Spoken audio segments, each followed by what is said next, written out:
Hey babes, I hope that you are all doing well. It's Lisa. This is Moon Sun. Thanks so much for hanging out with me.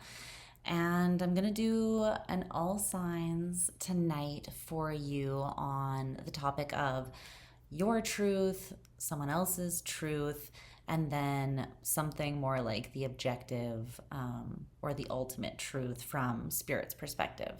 We're just going to look at the overall current connection energy and get you some advice and all that good stuff.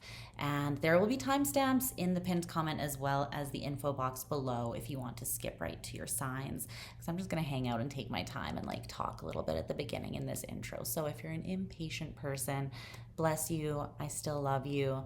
Sometimes I am you, but this video is gonna be a bit of a vibe, okay? So hang out if you want to catch the vibe, and if you want to skip forward, there is timestamps in the places that I already said. I don't read for any particular sign or placement, so you can watch any energy that's in your chart that you're really resonating with strongly. You can also cross watch for people that you care about.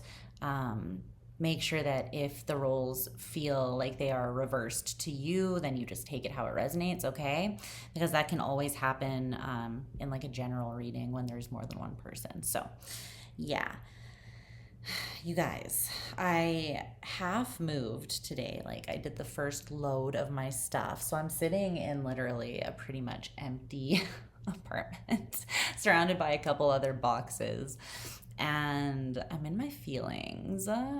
Whenever I move, it just like it stirs up so much energy, and you always get that feeling, or I do, that I'm like, the next big thing is coming, like the next phase or chapter of my life. Maybe it's just the fact that I have my son in the fourth house or something, but like home is like important to me, where my sacred space is. So when I move, it feels like pretty major. But yeah, I'm just in a vibe, and this is gonna be the last reading that I'll be doing in this space, I'm assuming, because I move in like 2 days, a day. And so I thought that I would just kind of honor it and just vibe and do a reading for you guys on like my last night here.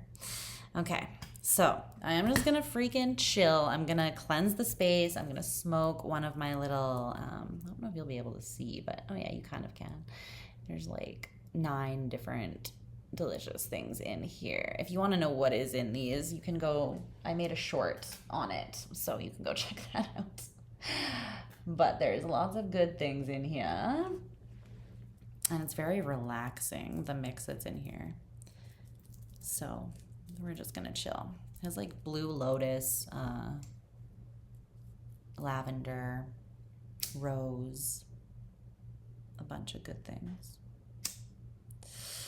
So I hope that you guys are all doing really well. And yeah, I just thought that I would catch a vibe with you. It's literally the middle of the night, but I am energized once again, probably because I'm like moving and everything's uprooted.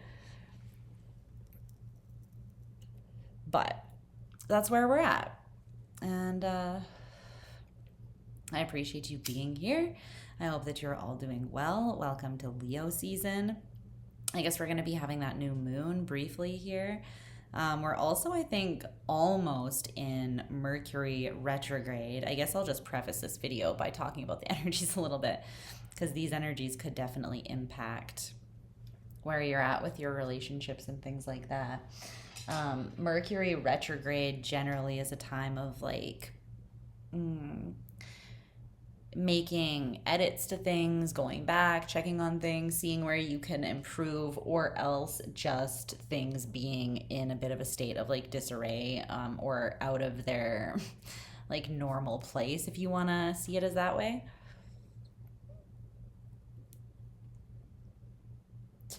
So sometimes there's lots of like misunderstandings in terms of communication. I'm pretty sure this one's going to be in Gemini, so it probably will be gnarly. You'll have to, don't quote me on that, check, because I'm not entirely sure. I haven't been like up with my astrology things because I've been busy with the move and all of that.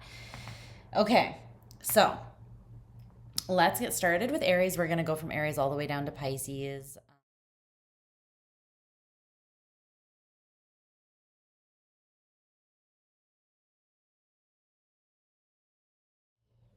Okay.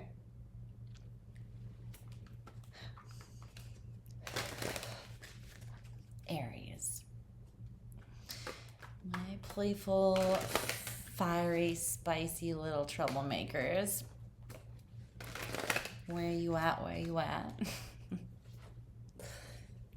I hope that you're good. I hope that you're thriving in another fire season. All right. Let me focus and get these cards down. Okay, so Aries truth, their person's truth, the truth, capital T, the overall current connection energy, and some advice. Okay. Let's get it.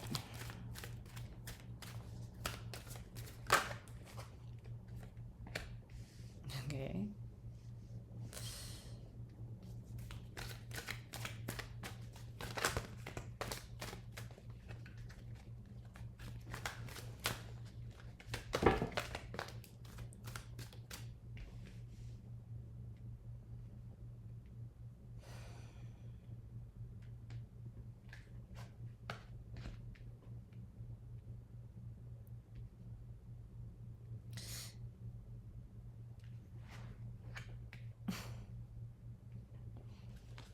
One more.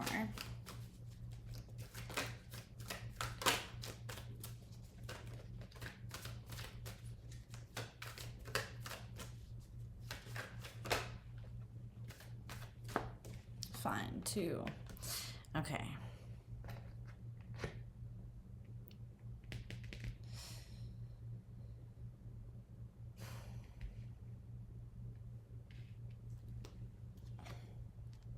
Strength in reverse with the Seven of Cups at the bottom of the deck. That's kind of interesting because we're in a Leo season. Did this go out? It did. There could be some emotional confusion, but I almost feel the Knight of Swords, the Hanged Man behind that, and the Page of Swords. There could be communication coming in, whether that is like a download or something being communicated to you from your higher self through your subconscious, or you just like seeing a synchronicity that really validates something or clarifies something for you, Aries.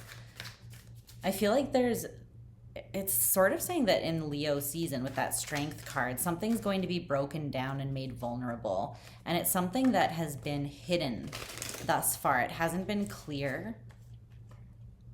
It's caused a lot of emotional confusion, maybe. Whatever this is.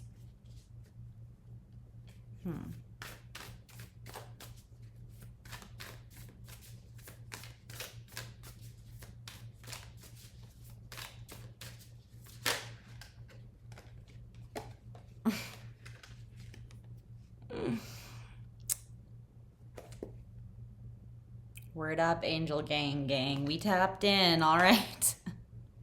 We're tuned in.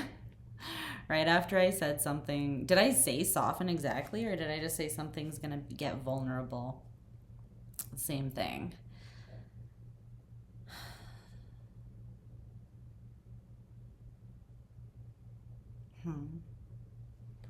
I need to do more readings like this where I'm just in a really like kind of intimate, relaxed space. I love the messages that come through. Okay, let's get one last. Okay.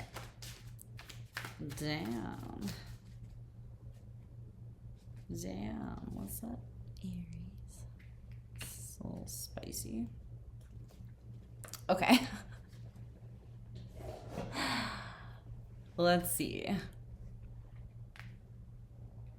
Let's see what's going on here. So, your truth.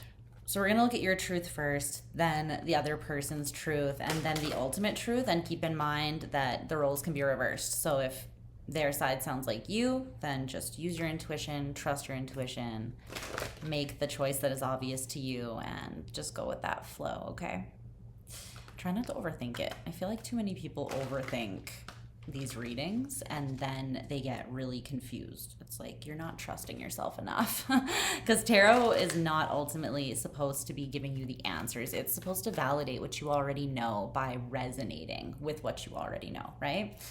Okay. So maybe there's something about a truth that you already know that you're overthinking, because there's a reason I'm saying all this when I'm in your energy. And it was just 12:12 on the recording time. So maybe 12:12 or 3:3 is going to be a synchronicity for you. Okay, let's get into the reading. There's a lot of messages just coming through. So your truth is the world. Your truth about this connection currently is the world.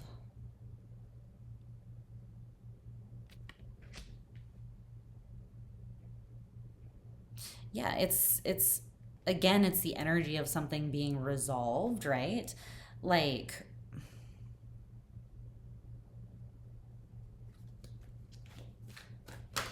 tell me more about this. The Seven of Wands. I feel like there's no fight left in you for this specifically. That's how you feel right now. Or you might feel like there's no fight left in someone else for this. I'm feeling more like you feel kind of drained. But again, it's about this specifically, and it's because it feels like no matter how much you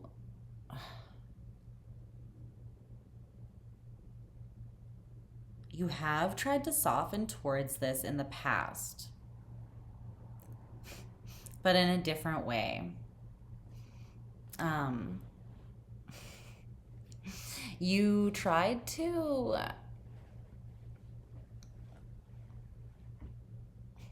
we love furry friends up in this house. I feel like you tried to see something differently, or you tried to soften particularly your stance on something or your way of looking at something, because I feel like you weren't understanding and you were looking for the answer to something surrounding this connection that was unclear. Because again, I feel like there's been emotional confusion, specifically like maybe ups and downs, ins and outs, confusion, duality that you were struggling to understand. So I feel like you have softened, or you were trying to soften your own headspace, and you still something just hasn't shifted with the energy. And I feel like it eventually kind of tired you out, which is what it will do when we're mulling over it, something, right, for an extended period of time. Then eventually you just get fucking exhausted. Yeah, so with the Seven of Wands in the world, though, it's like, I feel like you're fighting for yourself, or you're fighting for resolve. I'm channeling that Sia song, Elastic Heart, where she says, "You did not break me. I'm still fighting for peace."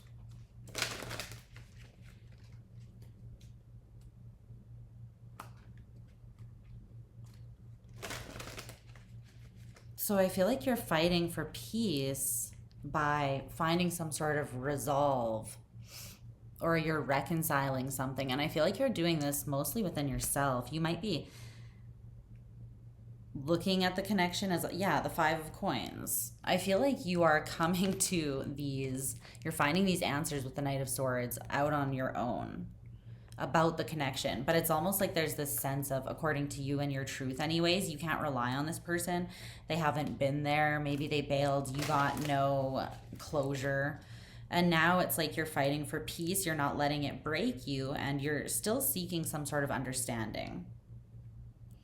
But you're softening for a different reason. I feel like you're softening into the experience of what you're learning from this, and in such a way that you're trying to let it like better you. Yeah. Aries are very intelligent people. most times. Every Aries that I've met has this kind of like raw intelligence, the first sign of the zodiac, that spark of consciousness and life, right? It's almost like an instinctive intelligence, like a primal intelligence with Aries. It's pretty dope. But I feel like you instinctively know that right now you're meant to fight for yourself and not be drained by whatever this is, and that is your truth.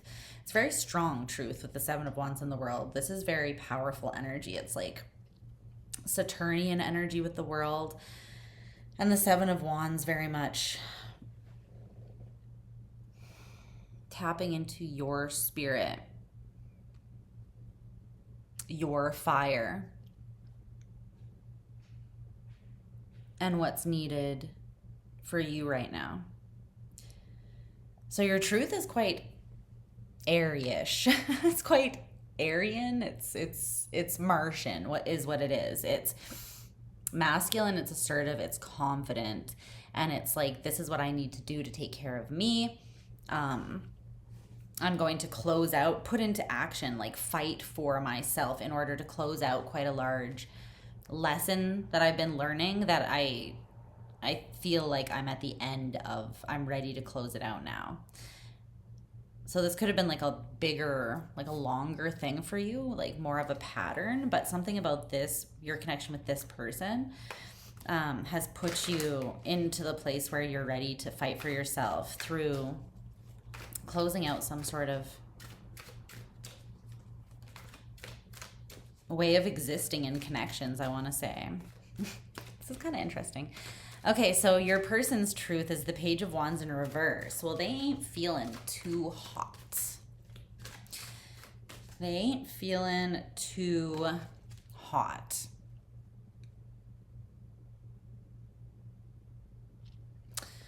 I almost called you Pisces, so you might have some Pisces in your chart, or you could be dealing with one. Page of Wands in reverse.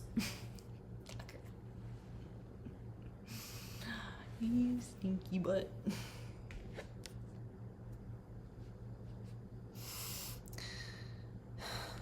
Okay. What's she doing on this?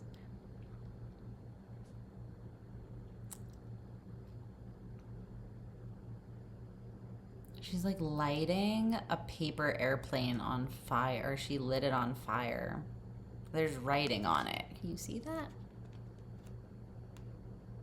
Everything around her is kind of on fire, and she's just got this look like she did it. She's like, it's almost like the look of like Chucky for some reason, like the horror movie doll. Chucky is the energy that I'm getting. That's what it's giving. It's kind of like this shit disturber vibe. I don't think I've ever gotten anything like that from this particular card before, so that's interesting. But the Page of Wands in reverse is, I feel like this person's games didn't get them anywhere. That's what I really strongly feel from this. And now they don't feel like they have a chance to even say what they really want or need to say. But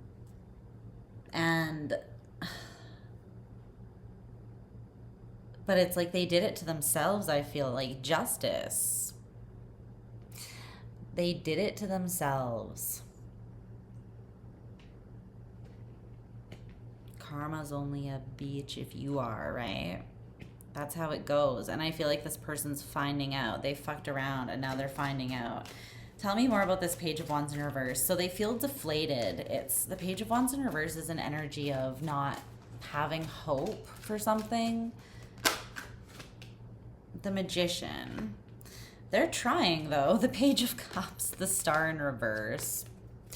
They're moving forwards, but they're moving forwards from a wounded place. They're walking wounded. That's a song, isn't it? Walking Wounded. Is that by the Tea Party? I haven't heard that song, I don't feel like, in quite a few years. So you might want to listen to that or look up the lyrics. It could be relevant.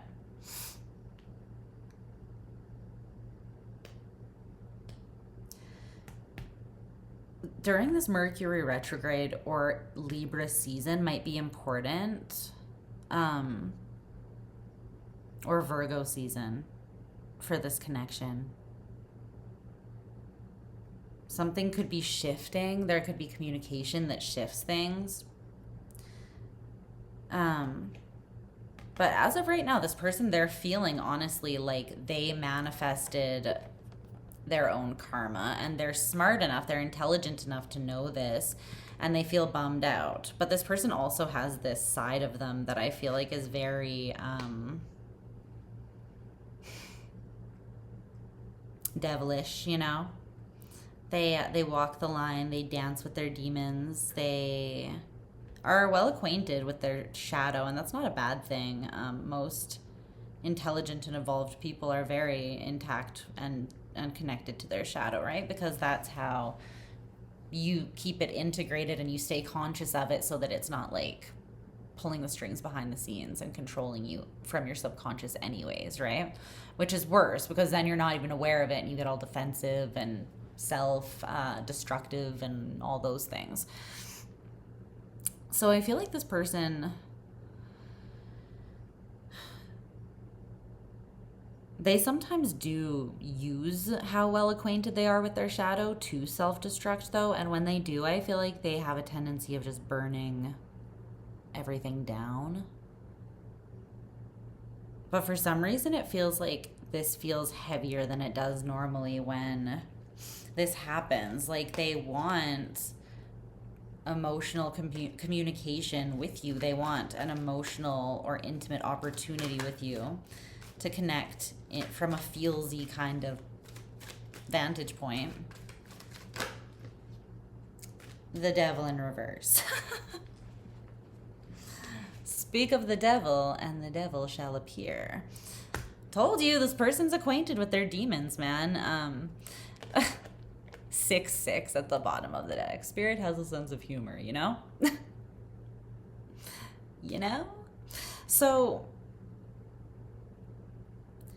this person's trying to move forwards mentally. They know that they have to if they're going to be able to give equally to this. So I feel like you challenged them, and that happens quite frequently, Aries, because like I said, you're intelligent, you're also independent, you're like someone who can't be bought, can't be controlled, can't be pinned, like tied down. Again, you have that raw energy about you, and it's super attractive. But a lot of the time people, I don't know, they try to play with you because they think that that's the only way that they can maybe like control it, something that's so strong that they are kind of intimidated by.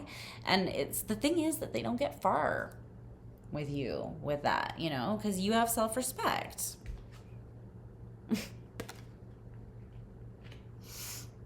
But this person, they are trying to, like, they feel stupid, they feel sheepish, they know that they feel like they may have missed an opportunity, but first and foremost, they're sitting in their bad karma, feeling crappy and deflated, and knowing, I did this.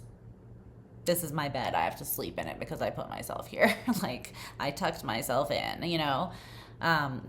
They want to change whatever toxic cycle, or they want to temper out that shadow energy. Okay, so the ultimate truth between the two of you, or the ultimate truth of this connection, is the Hermit with this softened card that I showed you earlier.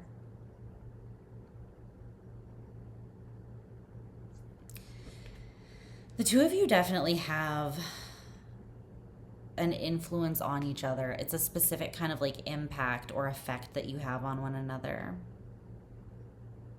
It does feel intimate, like it feels intimate. I don't know how else to, it feels soft and like,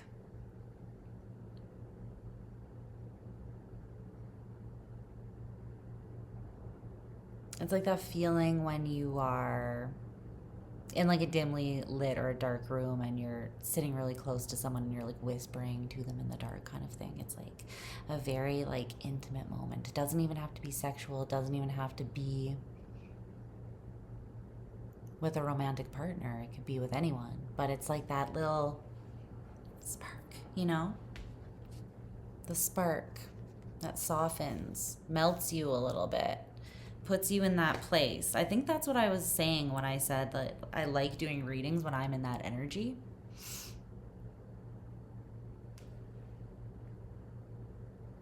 because you definitely do connect in a different kind of way.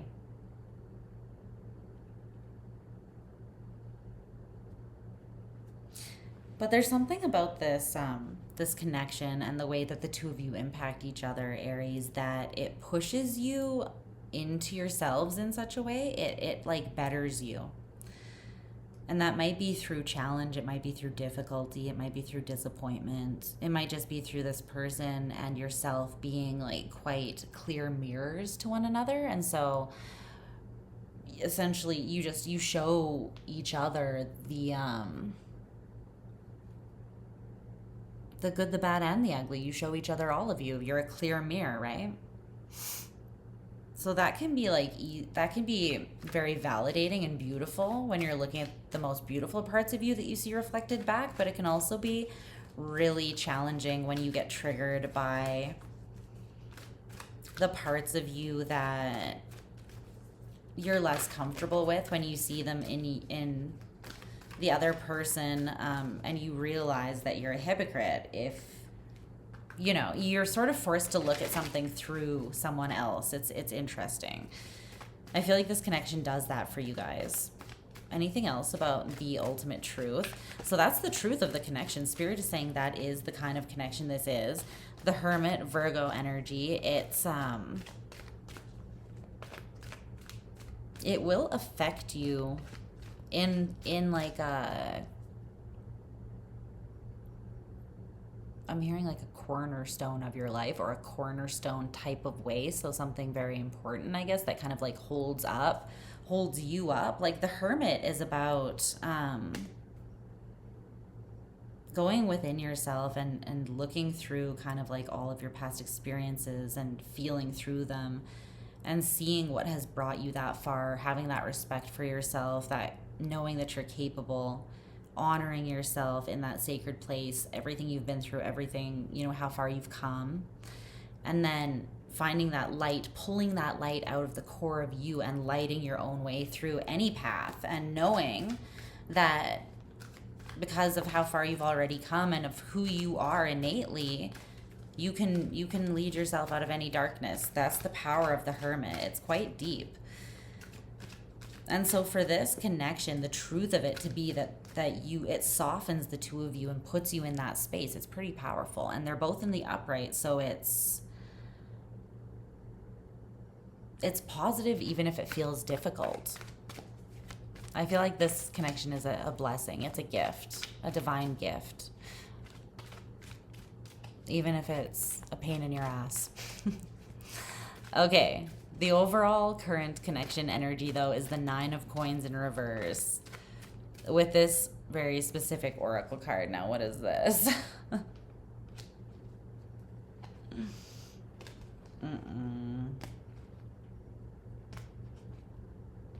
Damn, why are they doing this? No. I feel like someone's coming in and they might be a little bit like, I don't know. Hold on. I'll give you a warning. It probably won't be for all of you, but I don't know about this.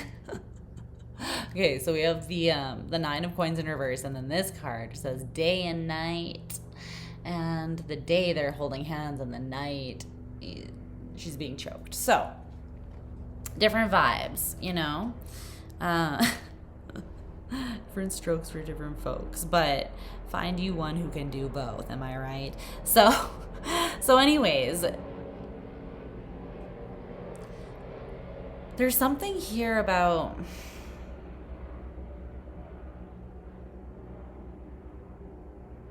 I'm hearing that song Cupid's Chokehold. Who's that by? Do you guys know that song?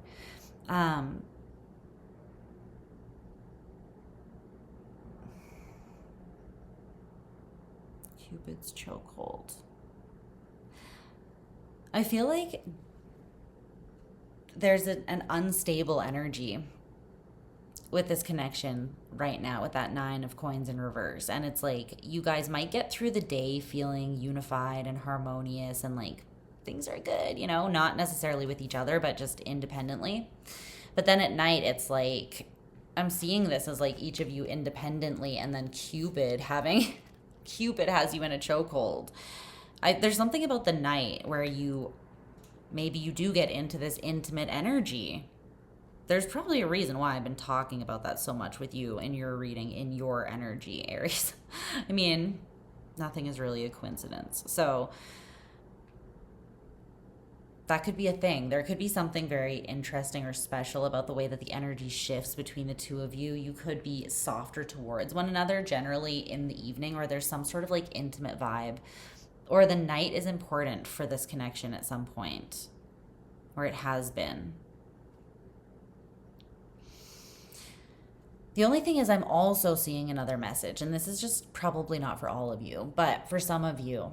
I feel like this person, one of you at least, I feel like it's not you though, because you're showing me that you're really closing something out and pushing forwards for yourself. And this person is telling me that they are not feeling so great and they have regrets and a lot of desire for you still, and they're trying to better themselves, and it's directly correlated to you.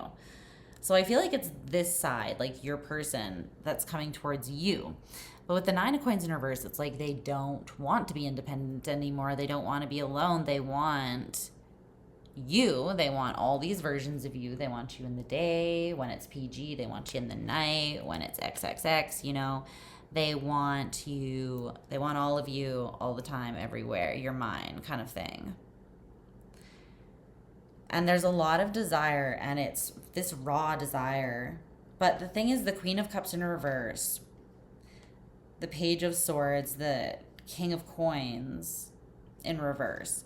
I feel like this person might be, they want you so bad that it's not that they don't have the feelings, they have them, but they're going to come towards you and communicate from a place of, I feel like, imbalance and insecurity. And I feel like they're going to push the physical self. So they might come towards you in a very sexual manner, or just a really overconfident, like overdoing it with the ego maybe. The 6 of Wands, the 10 of Wands, that's like a lot. But I don't see them coming in so much like in this soft energy, which I feel like is what would be more beneficial, because behind all of that wand stuff, right, is the 10 of Cups and the 5 of Cups. Like this person, they really do have the feels and they want something deep with you. Legitimately. You may or may not ever be able to see that with this person, because I feel like they hide it quite well, but they have regrets about that. But still, it's like they have this temptation or this tendency to play games. That's because, ironically, it is because I feel that they want it so bad. They kind of feel like if they come in just being like mushy gushy ushy, that it like won't be enough. When really I feel like that's probably what would be the best, the most authentic anyways, because it's what they really want, it's what they really feel. But they might come off as being very like non-committal because they don't express that part, you know? They just come in with all this fire and passion, which I do think they believe is the best way to manifest or to win you over, probably because of your energy, right? But Aries need like just mushy gushy love too, you know? We are both like the badass warriors and also baby. I say we because I'm an Aries Venus. So especially in matters of connection and like the heart. Venusian things, I'm very Martian myself. Okay, so your advice is the Page of Coins in reverse and the 4 of Cups. Why? What is this?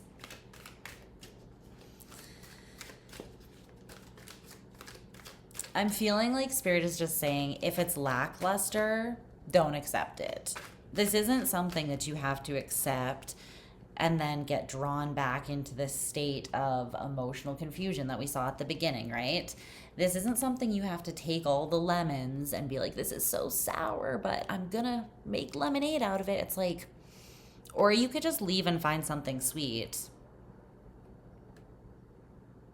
If this person doesn't know how to connect to that part of themselves, that's problematic. And it's not up to you to fix them. And I'm not saying they're a bad person at all. I'm just saying I feel like Spirit is highlighting that there could be disappointment that happens here because of that, right? And because of the way that this person overdoes it in other areas to compensate.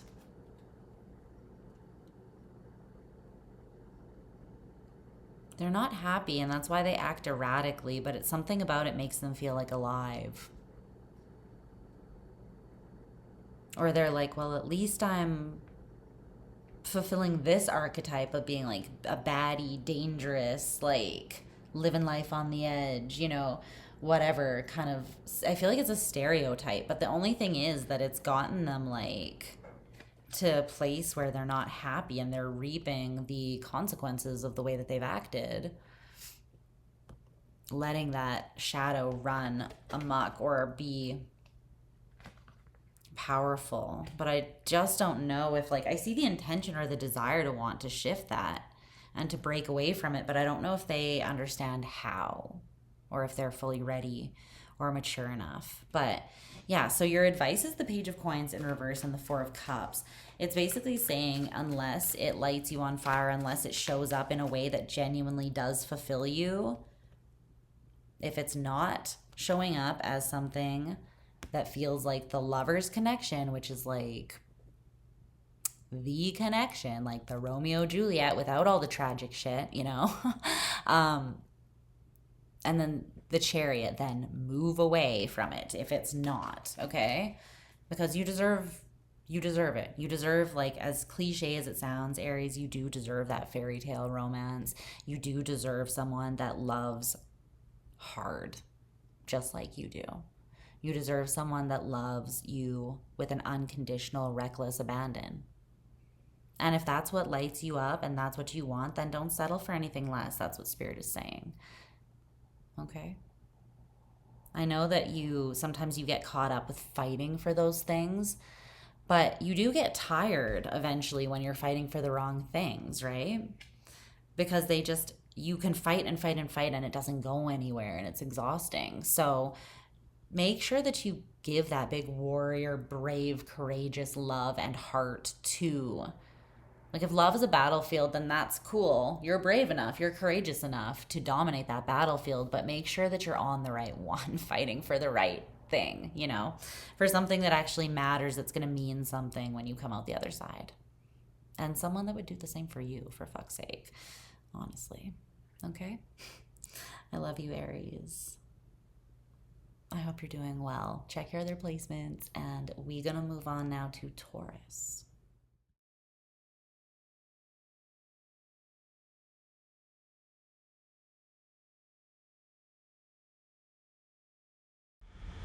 Hey, Taurus.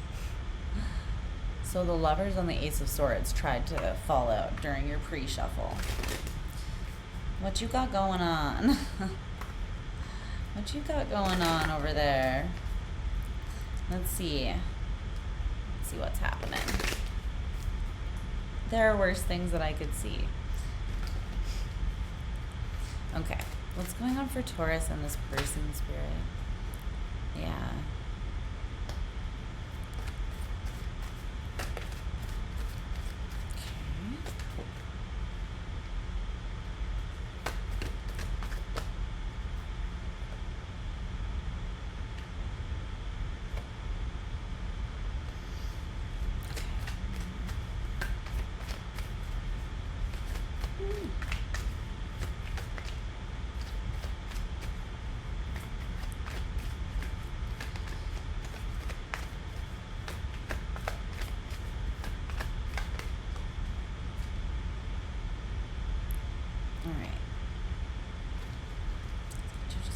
Oracle cards as well. The Moon, you could be dealing with a Pisces.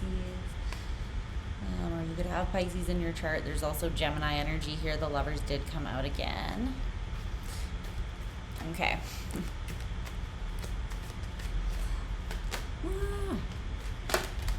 What is happening? Okay, tell me more about the truth of this situation here for Taurus.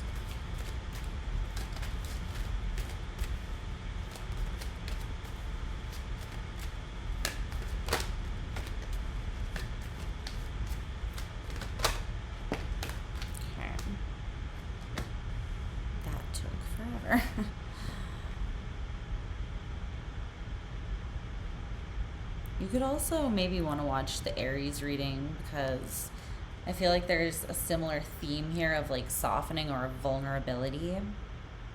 And Aries, I think I also said you could be dealing with a Pisces. I can't remember. I think that Pisces also came up for Aries.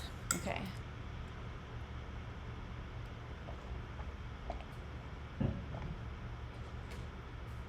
One more oracle card for the overall connection energy here for Taurus and their person. All right.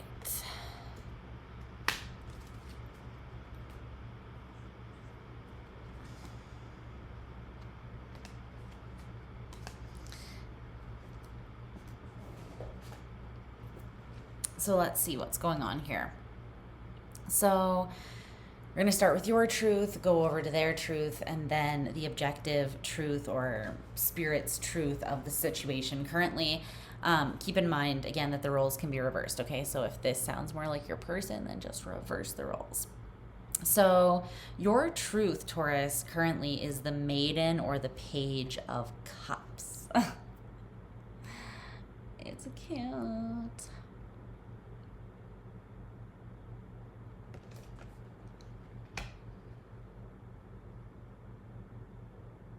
For me, this is Cancerian energy, but it could possibly be more Pisces as well. Okay, so your truth currently is that you are opening up emotionally to this person. I do feel like this is your energy, that your truth is that this is what you're doing. You could also be seeing it in the other person too, but first and foremost, it's you. Can you tell me more about this Page of Cups? So you could be expressing yourself from, again, that kind of like intimate, emotional, honest space. The Three of Swords. You could be expressing some sadness or pain. You might be being open with this person about that, some sort of experience that you've had, or you could be opening up to this person emotionally despite having recently been hurt. Yeah, the Six of Cups in reverse. You're moving away from something in the past, something I feel like that wasn't changing. It wasn't offering you true love.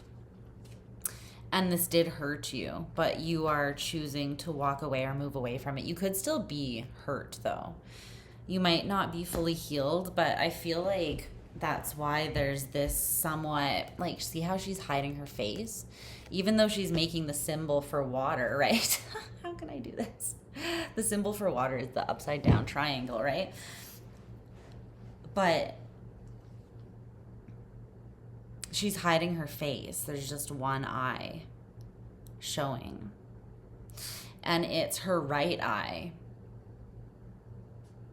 which is ruled by the left side of your brain, which is the masculine side. So it's interesting because it's like you are cautiously moving forwards and you're very much taking that masculine, like logical, you're taking your head with you, so to speak. That's your truth, because you are still experiencing some sort of pain. And it's mostly when you think about something. I don't think that you're really feeling it so much anymore. That's not what I'm getting, but I feel like when you think about it, it hurts. Because it causes you, like disquiet within your mind. Okay, so your person, their truth is the Lovers. It came out in reverse, so let's clarify why that is. But it did come out again. The Lovers in reverse. This person could be feeling the connection, but in more of a state of fear a little bit. There's fear with this person. It's more about a part of themselves that they don't feel is like fully integrated enough. The Two of Pentacles, yeah, exactly. Something is up in the air with this person, the Star in reverse. It's not quite healed yet. So it's interesting because both you and this person are carrying a wound. You're both still carrying an unhealed element here. I wonder if you've told each other about these things. or if they're just affecting the connection, like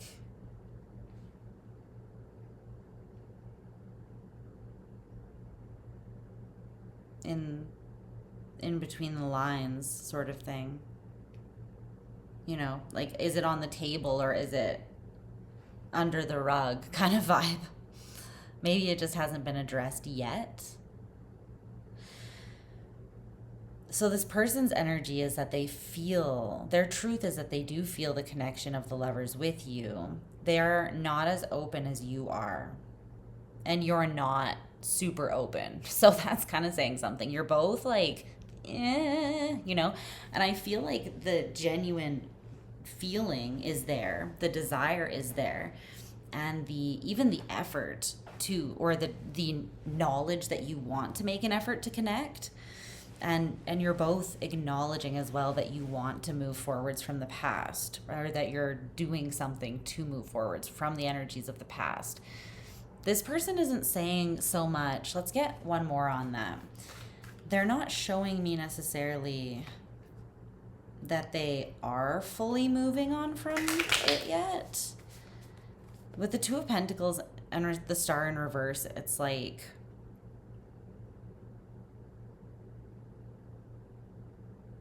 yeah, the Knight of Pentacles in reverse, the Seven of Swords in reverse.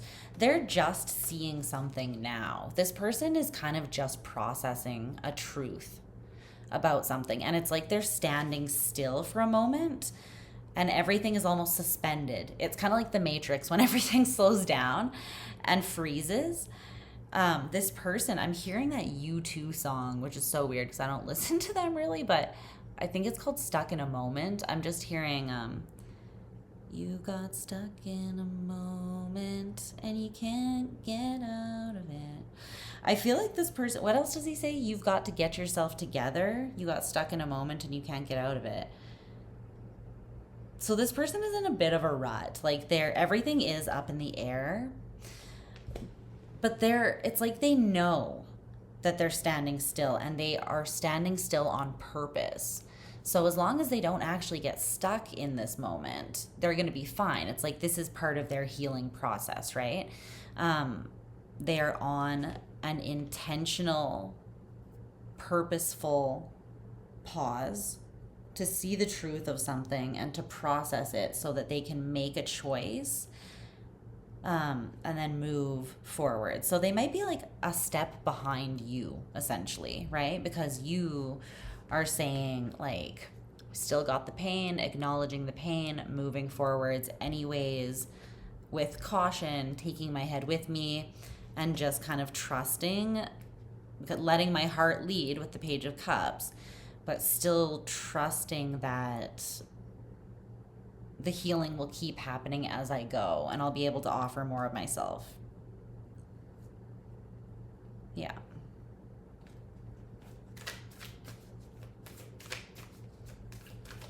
This person has the intention to make this choice. They're just processing some sort of truth that's just coming into them, I feel. So the ultimate truth of this connection is, it's interesting. This is an extra card in this deck. And it says, let your intuition guide you. You are what you've been looking for. And then the meadow, vulnerability.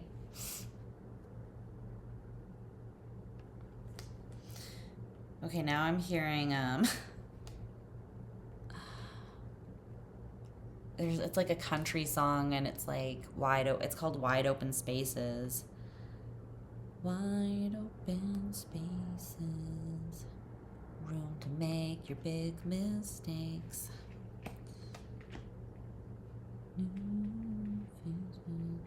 Okay, so I feel like this is really, Spirit is saying that this connection, the truth of it is that if you approach it without judgment, and if you do work, both of you, to release the insecurities that you have and any baggage that you're still carrying from the past, if you do that, and if you also make yourselves open and vulnerable to one another through that, so you trust and follow your own intuition and know that you are you can trust yourself to guide yourself, right?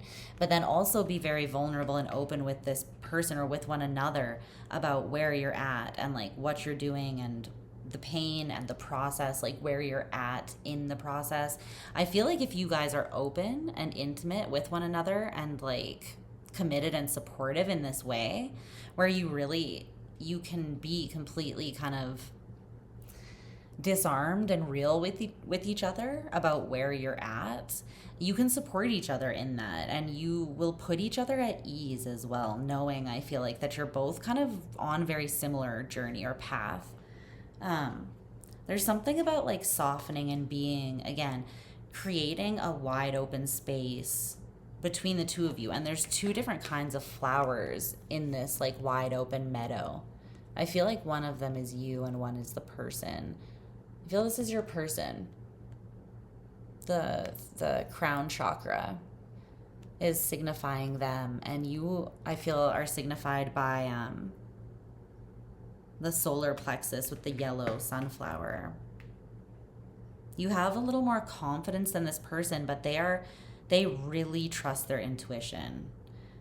Again, it's like they are aware that from the outside, the pause that they're taking probably doesn't make sense to anyone, and that it's like there might be a lot of things up in the air for this person right now, and they are like, people around them could be like, are you gonna like make a move, or like, this is not the time to be just standing still. But I feel like this person is like a wise Buddha, sort of like, and they're like, I know why I'm standing still. I don't know how to explain it. I hope you understand. They know, though. They are very spiritually attuned, and they're very intentional. This person. You are as well. But you're more intentional from this place of like personal power. No, that's not it. You both are in your power. It's just that your personal power seems to be coming from different places.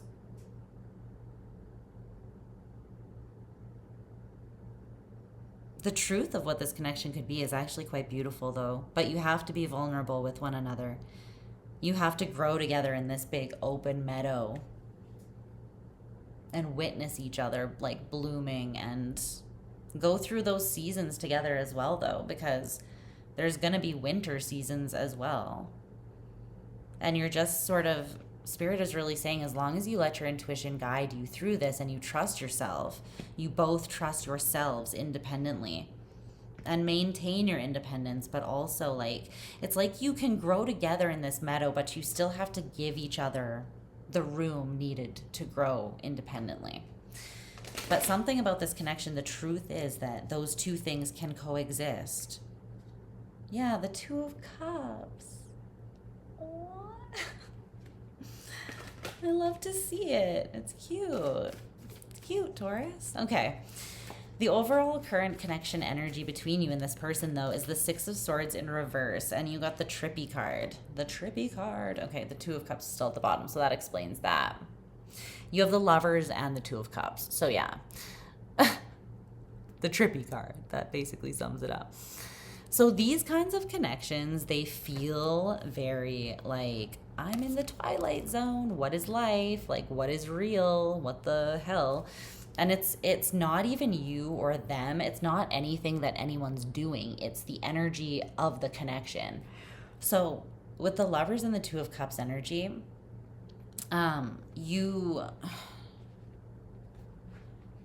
it's like the connection is more than the sum of its parts, if that makes sense. It almost like when you collide with each other and you have this kind of connection, it takes on a life of its own. Like the energy between the two of you almost becomes its own entity, if that makes sense. Not in a creepy or bad way. But it's usually like that if you are destined to have, like, to share a path with someone. It's almost like the energy that it takes on when you come together is really the two of you activating like your soul's path that you've agreed on together. Yeah, the Chariot. And then you push forwards on that path together. This is really powerful, Taurus. But why is the Six of Swords in reverse? you guys could be feeling a little bit crazy and ungrounded right now because, again, it's a trippy energy. Like, it's not a connection that you'll experience anywhere else. Like, yeah, no other connection will be like this, and it really won't make sense. Even intuitively, it doesn't matter how intuitive this person is, for instance, it will still feel like a total trip to them. It's not like they're, just because they're intuitive, they're going to have like it all figured out and have all the answers to it, and you're just like, what is happening? It's like, no, this is the overall current connection energy. Both of you are like, what is happening? But it's actually because you're being shown something that is, it feels confusing, but it's showing you, it's like it's opening more of your consciousness up. Do you understand what I mean? It's kind of like when you do like mushrooms, or when you do some sort of like, you don't need to do drugs to get this, obviously, but it's like you unlock, it feels like, different parts of your consciousness. You can do this through meditation as well, obviously. You can do this through like breathing exercises as well, that help you like release natural DMT in your mind. But you can access these states of consciousness in many different ways, right? But that's what it feels like. It's like an altered state of consciousness with you and this person. And so it doesn't matter how spiritual either of you are, it's still going to feel a little bit crazy. At least that's the energy that you're in right now. So you may not have known this person very long, if the energy is still like having that much of an effect and it's rippling out quite a bit. It's like you both might feel, that's why you could both be a little cautious and like paused. Because it's like you've crashed into each other and the energy has taken on a life of its own. It might just feel like a lot.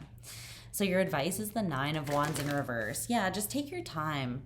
Don't make it heavy by trying to like force it to be really intense right from the beginning, because it will be, you know, like it's the King of Cups. It's like the epitome of like how much love you can hold for another person. So, but what I love about the King of Cups, that's here too, is that the King of Cups is like sovereign in his emotion, or their emotion, right? It's not about gender or sex. Oh, the King of Wands is behind that. Oh my God, this is sexy. This is hot. Okay, this is a hot combination. This is like so much desire and fire and passion and spirit. But then there's also this very deep, empathetic, intuitive, emotional element. And they're both in the upright. They're both in their power. This could be a really beneficial and abundant energy and connection for both of you. It will challenge you, but in a positive way. I feel like you have some sort of soul contract with this person. It feels very strongly like that. Which doesn't mean you have to choose to fulfill it. You can change your mind, right? You have free will. So don't take it that way. Like if you don't want this with this person, you can always walk away. But I see it benefiting you and putting you in a place of power where you kind of move forwards with your heart more on your sleeve and you're not as isolated. There's something about that. Or this person feels like home. Like you don't feel like you're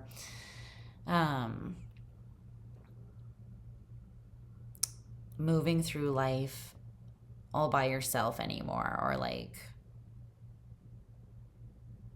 I don't know, you feel like you have a partner in crime or like a teammate or something. Family, maybe that's something you haven't felt like you really have. Someone who like understands you and is like your Bonnie and Clyde, like ride or die. But I love it because there's that fire, there's that passion, there's like that desire and that will and independence, like the sovereign power and energy that you each have. But then there's also a deep unconditional love, or a potential for it. But this is not something that can be forced. And I feel like trying to force it is going to overwhelm you. Okay? It's like it doesn't need to be sped up. It's gonna be enough.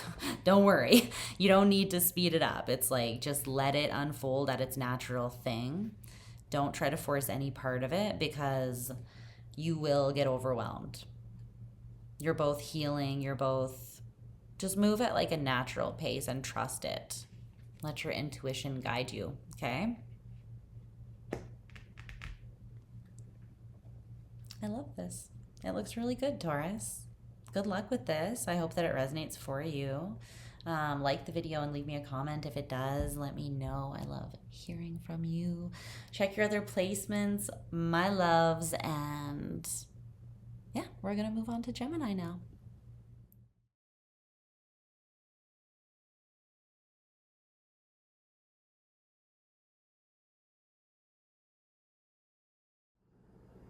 Hey, Gemini.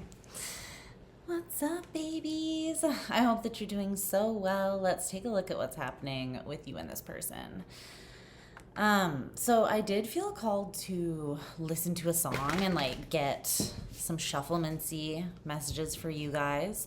And the song that came on is Green Light by Lorde. So I have like this playlist that's like has like, I think it's like a year long or something. It's like not that long, but it's like, I don't know, like a week long or something with how many songs that it has on it.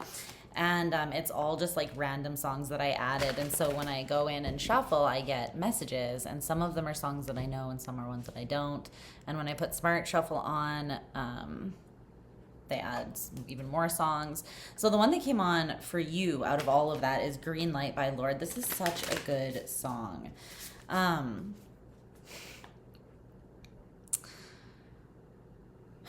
The energy. Let me pull your cards and just think about the energy here with this song, or feel it more so, feel into it. Tell me, Spirit, tell me about the truths of this connection that Gemini's inquiring about. Yeah.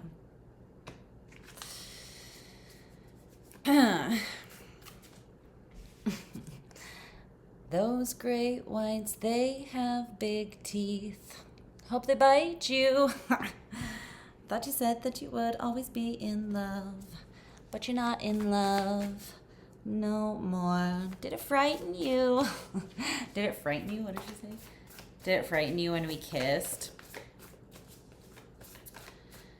On the light up floor. What did she say?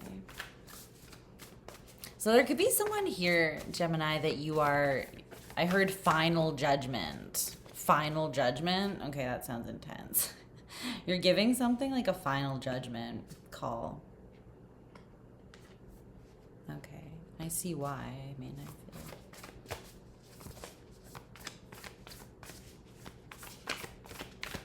feel. Or you're judging something right now. Let's get one more tarot card.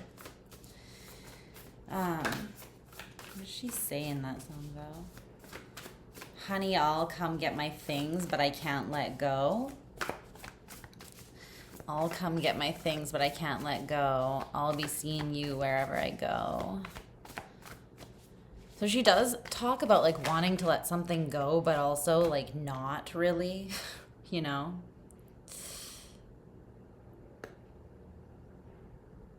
It's one of those things like, I thought you said you would always be in love. Where the hell did you go? You know, like you left me. It's kind of like this energy of like, you left me fucking hanging, dude. What's going on with that? Okay.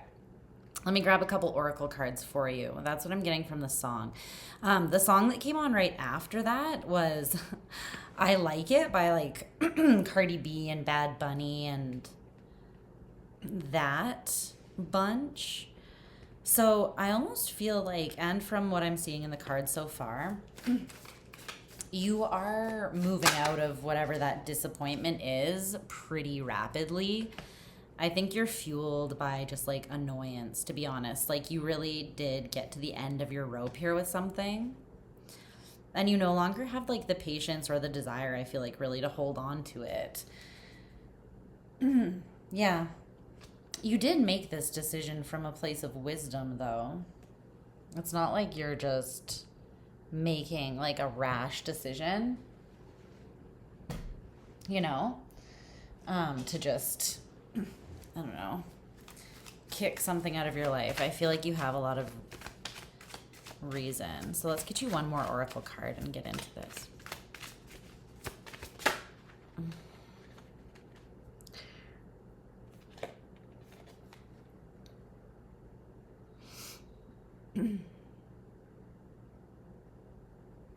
Okay.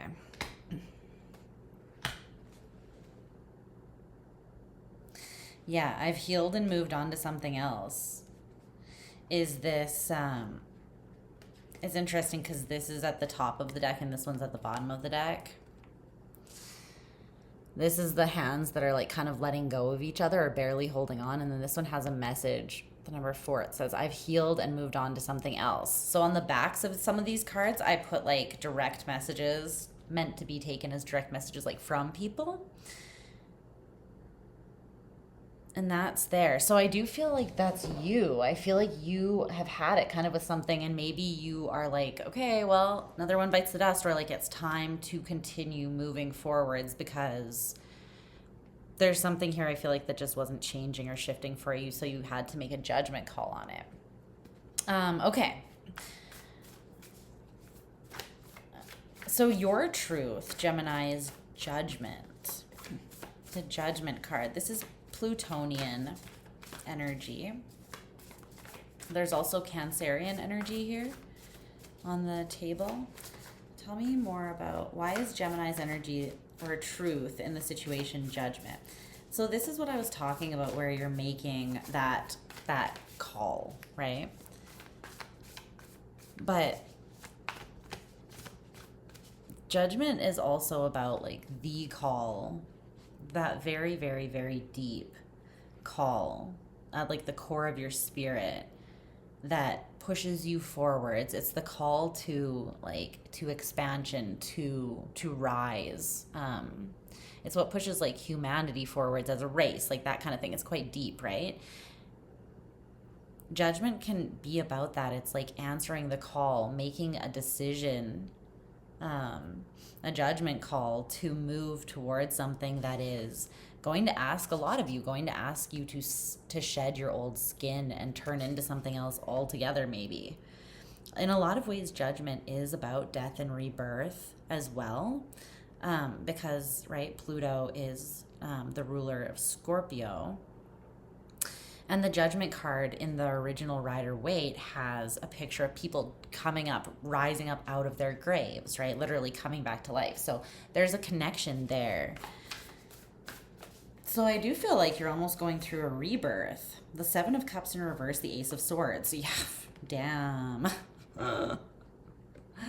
Bitch slap of truth, anyone? Okay, so judgment, the 7 of Cups in reverse and the Ace of Swords. You're seeing something so clear, it's stupid. Like you're seeing it clearly on every... The best way I can explain this is like emotionally, the 7 of Cups in reverse, you have explored all like realms of this and you're clear from an emotional point. You know how you feel. The Ace of Swords, from a perspective, like from a mental place, you know what you think, what your truth is. You know what it is. And that's why you're capable of making this judgment call. But this is also the major arcana, which talks about, you know, the trumpet coming in, essentially like the trumpet, the universe coming in, telling you what the hell is up so that you can also be informed. It's like your higher self is also informing you in this truth. There's something that you see so clearly, and you're making that judgment call. That is your truth in this connection. Okay, so this person's truth is the Queen of Wands in reverse. The 4 of Swords in reverse. I was going to say, I don't know if this is how they are, if they're projecting this onto you, like if their truth is that you are the Queen of Wands in reverse. But with the 4 of Swords in reverse, no, and the 3 of Swords, it's them. They are stressing out, this person, whoever it is. I think that they know. I just heard under the weight of your judgment. So maybe this is something that you actually have, like, physically expressed, verbally expressed, this judgment. Tell me how you really feel, Gemini. God damn. Be careful with that, like, slick tongue of yours during this Mercury retrograde that we're coming up on. I love you. I'm a Gemini moon in Chiron, so don't even. You know, though, with Gemini, it's not like malicious. usually ever. It's sometimes just like to prove that we can say something, or sometimes it is like we're just not thinking and we're not monitoring or like sifting through our thoughts, and so it just comes out. So just be careful with that, because you're gonna have all the truth and all the receipts, and yeah, you're gonna be making some judgment calls. This person is already feeling the weight of your judgment, whether you've spoken it to them directly or not. This is someone who's feeling very insecure and uninspired. It's like they're restless, especially mentally, super restless. And it's because they're thinking about pain. They're thinking about the Three of Swords. Well, I don't know if they are insecure because they are thinking about pain that they caused you, or if it is, okay, I heard yes and no. Yes and no. So I think that it's more that this person caused both of you pain. This person's, I feel like their truth is that their insecurities got the best of them in this situation. And now they've created like their worst fear, or the outcome that they most wanted to avoid is what they've kind of created for themselves now. Okay, so the ultimate truth of this connection currently is the Six of Swords in reverse with rage. See, I feel like there's an energy of a bit of volatility here. I broke a nail today moving. Are you really moving though if you don't smash one of your nails off while you're doing it? I also dropped a box on my head getting it out of my closet, and I actually made my nose bleed. I have makeup on it right now, but like, I was like, my God, I'm getting beaten up. The Six of Swords in reverse with rage. I'm getting this as more of like a frustration building up and like just under the surface, right? It's not direct outright like, I'm so fucking pissed at you. It's not coming through as that. It's coming through as more like the Six of Swords in reverse. I'm stuck. That is the energy of being like, you're stuck at, so this happened to me earlier today actually, because I made the stupid mistake of going to grab a coffee during rush hour. And I didn't pay attention before I left the house. And then I was like, why is it so busy? Looked at the clock and I was like, oh my God, why did I do this? But it's like, this is the energy of feeling like when you're at an intersection, right? And there's another intersection, like there are short blocks, right? And it's like rush hour or something like that, and the roads are backed up. And so the lights change, but like nothing is moving, right? No one's getting through the intersection because the next block is full of cars still, right? So it's like something's just not moving, and the lights keep changing, like green, and you're just sitting in your car watching them, and then it goes to red again, and you're like, oh my God, you know what I mean? That's the vibe that I'm getting from this. It's literally like, I'm just frustrated. And then this is like, once you get to that point where that's happened like 4 times in a row, and you're just like, now I'm gonna have to scream at someone, you know? Now I'm gonna have to lay on the horn, even though there's probably nothing that the person in front of me can do about it because I'm pissed. It's like something like that. So that's what I mean is, right, like, you don't necessarily need to lay on the horn with this person I'm getting. They're already feeling not great about their life choices. Do what you want, though, but I'm just telling you, okay? I'm just informing you. You can choose to be more of a humanitarian, or you can choose to be more of, like, clap back, you know, and whatever suits you, Gemini. Tell me more about the Six of Swords in reverse and rage. But the truth of this connection is, like, it's just building up anger in you. Yeah, because Temperance in reverse, something's not balanced in the connection, or wasn't balanced in the connection. The Tower. I was going to say wasn't because, or I said or wasn't, like I added that on because I do feel like this has already happened for most of you. But this might be someone that's still in your energy, or someone that you still need to know what their truth is, or you needed more insight on this for some reason. Maybe to help you validate this judgment call you've made. I don't feel like you need me to tell you. I feel like you've already made it. So this would just be validation, or a little bit of extra insight into their side of things maybe, but this is definitely like, no, this was not built on solid ground. And so it came down. And it came down in a fiery, violent kind of way. But also the current truth of this being this, it almost feels like something is still stuck with this connection. Like something didn't get... maybe something does need to be expressed that wasn't said. Maybe you do need to just say something with your whole damn chest. You keep in mind, you can say something... You can say something with your whole damn chest, Gemini, and still be kind, okay? You can do no harm while simultaneously taking no shit. That's the middle path, okay? It's the good way to go about it. But you might have an opportunity, you know? This person might rise out of the grave like Lazarus and come knocking on your door like a zombie, you know? Like a zombie, because they're not feeling themselves right now. The Queen of Wands in reverse, they're not feeling good. Bitches, broken hearts vibes. So they might come in, but they might also come in acting a fool because they could just kind of blow up and say, I don't know, they could speak from frustration, or they could just splurge all of their, like, speak all of their feelings and their pain. I feel like it could really go any way. It's a little bit tumultuous, the energy right now. It doesn't feel super predictable. So just keep that in mind. So the overall current connection energy, though, it is the Chariot. And I think that you did this. You set this in motion. Because it's interesting that the truth of the connection is this, right? Six of Swords in reverse, this stuckness that creates like frustration and kind of brings out the worst in you. Like it kind of like rubs you the wrong way after a while because you're like, what the fuck? Like, why is nothing? Hello? You know, like, are we going to move today? Should I just get out and leave my car here and walk? Because I'd get there faster, you know?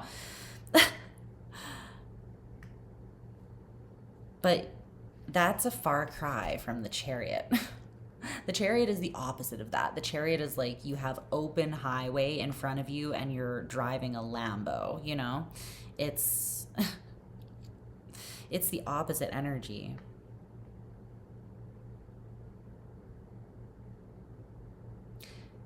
And I think that you set this in motion, this moving away from the past, because it's like you have assessed the past. And again, you feel clearly because I feel like you felt through everything that happened in the past. You may have already allowed yourself to like grieve and stuff. And so then it's like once you go through the emotions, you become more clear mentally as well. So that's why you have this. And that's why your judgment call is so informed, right?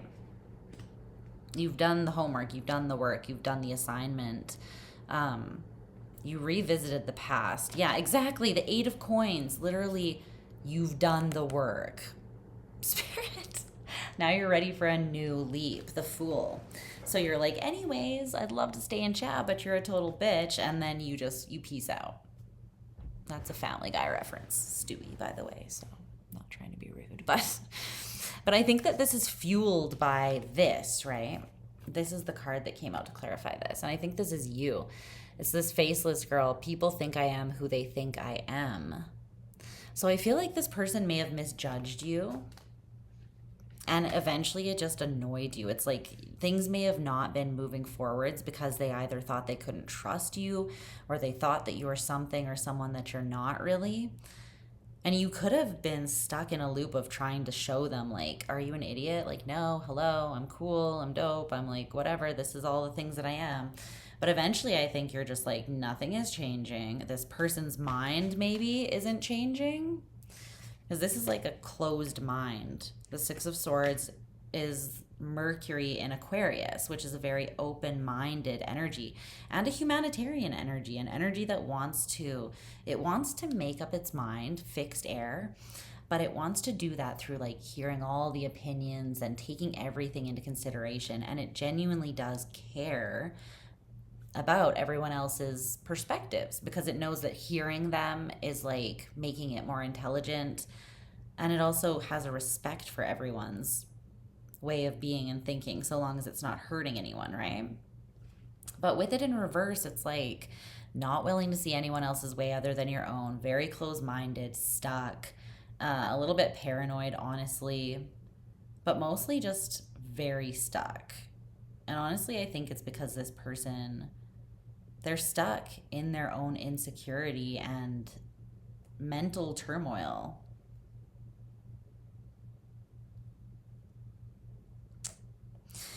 You also got this lyric card. It has Fine Shrine on it. The song is called Fine Shrine. It says, I'll cut the soft pockets, let bleed over the rocky cliffs that you leave, that I might see with my chest and sink into the edges round you, into the lakes and quarries that brink on all the edges round you, round you.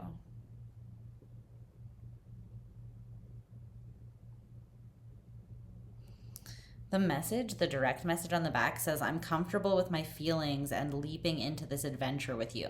See, I feel like you made an effort to know this person, right? What is this talking about? It's like, I'll cut myself open, let myself bleed over your rocky cliffs so that I might see with my chest and sink into you. Like, it's like one of those, like, fade into you or fade into me moments, right?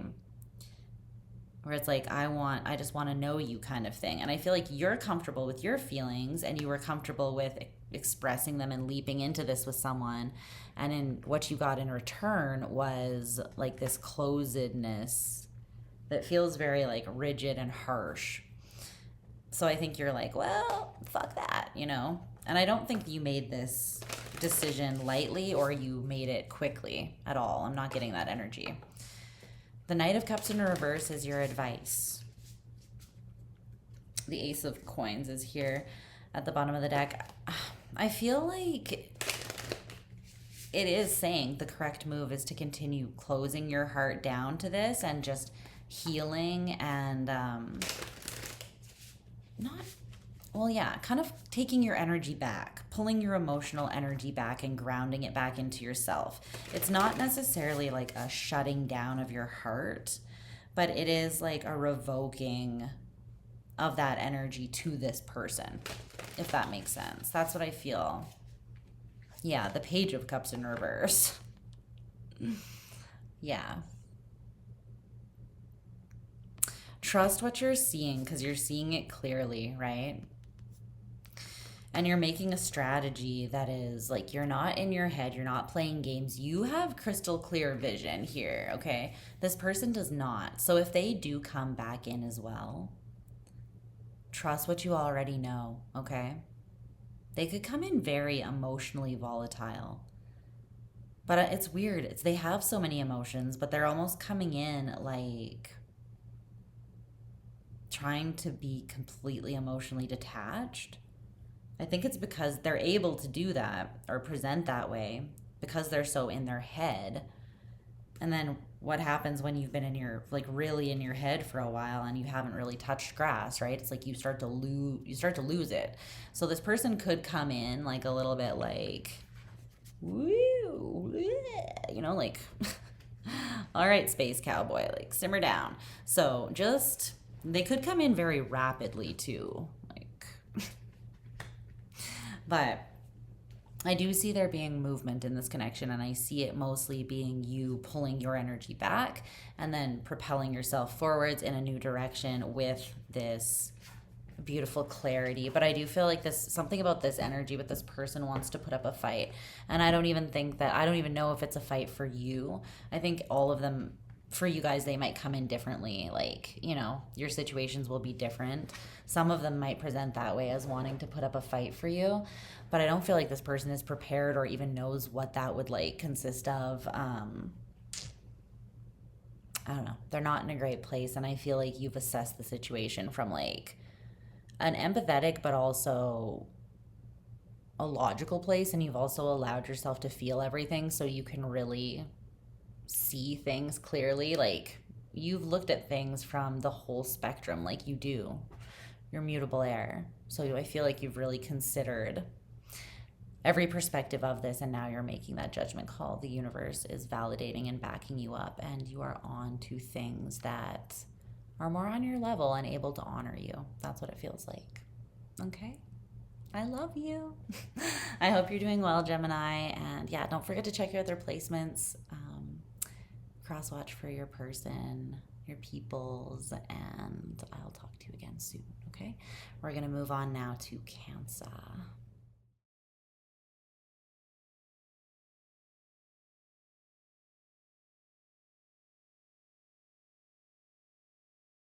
All right, Cancer, we're having a smoke break. We're here. We're here again. We're catching a vibe again, once again. So let's get nice and chilled out for your reading. Is that part of your message? I'm already in your energy. I was pre-shuffling your cards. So maybe there's something about you just being like, let me just chill. Let me just chill.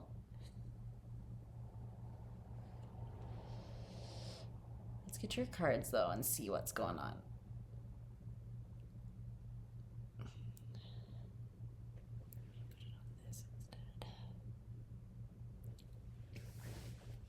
Okay.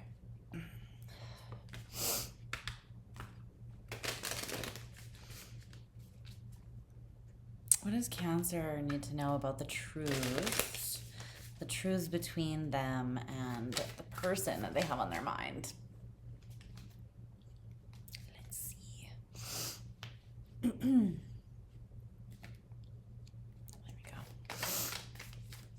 I can see a little bit better. Hat was getting a little low there.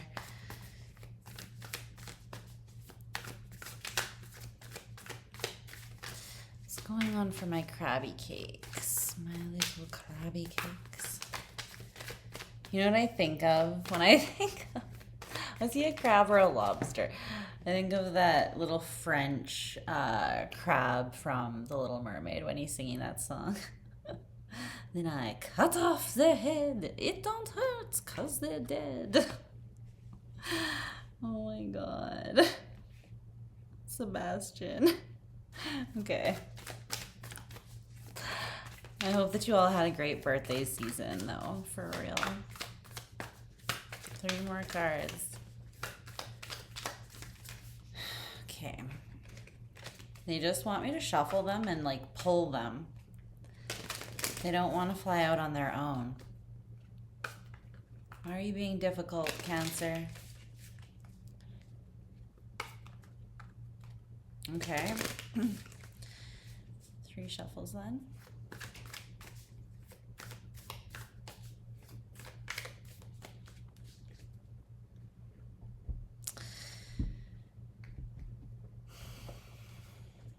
Maybe you do need to just chill out a little bit. Let's see.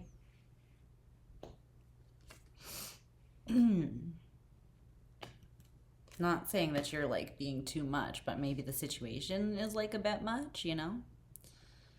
Not putting it on you. Okay, so all the cards are in reverse. And then you have the 4 of Swords and the 4 of Pentacles together at the bottom of the deck. So I feel like it is a time of like rest and just kind of like chilling out, you know, like staying put is kind of the energy that I'm getting. And it's for the sake of just being like sort of exhausted, but also there's something about like the renewal that needs to happen or that will happen when you rest.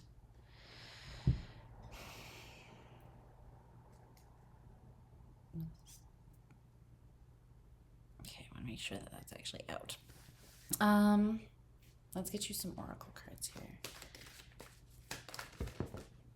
Whoa. Okay. Yeah. Who else got this? I think Taurus. You might be dealing with a Taurus or have Taurus in your chart here. They got one of the same oracle cards as you. I'll tell you more about that in a second here.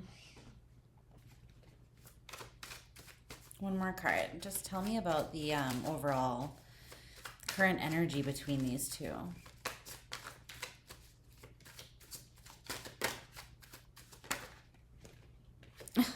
Okay.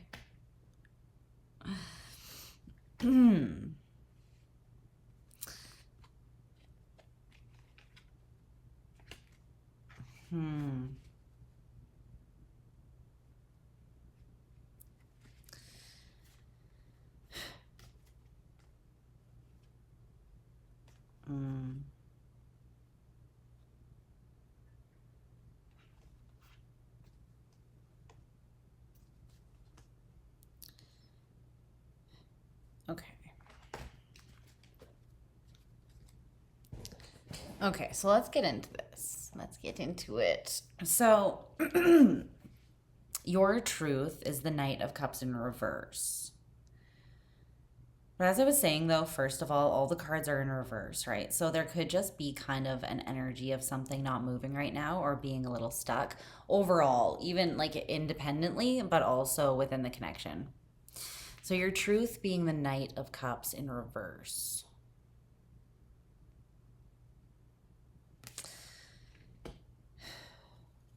I'm hearing that Blink-182 song where he's like, on and on, reckless abandon, something's wrong. This is gonna shock them. Nothing to hold on to. We use this song to lead you on. On and on, reckless abandon. Something's wrong. This is gonna shock them.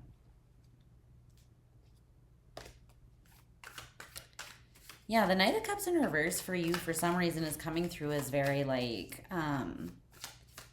very reckless. Very, like, it's not just emotionally detached. It's more emotionally unstable. Like, you can't, yeah, like, not invested, maybe. So I feel almost like you're seeing your person this way. Like maybe they did something that kind of shocked you and you perceive it as being reckless. But this could also be an energy that you're in. So take it how it resonates. Tell me more about the Knight of Cups in reverse. Why is this Cancer's truth?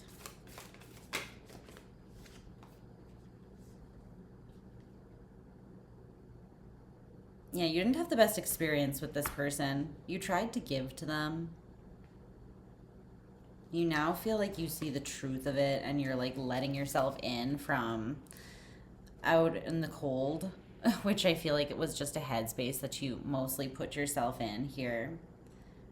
Worrying and about and giving to someone that was like kind of not worth it, if I'm just being really blunt.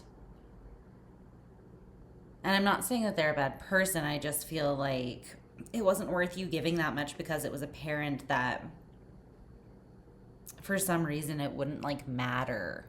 And it's not that what you were giving doesn't matter. It's just that this person was like stonewalling you. You gave and all you got was like stress and exhaustion out of it.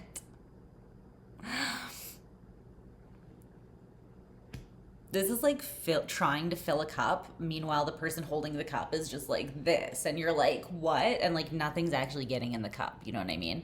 So I feel like you were giving a lot, but it's like there's nothing getting in anywhere where it could actually connect in a substantial way or be pinned down. Although I do feel like there was a strong connection here that was felt with that Two of Cups.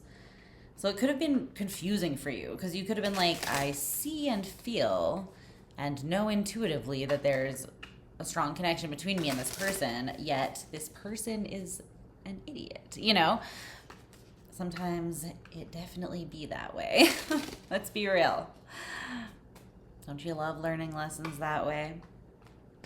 Okay, so your person's truth is the Two of Pentacles in reverse. They have made and acted on a decision. And they are feeling pretty certain about it. Like, yeah, they're actively manifesting something. They have made the choice and moved on it already. And they've done this like through physical action, but also they're taking energetic action. This is someone who knows how to manifest, to use alchemy. They know magic, even if they just have an understanding of like the laws of the universe from more of a physics perspective.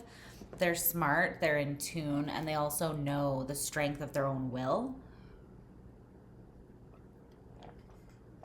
and the strength of their own intention.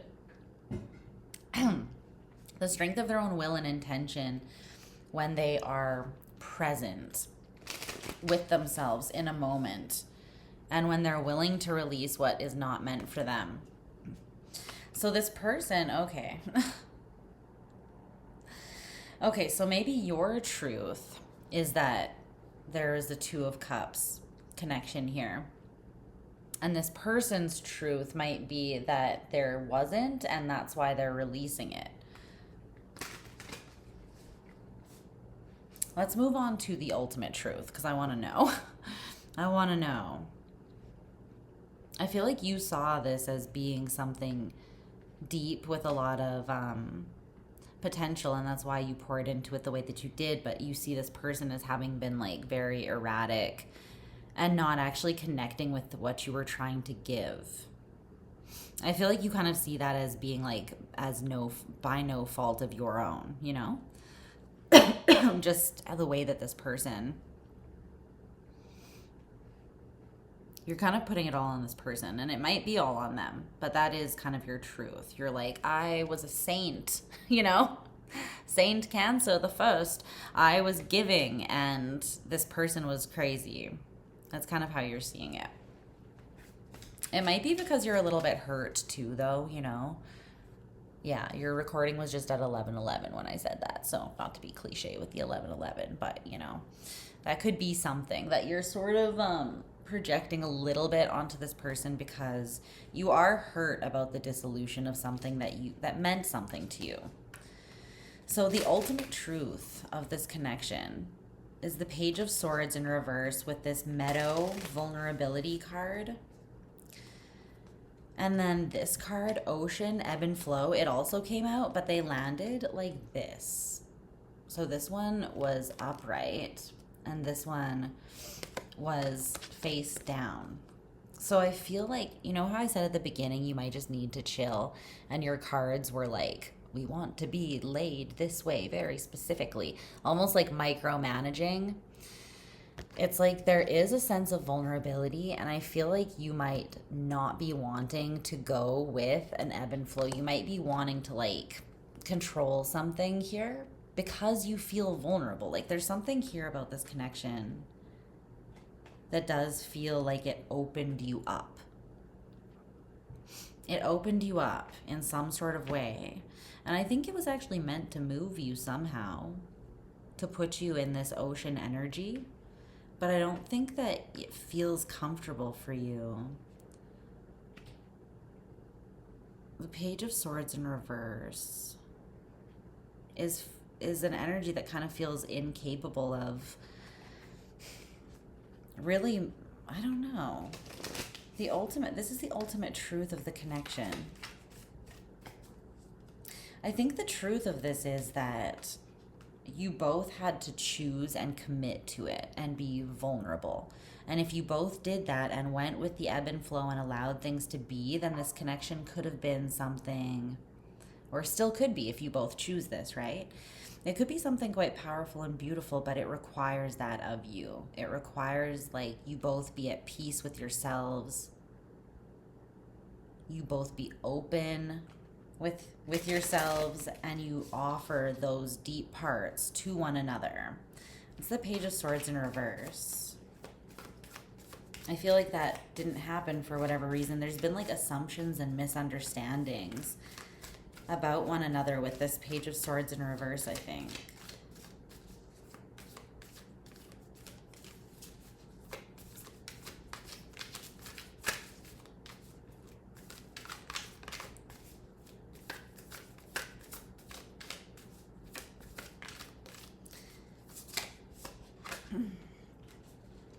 Seven of Wands in reverse, sorry. It's another card that talks about vulnerability. It talks about like laying your armor and your weapons down, right? Putting them on the ground. See my hands? I put my weapon down, you know, I've made myself vulnerable.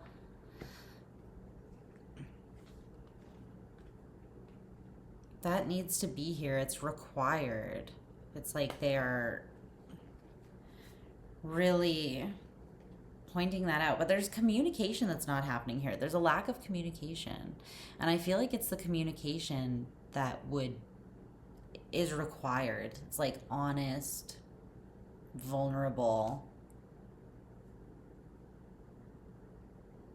mutable, like malleable communication where you're both open with yourselves and of yourselves, but you're also open to what the other person is offering and telling you. So, in other words, you're open to healing, you're not defensive, you're not judgmental, right? There would need to be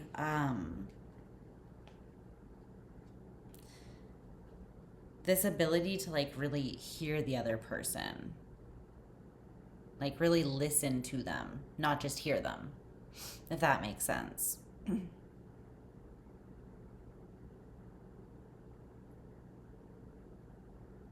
Being open to having your mind change, but I feel like you've both made assumptions about each other. Maybe because there is a lack of communication, so you could just be going off of like what you hear from other people or see on their socials or whatever the case may be.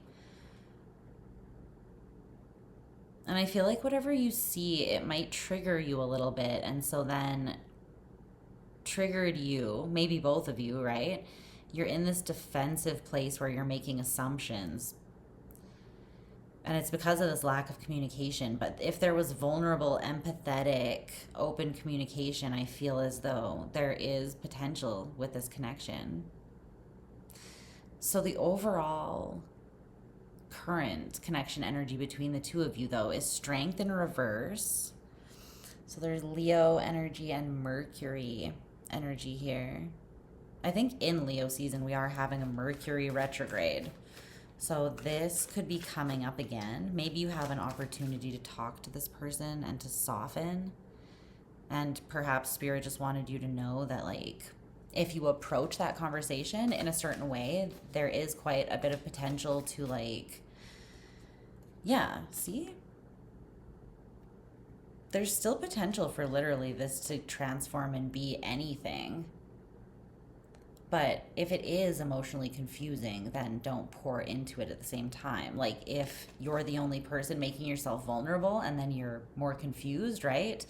That's not going to work. Again, it's like you both have to be on the same page here.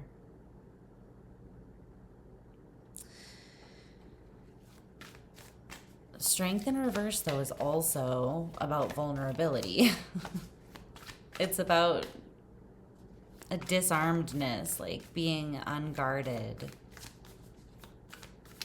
softening yourself, again, to be malleable as well, like softening your spirit so that you can expand, because something like rigid cannot expand, right?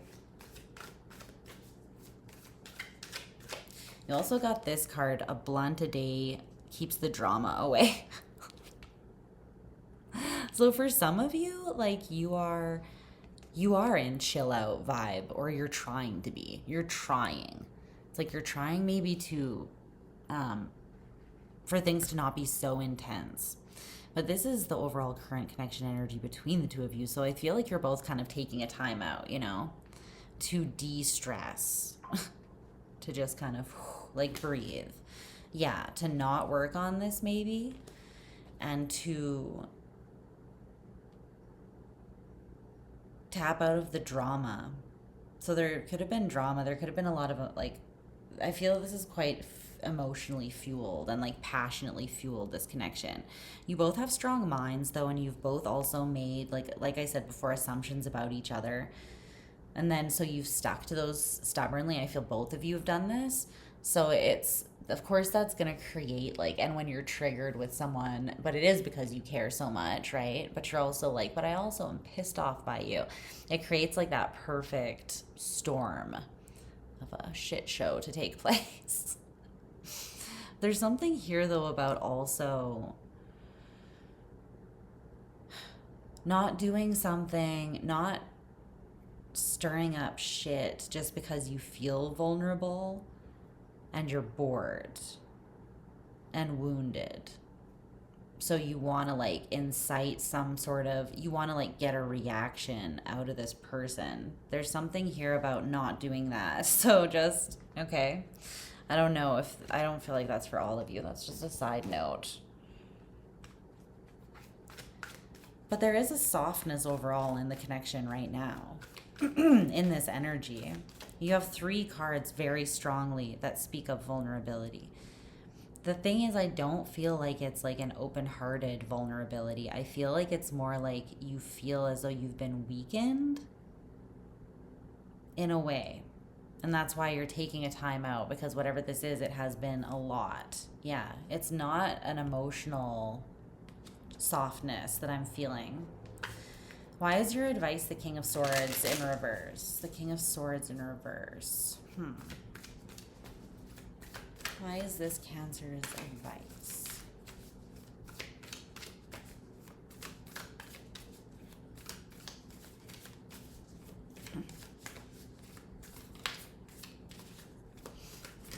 I feel like it's not a time to think about it, to overthink it. The King of Pentacles, be in your body.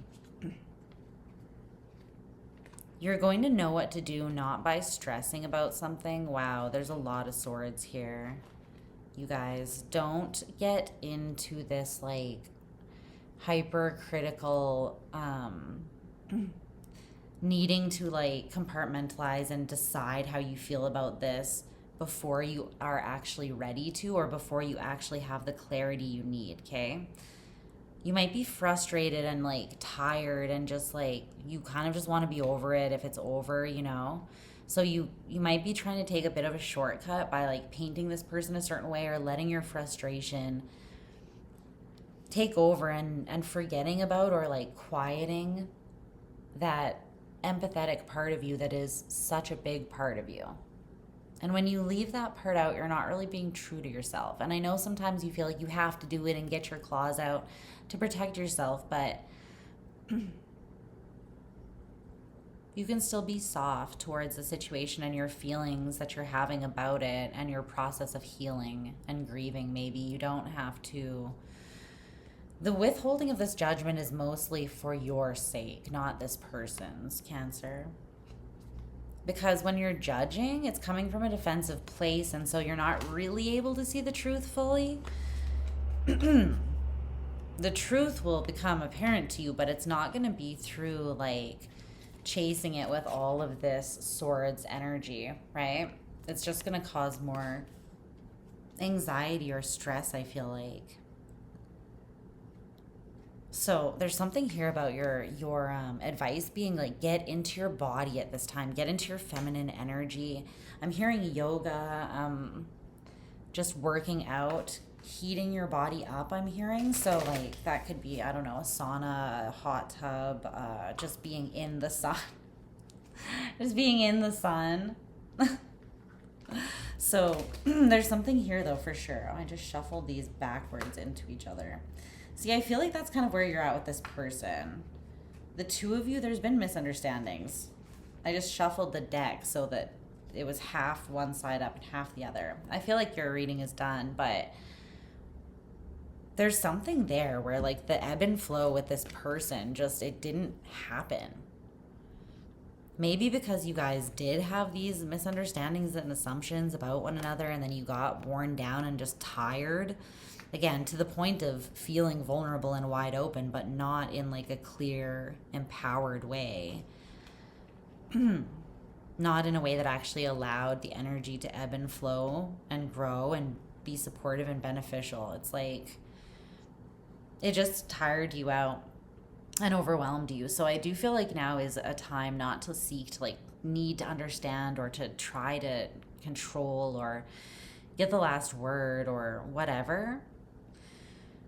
Allow your healing process to happen. Allow yourself to feel the things, and the answers and the peace that you need will come to you through that process faster than they will through trying to force it. Okay. Out of your head. And into your body too. This is important. Some of you might want to do like hip stretches. A lot of emotion is stored in that sacral area, right? There's like, if you Google like, or YouTube like search, there's even like yoga for your hips or something like that. Or you can look up like trauma releasing hip stretches or something like that. It helps you process through emotion. It helps it release it from the actual body as well. So I feel like that would be good for some of you. But yeah, just getting into your body, connecting with nature, grounding, being present so that your mind isn't forming unhelpful narratives and just keeping you kind of stuck and defensive, okay? I love you, Cancer. I hope that you guys are doing well. Check your other placements. Feel free to cross-watch for people that you care about, okay? And I'll talk to you again soon.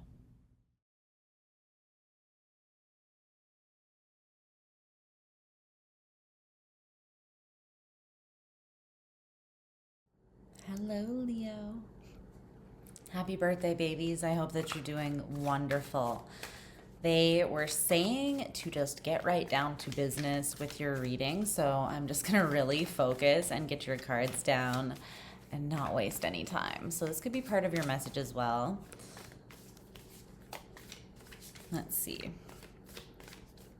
What does Leo need to know about the layers of truth and the versions of truth within this connection? Okay. That's why, huh? That's why I'm not supposed to waste any time. Because you don't know what the fuck is going on. Like, Lisa, we need answers. Come on.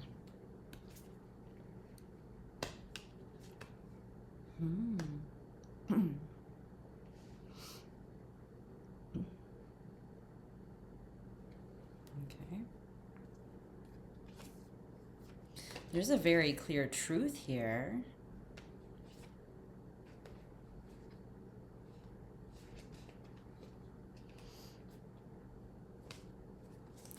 But it's at the bottom of the deck, so it's like it's either still in your subconscious or you haven't uncovered this truth yet. Let's see, clarify that overall connection energy. Damn. Okay. Leo. Okay, one more oracle card here for Leo.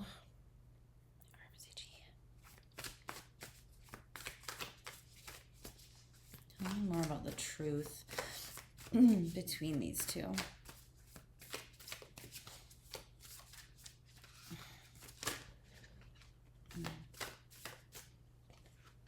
Okay.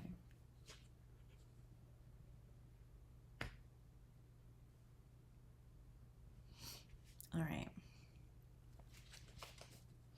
Well, what I see is a connection that is not actually meant to be, it's not meant to stay like in the womb. It's meant to be birthed. It's meant to actually be born.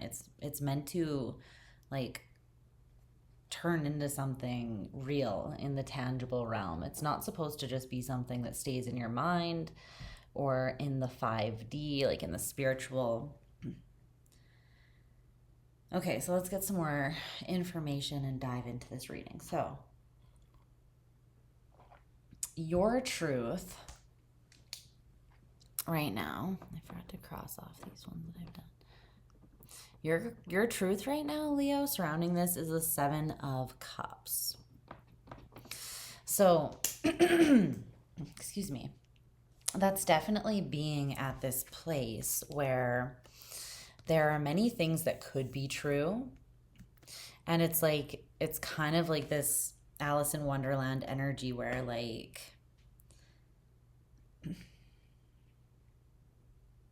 what's up, what's down. Everything's a little bit topsy-turvy because all things feel possible, right? It's this energy of fantasy. Venus in Scorpio energy. More Scorpio energy, the King of Cups. Okay, so you have a lot of love for this person. That's your truth. Like there's very strong scorpionic energy here. It's an emotional loyalty. You're committed to this person in some way. There's love and there's also a lot of passion and desire. Because the King of Cups energy is water and fire. Okay. However, there might be some confusion, or maybe there's so much potential or possibility in this connection, but you haven't yet nailed down like what it's actually going to be. You know what I mean? So you're still looking at everything, being like surveying the landscape maybe. Wow, there's more Scorpio energy. More. Look at this. You really might be dealing with one. The bottom of the deck is Death card, the Scorpio, and then Mars in Scorpio with the Five of Cups. You could have strong scorpionic energy in your chart or be dealing with one for sure. Okay, your person's truth is the Eight of Cups in reverse. Saturn in Scorpio. I shit you not. I didn't even see that until then. Well, this truth is that they are not walking away either. They're not disconnecting either emotionally from you or from this. They feel very tied to it. They feel connected to it. They might feel like it's karmic, not necessarily in a negative way, but like in the sense that the two of you signed up to meet each other here in this life. You know what I mean? Something like that. It's almost like they feel as though they couldn't really walk away even if they wanted to.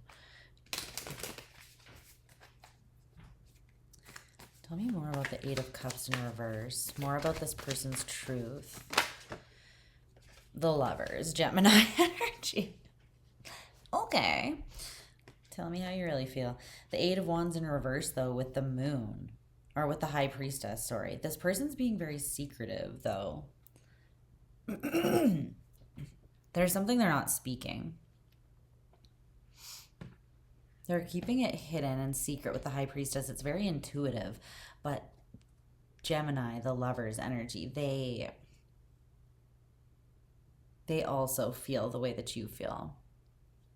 They love you. They don't feel as though they can walk away, but they're also not making a move. And there's two eights here, so eights could be relevant to you. Okay, well, but yeah, they think that you're the Lovers connection. So this person has very strong feelings for you. There's also something about them feeling as though you are a mirror to them. Okay, now we have two fives. So you might want to look up 8855 and see what that number means and if it applies. But now we have the Five of Swords and the Five of Wands here coming out. So that's a lot. So this is why this person's not saying anything, but they're also not walking away. They're super conflicted. It's like they know, though. The Lovers and the High Priestess are both in the upright. This is a classic case of this person complicating something that's not really all that complicated. I feel like it's just intense, but there's a difference between something being actually complicated and something being just a lot that you don't feel like you want to deal with or you don't feel capable of dealing with, right? And I think that's this person. They feel a little intimidated by everything that they feel. So they're sort of playing games with themselves in their own head, I feel like, about whether they want to, specifically about whether they want to stay single or whether they want to leap out into something that might take effort, but they do feel like it would pay off. But they're like, I could also get hurt. They just keep going back and forth.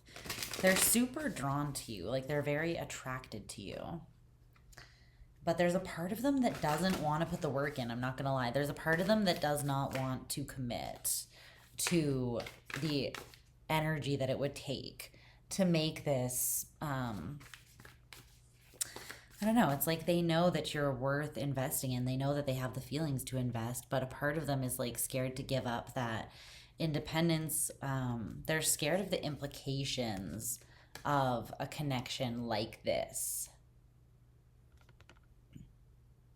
It's almost as though they feel like because you guys can see everything in each other, that means they have to be perfect all the time or something. It's something to do with a very high standard that they feel like comes along with this. They feel as though it would be a lot of work. I don't know if that's true, but that's there. I just realized that I'm using my cat cup. My grandma gave this to me. Don't say anything. But I love that I got my tea for your reading and it's the cat cup. Okay, the objective truth of this situation. It came out as the Queen of Swords with the Oracle cards of Compassion and Explore in the upright. There's something about this. There has been like some love lost, I feel like, here. And it could even just be for yourselves. Like maybe something didn't go the way that you wanted it to, or you didn't say what you really wanted to say or express something, or they didn't. And there is some sort of regret. So both of you could be being hard on yourselves about that. Things that you feel like you could have done better. But it still feels as though despite that, you could find, if you wanted to, you could put in the effort to heal, to find the answers, to communicate, and to be together. And it's like, I feel like both you and this person, you think about both sides of the coin. It's like with you consider the part that is just like, you're like, this is fucking confusing. It stresses me out a little bit. Sometimes it feels like it's just a fantasy in my head. But then the other side of it, you're like the King of Cups. Like the love is real and deep and you kind of can't shake it. And so you keep coming back to it is what it feels like for you. And for them, it's that they have a very clear understanding with the High Priestess and the Lovers. But they are choosing to complicate it because it freaks them out, or they don't feel ready or good enough maybe. But the truth is that there is like a discerning choice that you could make to bring this together in a positive way. And I feel like it's just compassionately exploring one another and the connection and yourselves, even the parts that are triggered by each other, right? That's where the compassion and the grace comes in. Tell me more about this Queen of Swords. But the truth is that though it might always feel like with the specific person, Leo, like there is always like some sort of strategy at play, or like you're both in your head in some sort of way, even when you are emotional. And I don't know if that's what you want. It's not necessarily bad, you know, it's like as long as you are in control of it, but there's definitely that like mental element. Some people just like to be just more in their emotions and keep them kind of compartmentalized. Not that you don't bring your head into, you know, your feelings. You always do, whether you want to or not. But some people intellectualize their feelings more, right? But that is like a way of exploring them too. Think of almost like psychology or like emotional intelligence and self-exploration, right? But I feel like if the two of you could do that together with one another, it would be really beneficial in a lot of ways, because you would clear a lot of things up. You would realize that the two of you are not a threat to one another, and you would be able to move forwards and let go of the things that have felt a little more confusing or like clunky or heavy in this connection. The overall current connection energy is the Ten of Pentacles with this lyrics card that says, sharpen up your knives, drown in my desires, you in the morning light. But the back of this card says, you're not the only one. You're not the only one. Okay, hold on, because what does that mean? Does it mean that someone in this connection has another person with that 10 of Pentacles, like a family unit that they would need to become single from before they would be able to build something with someone else? Or is this talking about you're not the only one dreaming of the 10 of Pentacles with this person and seeking the truth? Sharpen up your knives makes me think of like the Ace of Swords. Sharpen your knife of truth, right? Drown in my desires. You in the morning light. It's like seeing something in the morning light is seeing something clearly. It's as though the two of you are both drowning in your desire right now. And that, the power and the strength of the desire, the way that it's overwhelming you, is actually giving you the truth that you're seeking. But can you see the truth of all of the feelings and the desire through all that it is, right? All of the intensity, the Venus in Scorpio, intense, right? It's intense energy. Not bad, again. Gorgeous energy, really. I mean, it's like a kind of love that is an acquired taste, but I mean, we love a passionate scorpionic love around here. So,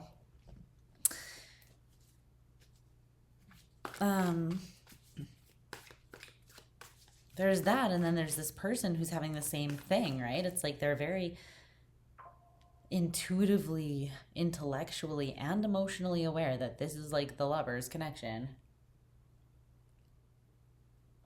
They feel their feelings just as strongly as you, and they feel the energy between the two of you.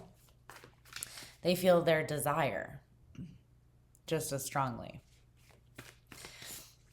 And this truth is hitting both of you. I feel like that's what it is, more than someone having someone else. It could be both for some of you, though, so keep that in mind. You would know, though. You would already know. The thing is, I feel like there's a lack of, like, the thing that's most prominently coming between the two of you is actually a lack of self-love. And it's not that you don't love yourselves, like, at all. It's just that there's a level of it that's preventing you, like a level of it missing that you haven't yet reached, right?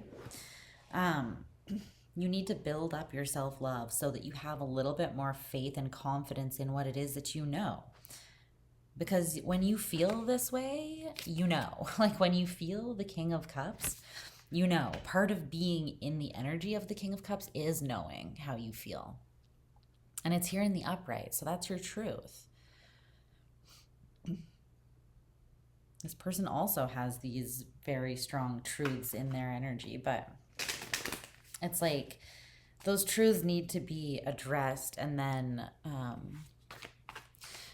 not harshly judged or criticized, but like love poured on them, compassion poured on them, explore them, discover what they're telling you, what they're showing you, these little triggers or confusing spots. And if you can do that together, then that will be all the better. I feel like your confidence will really grow independently and in one another and in the connection if you approach it that way. Because I think ultimately the two of you, yeah, there's the Two of Cups again. You're just a little scared, but you're both like dreaming and desiring the same thing ultimately. And you have the energy between you to make it possible. You just have to kind of be brave and act on it. But I do want to know why your advice is the Queen of Cups in reverse. Double water energy, really watery energy. I want to know why, though. I feel like this is actually looking at the self-love deficit. I feel like that's what it is, because the Queen of Cups is unconditional love. And it starts with the self, right? It's like double water. It starts with the self and overflows into everyone around. And then that's what creates this unconditional energy. It's because you're constantly refilling yourself and sustaining yourself with that love that you're able to offer unconditional love to other people as well. Because it's just an overflow, like I said. It's an overflow of what you're giving yourself. And you're able to continually give it because, again, it feels effortless to give it. It's just flowing over from the love you're giving yourself. So that's your advice, is to pour love heavily on yourself right now, Leo. And trust what you're feeling about not just this person, but about everything right now. I feel like with that King of Cups, you're very on point. It's interesting though, because your truth is the King of Cups, and then the advice is the Queen of Cups in reverse. So Spirit is saying, although your truth, your version of the truth is that you are this King of Cups, right? There is still something that you're not completely sure of. And it's not that you're not sure though. It's like you're not letting yourself be sure. You have this emotion inside of you and you have this certainty of it, right? But then you go into this energy where it's like you open it up and you convolute it. You make it a little more complicated than it needs to really be. And then I feel like you confuse yourself. And there's also, you might question it out of some sort of insecurity that is stemming from a lack of compassion and care for yourself in some area is what I'm feeling. And that's both you and this person. This is the advice. So it's there for both of you. I'm seeing it more clearly with your person's energy though. It's like the games that they feel they need to play, even though they're not walking away, but they're also not saying anything, and they're mostly playing games with themselves. There's another 5. As I was looking at these two, the 5 of Pentacles then came out. So the only one we don't have is the 5 of Cups, but I think that showed itself earlier. Excuse me. My God.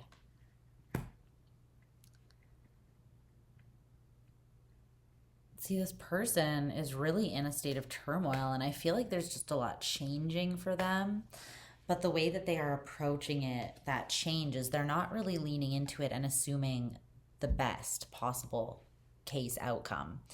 They're more like freaking out in their own head and somewhat assuming the worst. And I feel like it's becoming a bit of a self-fulfilling prophecy for this person because it's putting them in a stagnant space where, because they are assuming the worst and being critical on themselves as well, simultaneously, they are stagnating themselves in like a very real way. But it's like they're locking themselves in a room with the truth and they can't escape it. So then they have to play all these games with themselves to try to not see it. You're both doing this to some degree, I will say, Leo, though. Because the truth is that there's a love here that is so big. I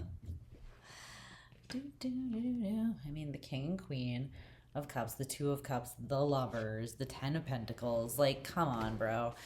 There's a love here that's so big that it intimidates both of you a little bit.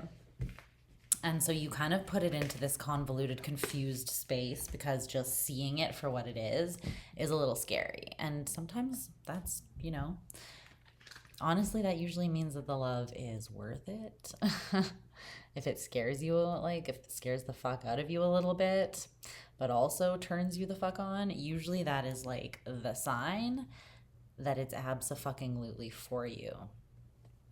Just saying. Personal experience. Those are the things that they're risks that you should take because they're not really risks. I feel like those are signs that that is something that is meant to be on your path. It's meant to be for you. And but yeah, that's just my 2 cents. Leo, do what you want. But I do see that you two are more on the same page than you think with that 10 of Pentacles being the overall connection energy. There is fear between the 2 of you though. So I feel like I said, use this time to really love on yourself. And then allow the clarity and like the assuredness that comes from that to be the driving force between or for your next action or your next like expression in the situation is what I want to say. All right. Happy birthday, superstars. I love you so much. The world is a brighter place because of you. But I know you know that. And check your other placements, okay? I'll talk to you guys again soon. We're going to move on now to Virgo.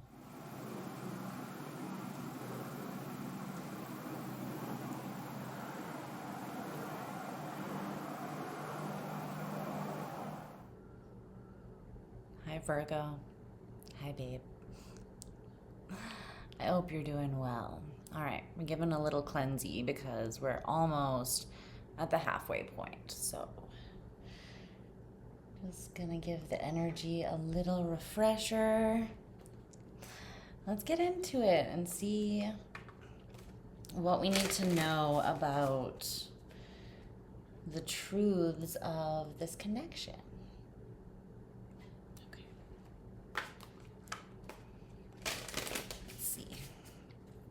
It will be your birthday before you even know it. Are you excited?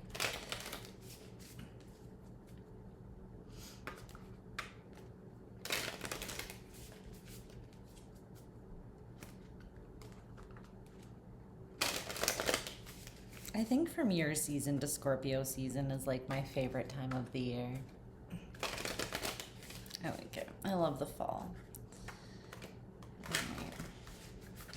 Let's see what's going on. Your cards took a second there to be ready, so that could also be a message for you. You could feel like something is almost in, it's almost like it gets put in like a hiatus state. It's not a hiatus though, because it's not like a break. It's just on a plateau almost. So it might be something that went like this and then it's like plateauing for a little bit. I feel like then it will be ready to go again and it will be clearer once the energy picks up again. That's interesting. Okay, let's get your cards. Spirit. We get 5 cards for Virgo.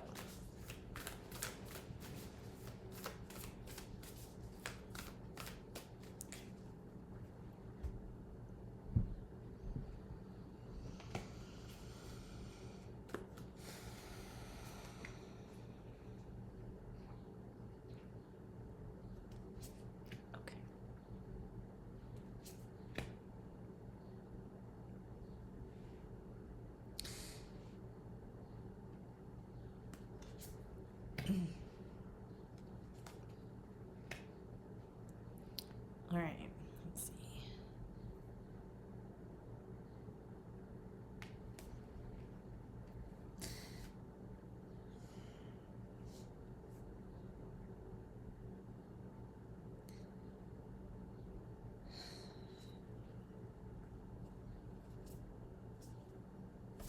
Okay, let's get some oracle cards for you. I'm just getting like sucked into the energy. Clarify? Yeah, okay. All right. Yeah, this is an intense energy. Okay. Just one more card.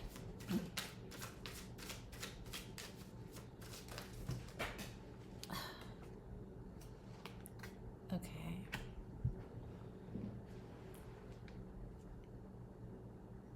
Gave me 2. All right. Okay.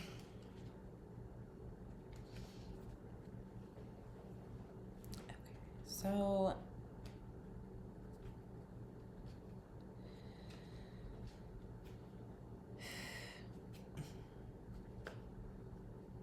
there's something from the past, it feels like, that is like popping back up to be processed further for you, is what this feels like. And it's almost like a truth that you hadn't seen the full extent of yet. I feel like you've seen part of this truth, but I don't feel like you've seen the full extent of it yet. And that's the reason why it's popping up again. You could be frustrated, confused, or just like even a little pissed off, honestly, that something that has already like closed out and caused you grief is coming back up inside of you again. It might not be coming up again like in your physical. I don't feel like it is. I think this is like mental, emotional, and spiritual. But it's happening because like progress and healing is not linear. It's not like you're going around in a circle, right? It's like a spiral. And this is how we ascend and we go upwards. So things come around to us again, but it's like you're not here anymore. You're now looking at it from another level up. So you can process it more fully as a result of that process that has happened, right? So this is coming up again, not because you're like getting sucked back into an old feeling, but it's because there's something new that you need to see about it for your own growth and healing. That's what this feels like. I feel like there was someone here that tried to like censor you. And they were very addictive.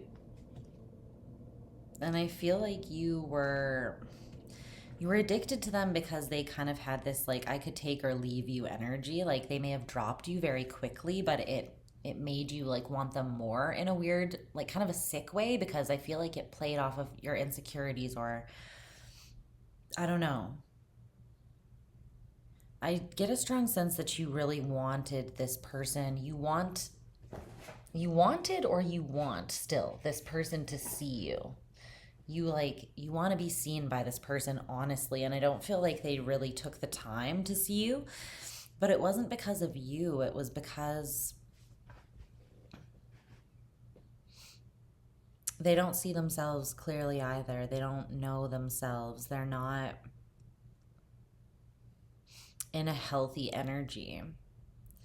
Whoever it is that you have been dealing with, or that this is about specifically, this is something that's already closed out for you, Virgo, but it's like, again, it's coming up again. This is someone who,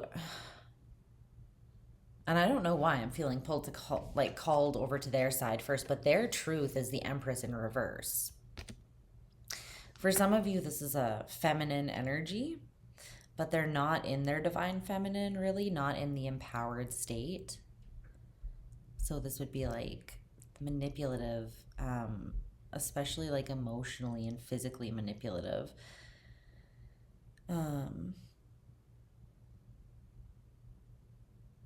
Insecure, not fertile, not willing to like expand and grow and be abundant. Just kind of shut down and not in tune with true feminine energy. And this doesn't have to be a woman, it can be whoever on this side, but I do feel like that's the energy that they're in. And I think that you are kind of like more of a nurturing, loving person. And I think that you see the like who this person could be if they did invest in themselves, or if they were able to see themselves clearly. I think that you understand that they don't see themselves clearly. I think this is something that you saw and you may have tried to help them, but I think that you just caught stray bullets, or you were like a casualty, or I don't know.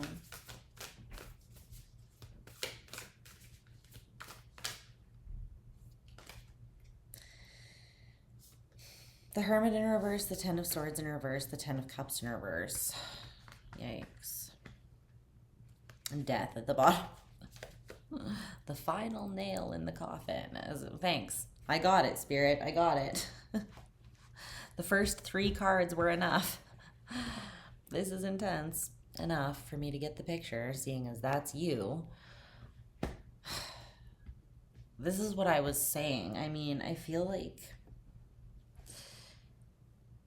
whatever this is, it did quite a number on you. There's strong Scorpio energy here. There's also Venus energy and then your energy. This energy took a lot from you. It took you away from yourself, your empowered self. It's like the more that you looked at them and shone your light on them and tried to help them, the more that eventually you were flipped around and confused and just like looking in the dark.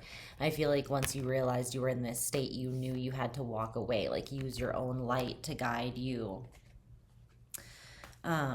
back to yourself, essentially. This was heavy for you. It feels like it was deep, and it's because I think that you had like a big dream for yourself in this person or a vision, but it ended up being like tragic instead. It ended up being maybe deception and betrayal. There could have been just so many games and like overthinking and paranoia and ego, but it all came from from insecurities that were triggered here. I feel like, I hate to say this, Virgo, but I do feel like this person brought out the worst in you. Like, I feel like you know this, though. They know this as well. They know that they bring the worst out in you. Your truth is the Ace of Swords in reverse. So we need to see what that is, because this in the upright literally is the truth. So it's telling me your truth is not the truth. So it's like you're maybe seeing something as you might not be seeing a truth surrounding the situation. That could be why it's coming back around again, right? There's still something you need to see.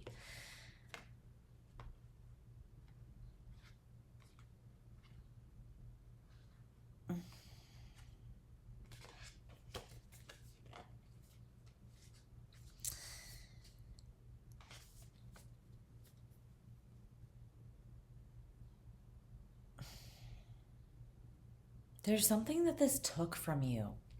Like, I keep getting that energy very strongly. There's something that this, and it's not anything that you can't get back.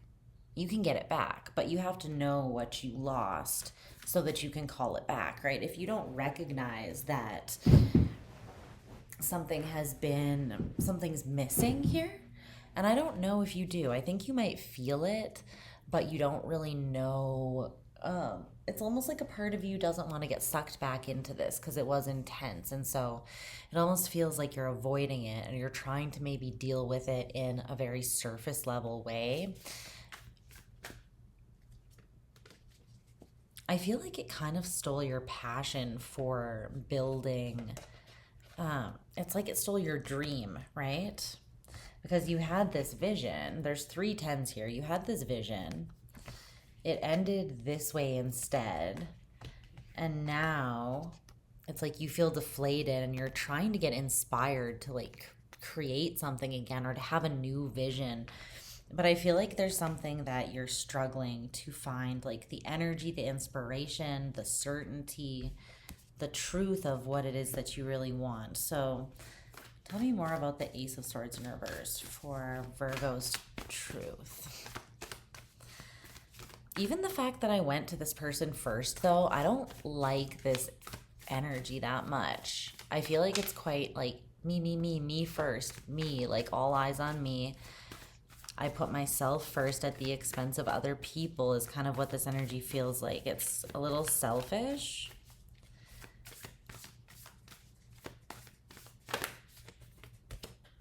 The Ace of Wands in reverse again with the 10 of Pentacles. Tuck. It's okay. Just lay down. Go lay down. You're good. And the Page of Swords in reverse. Yeah, go lay down. Good job. Okay. He's like scratching. The Hierophant and the High Priestess is at the bottom of the deck. Taurus energy and the moon. Taurus moon. And then the Wheel of Fortune in reverse. It's something that wasn't for you. But you really, you wanted to, I don't know.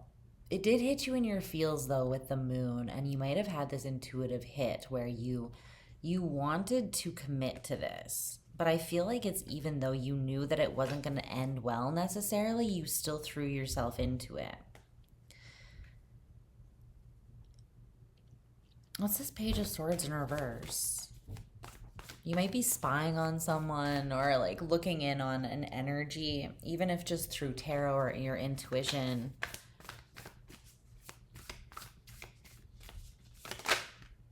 The Three of Swords. The Three of Cups.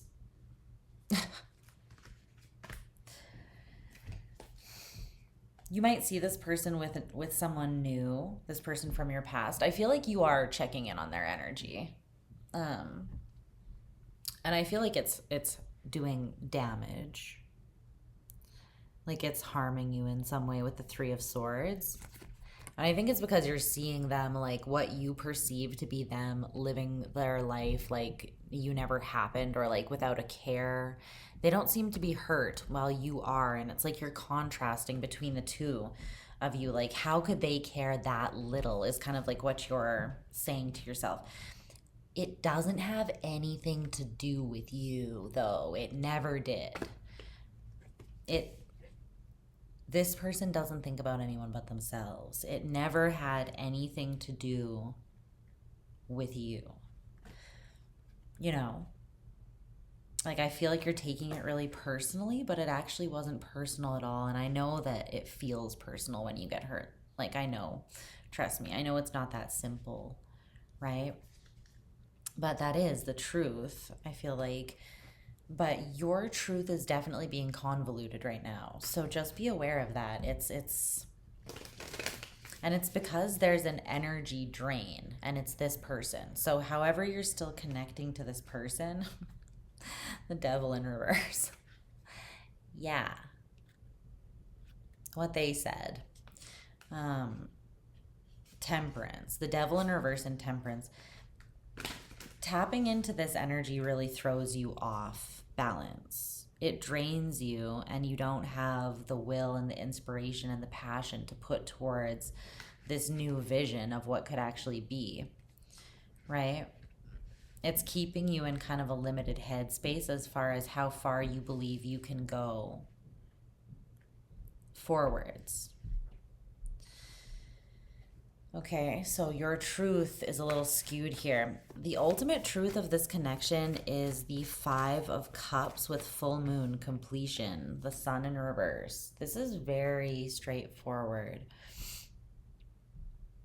There is a heaviness to this energy, though, for sure. Like, there is a weight. It feels very karmic. It feels very Saturnian. Like, this was a lesson, and it was a hard lesson to learn, you know? Like, it went deep, and it did cut deep. And I feel like it was always meant to. Kind of took you to a dark place, though.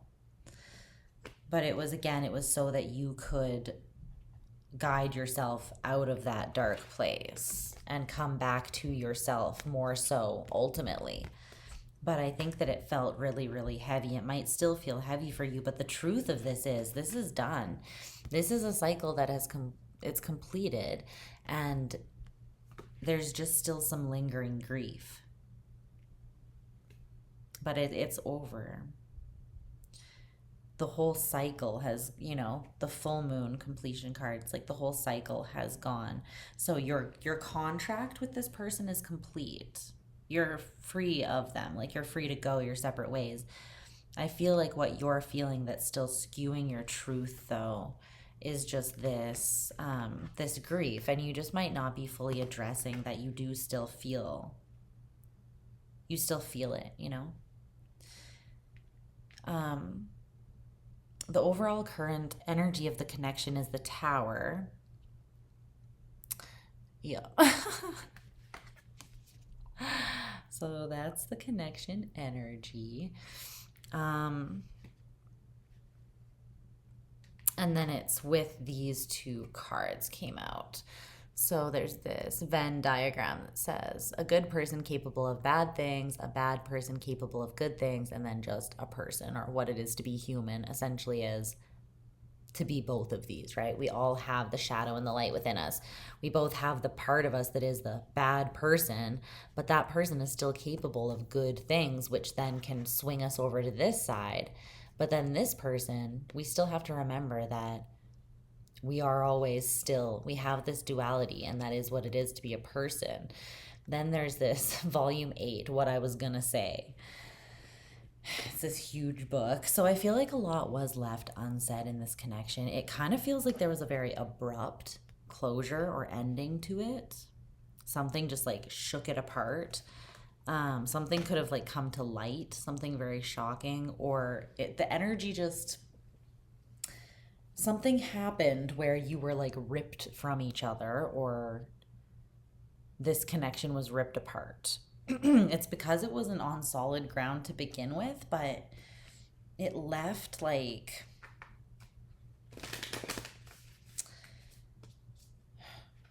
there's fragments of this that are still causing some sort of tension or conflict for you. And I think it's this, you are still at conflict within yourself about this, because you can still see the good in this person.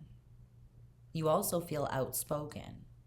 Like there's a lot that you want to say or get off your chest, and like it has nowhere to go. And as a Virgo ruled by Mercury, it's important for you to express yourself. So you might want to write this down, and even like a good healing exercise is just, yeah, see, you're really in your head over it. It needs to get out of your head. I would journal about it. Or you can like write them a letter that you never actually give to them, but that's very therapeutic oftentimes. Don't overthink it, just kind of like stream of consciousness and just like channel and write the letter to them and just say everything that you would say if you could speak to them and just get it off your chest. But there is this part of you that's like, they're just a person though. There's still, I don't know. I think that the part of you that's grieving is the fact that you still have a tender spot for this person. And I think that you don't like that. I think that you are aware of it. And I think that that's ultimately why you're kind of avoiding your own truth. Because it's like you don't want to be hurt about this. That I think that there's a part of you that's mad that this is affecting you, or did affect you as much as it did, or you're tired of being in pain over it, you know?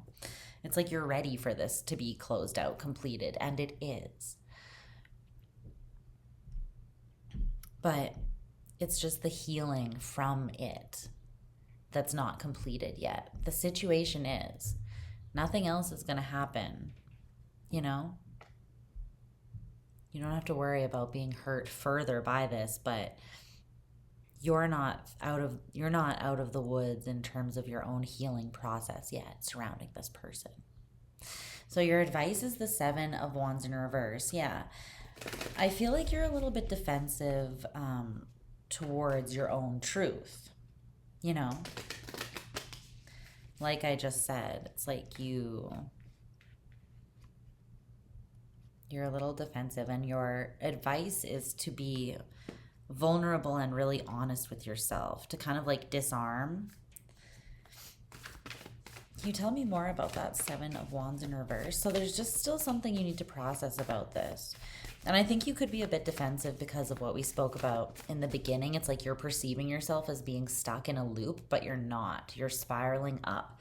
So see it as that. Like there is a lot of growth that's happening for you here, but it will be how you perceive it. So if you perceive yourself to be stuck in a loop, you're going to create that reality, you know? Like it's going to become a self-fulfilling prophecy where the process of healing is harder than it needs to be. Okay, so if you let down your guard and you just accept it for exactly what it is, there's the 9 of Wands and the Knight of Pentacles. It's saying just like power through this, like push through it. The healing. Like, do the work, do the shadow work, but know that this is, you have the Ace of Wands in reverse, the Ace of Swords in reverse, and the Ace of Pentacles in reverse. This is definitely over, okay? Whatever this is. And it's time now for you to be happy. I feel like this is you, the Sun and the Emperor. To feel sovereign, empowered in your own life, confident, and in the sun, like truly happy and joyful and just fulfilled. So they're just basically saying do the work. And for you, the work I feel like is softening a little bit. Softening so that you can feel your way through this and then release it. So you're not carrying these little fragments that are kind of haunting and confusing you and keeping you in this unhealthy space in your head where you have this attachment to this person as well. And I don't think that you like that either, because it makes you feel a little bit out of control. And it is almost coming through as a bit of an addiction. So like when you tap into it and it hurts you, there's a part of that that is like satisfying to your smaller self. The part of you that likes criticizing yourself and believing that you're not enough, Virgo. Okay? I'm not calling that part of you out to hurt you or to embarrass you or to shame you. I'm calling it out because I know that it exists and it doesn't need to. Because you're beautiful and all of you deserves love. And suddenly I feel quite emotional. So I think that this is something that you need to remind yourself, and you need to really practice it.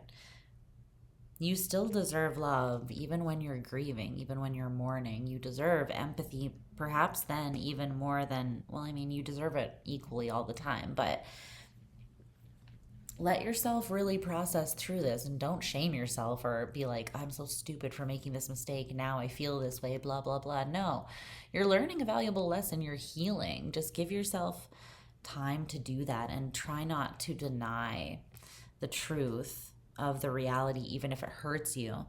But that doesn't mean like constantly tapping into the situation and like spying and allowing it to continue draining you. Because every time you tap in and you get that like harsh hit, not only are you validating a lie that you're not good enough, it's not true, but you are draining your life force energy. You're giving it to the attachment that you have with this person still, is how this is coming through, okay?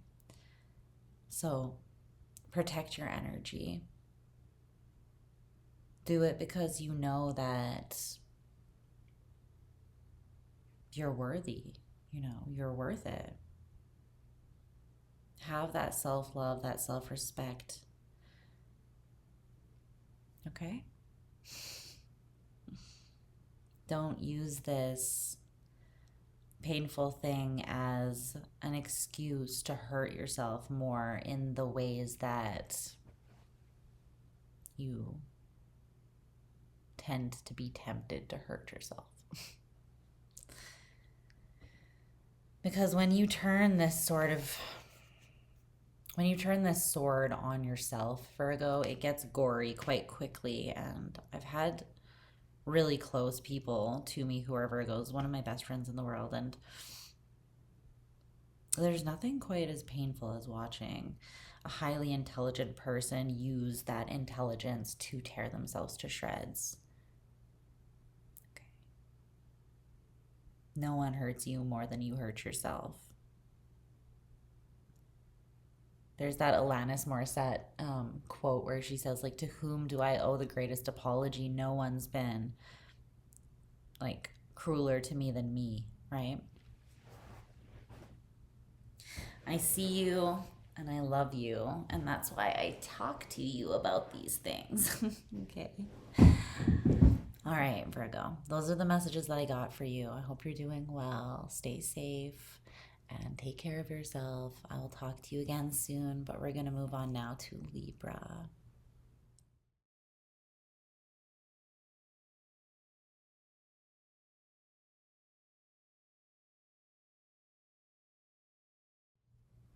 Hey, Libra. I hope that you're doing well. Okay. Let me get your cards down. Let's tap into the truths, the different elements of truth here that are within the connection. What does Libra need to know about this?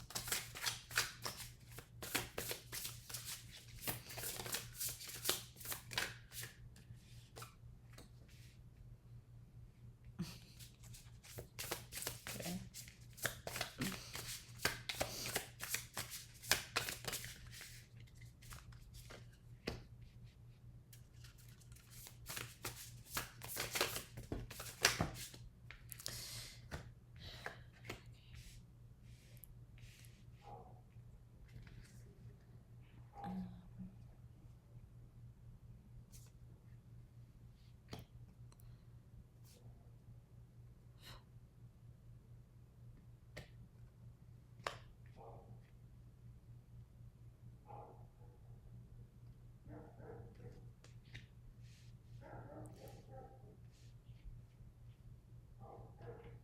Dog's barking. Okay.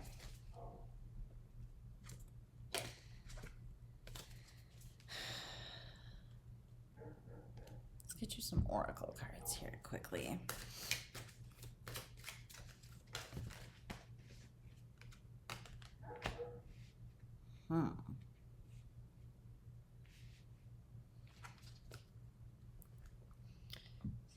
This is interesting energy.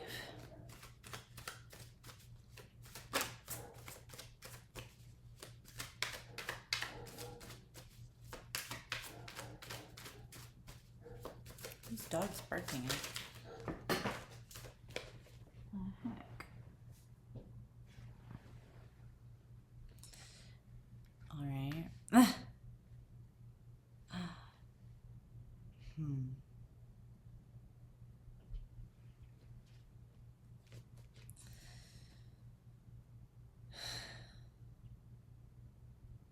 Okay.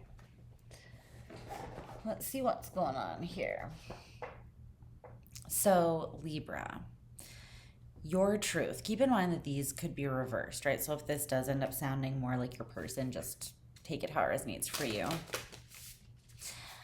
I have a feeling that this is your side, though, because your truth is justice. You are literally your truth, your own truth. Your truth is that you're in your power and you believe that you're kind of not stressed, you're kind of unbothered at this time because you believe that you're in the right. I mean, you believe that you've acted in accordance with your own standards and, you know, that you have been just, that you have been fair. You could feel like you took action to avoid something that could have been disastrous in your eyes. It feels like something's missing here, though. I don't know. The Ace of Wands.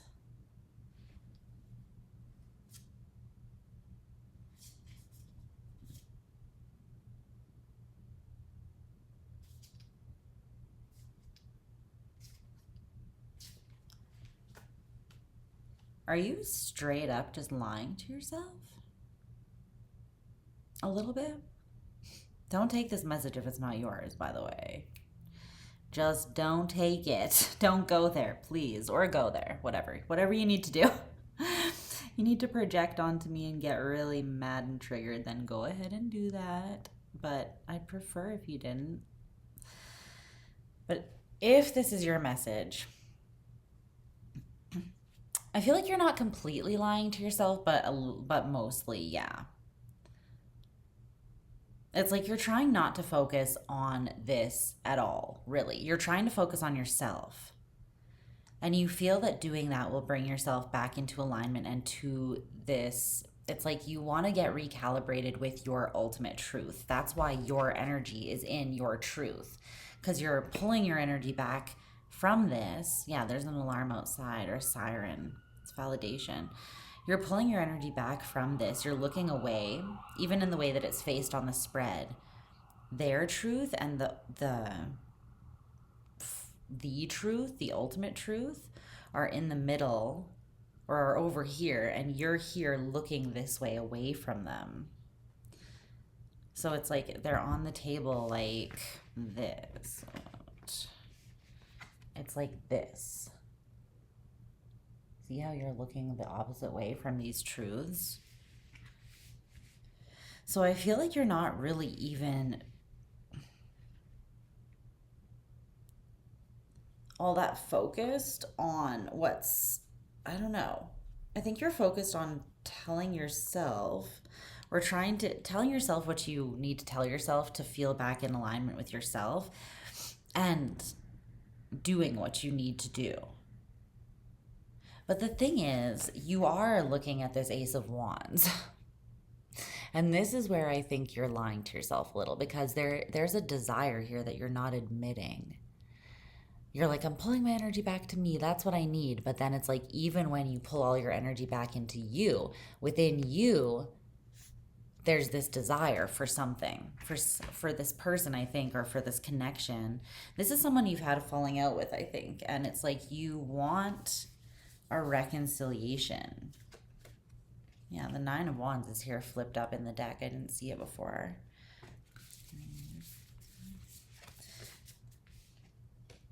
It's like you've been wounded by this already. This is the card of the Wounded Warrior. See, they're a little bit guarded. They've seen better days. So the Nine of Wands plus the Ace of Wands is the 10. It's like, that's why you don't want to look at it, because it feels like it's so heavy that it's almost overwhelming if you admit it. If you admit the desire, then it kind of comes rushing in. But your truth is you're trying to pull your energy back into yourself. However, you are noticing or taking note of, and some of you aren't lying to yourself about this. I feel like most of you are, but some of you are. Your truth is that the more you pull your energy back into yourself, the more you realize that you actually do have a lot of desire for this person, but you are defensive against that desire, I feel like. Like you're not like comfortable with having that desire for this person. Something about it feels heavy. I think it gets you in your head. Your feelings get you in your head and it feels heavy. Okay, so this person's truth is the Nine of Pentacles. Well, they're also not focused on you at this time. They're focused on themselves and they're focused on a spiritual journey, I feel like. Like they are looking, your energy is over here and they're looking off this way. They're looking at this owl. They're focused on something intuitive, their own intuition. Both of you are focused on yourselves. It's interesting. Yeah, because even there's a moon in the sky in this. Can you see it? There's a moon in the sky in this card too, which is super interesting. Very intuitive feeling Nine of Pentacles. I forgot I had crystals on my on my lap. This person has some conflict though as well. You both have a little bit of conflict about each other or about this.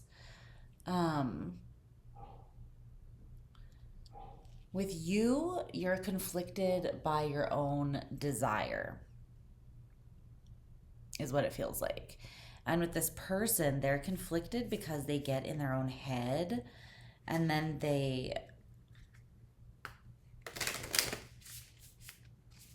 feel all like torn up inside. There's an internal state of tension.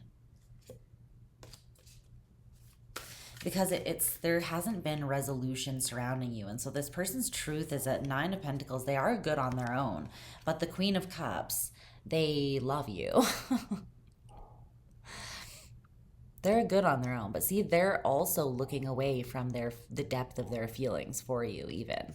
They're focused on something's being revealed to them intuitively right now.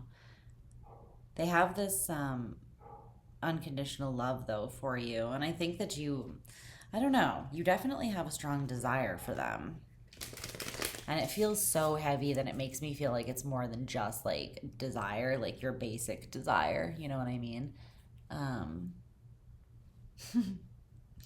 let's look at the ultimate truth between you guys. Okay, so we have the Knight of Swords in reverse with Faith.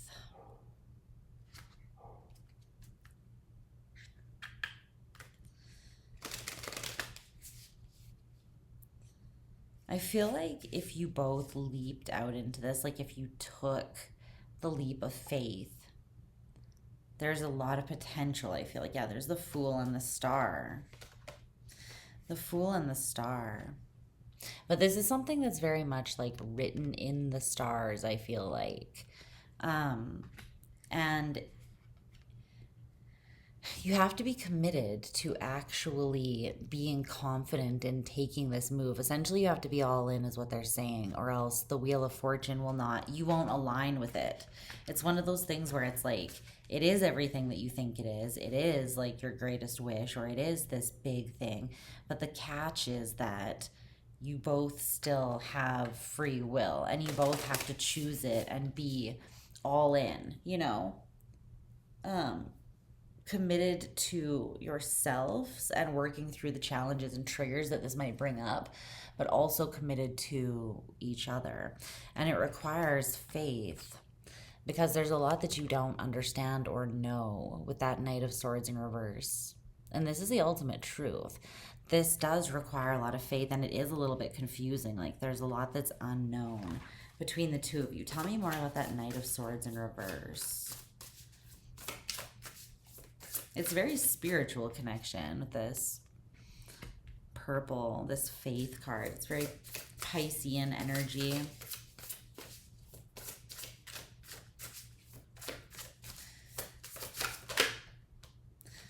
The Nine of Swords. The Hierophant in reverse, the Ten of Wands. Yeah, see? And the Moon. It's like, if you don't fight for this, though, it's almost the energy that this connection, Libra, it could be your dream come true, or it could be your biggest nightmare. You know? And it all depends on what you guys do with it.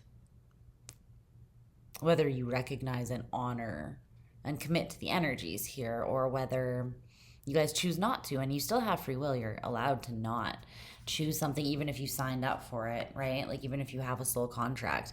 But this is what it looks like when you're not fully committed to it. It's heavy and stressful, and there's anxiety, and then it's like all of your worst fears and insecurities get stirred up, and it makes you not want to fight for this, right? Because it's like terrifying and it's too much. And that comes from, they're telling me it's coming from a lack of commitment and a lack of faith. Like, trusting enough, despite having all the answers, to still leap into this fully is what is needed. Because it could be like perfection, it could be heaven, or it could be hell, but it all depends. It's not based on whether the connection or you and them are good or bad, right? It has to do with your free will and whether you two choose to go all in and commit, right? And put your will towards this. Because if you both do that, things will become clear, and I feel like there's a lot of potential. Okay. The current overall connection energy, though, is the Seven of Pentacles in reverse. So I feel like right now there's really like no commitment being made to this. But it's interesting, though, because it's clarified by this oracle card, which is, I must not fear. Fear is the vibe killer. This combination makes me feel like this is just a hiatus. And it makes me feel like what is being done in this separation is a tackling of personal fears. So you and this person, you could both be ascending. You could be not moving towards each other at this time because you are balancing and harmonizing yourselves internally, essentially, is what I feel like. Oh, my foot is asleep. It's underneath me. Oh gosh, okay. so pale. Oh my gosh. Don't look at me. Just kidding. But I am a little ghost over here. There's a lot of passion and a lot of love here, though. There's the King of Wands and the Ace of Cups at the split here. Okay. Your advice is the Two of Wands in reverse and the Ace of Pentacles in reverse. Two cards came out.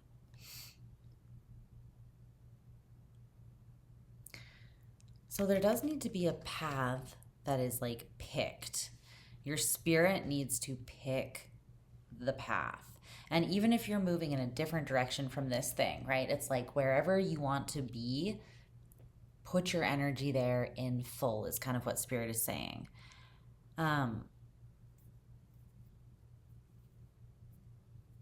What's this Pentacle in reverse, though? This Ace of Pentacles in reverse. It's almost saying, like, orient yourself away from this opportunity, though, or... What's this? The Eight of Pentacles. The Ten of Pentacles.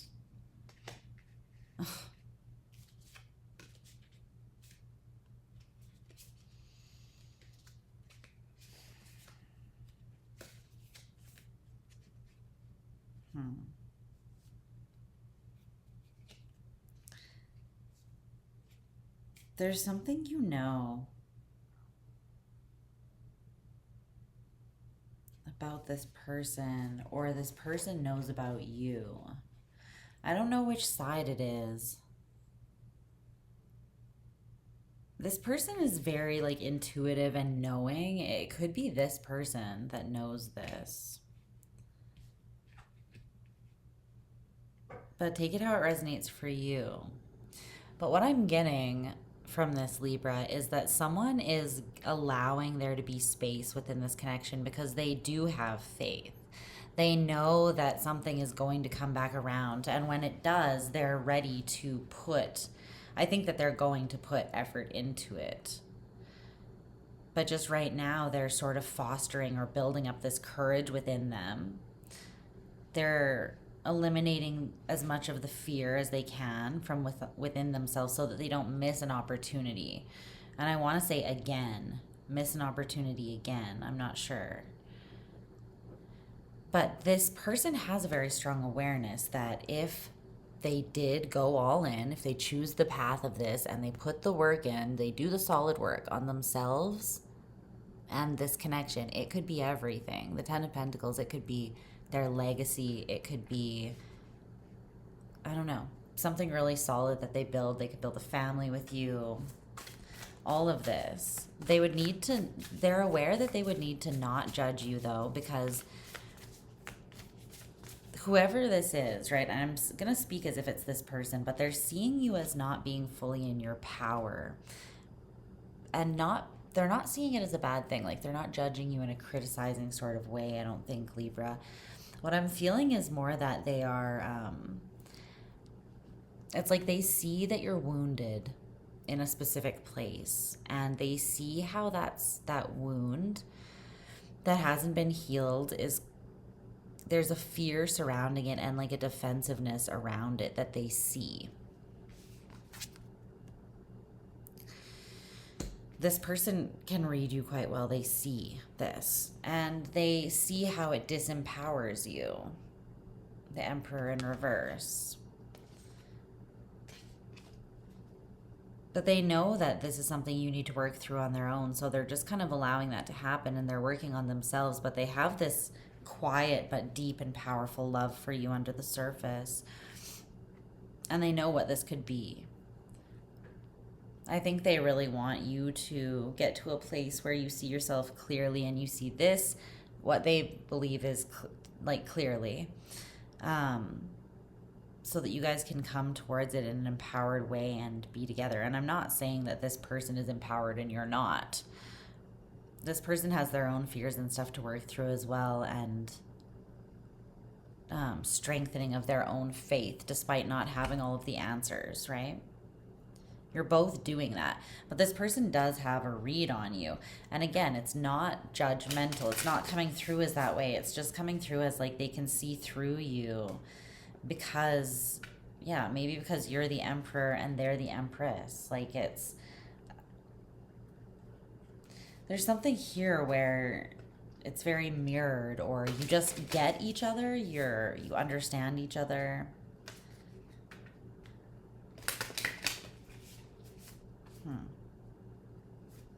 Anything else for the advice?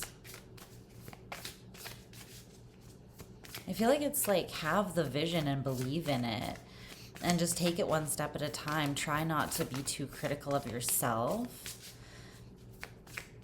especially of these more wounded places that you do feel really defensive around. Don't attack those places where you already feel wounded and defensive, right? Be really gentle and empathetic with yourself there. But also I feel like maybe allow yourself to be seen by people who... Allow yourself to be seen in those places, Libra, where... By people who are capable of truly seeing you there. Like I feel this person is. Because they can also validate and empower you as well. And I feel like you'll also find clarity through communication. There's something about mercurial energy here. So whether that is like you writing or journaling for yourself, just to get a flow of communication going, whether you ever send it to this person or not, or share that with them, or whether it is directly communicating with them, I feel like that choice will bring you out of a phase of disappointment. Though, if you do choose to talk to this person, I don't know. I feel like there's almost a level of apathy that you could get stuck in here. And it's just super simple, right? It's just coming from like, if you are defensive against your desire, then you're going to be like putting out that fire more or less, right? It's like you're kind of covering it up with this defensiveness. And that's naturally going to put you in a somewhat detached or apathetic state, right? It's not something that you're trying to do, I don't think. It's just like the natural reaction. So just be aware of that, okay? But yeah, if you want this, you can work on it. You kind of have to work on yourself first. You both are doing that, I feel like. And it has to do with faith and being able to open yourself up to this bravely and commit to putting energy into it, even when it doesn't make sense, even when you don't have all of the answers. Because the truth, the ultimate truth of this connection is that it requires that. It's something that would need to be built, like, and founded on faith. Because with the Knight of Swords in reverse here, there are things that need to be like uncovered and cleared up. But Spirit, I feel like, is also saying that there are things that need to be felt and shared in like an intuitive and emotional way between you and this person. There are certain things that you will struggle very much to verbally express. You won't be able to put it into words, or you'll just feel like you can't say it. I don't know how to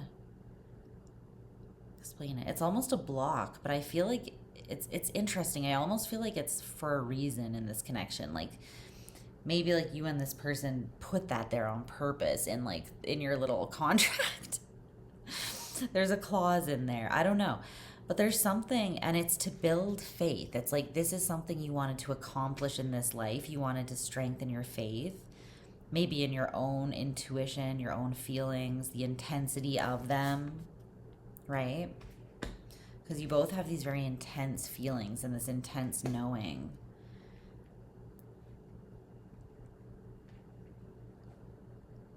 But it's something you wanted to experience or strengthen in this life, and I feel like that is the purpose for there being complications sometimes or misunderstandings with actual communication. I feel like when that happens for you and this person, it would be beneficial for you to just really try to tune into something that's outside of your mind.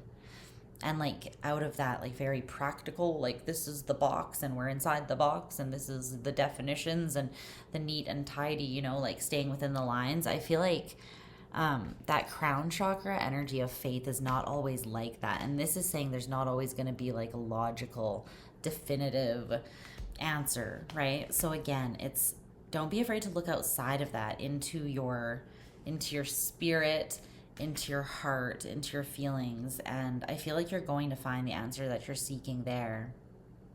That gives you this like confidence and more of an empowered energy, an assuredness almost. It's like a confidence that is not faked. And it's not coming from this very like detached and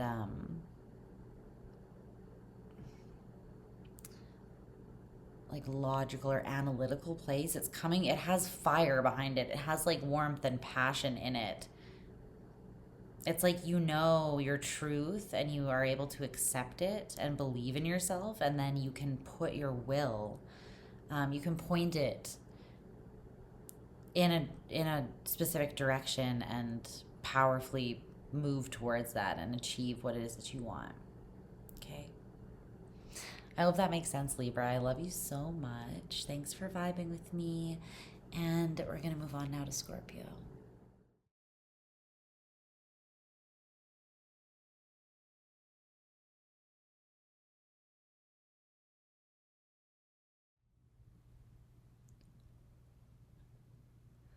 Hi, Scorp. How you doing? I hope you're doing well. Yeah. This is where we're at in the reading. This is the vibe, the energy. The ultimate level of chill has been achieved. I'm so relaxed. Okay, so we're gonna get into the truths, the levels of truth here between you and this person in this connection. Keep in mind that the roles might be reversed, so if it sounds like I'm speaking about them first when I say that I'm talking about you, you can just reverse it and take it how it resonates, okay? Let's see what's up. Let me set this down.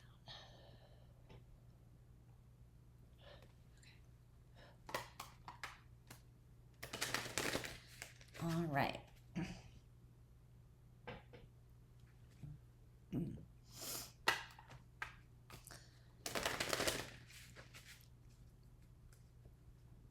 What are my beautiful Scorpio people, my lovely Scorpio collective? What is it that they need to know most about this connection and the truths of it? Let's see. All right.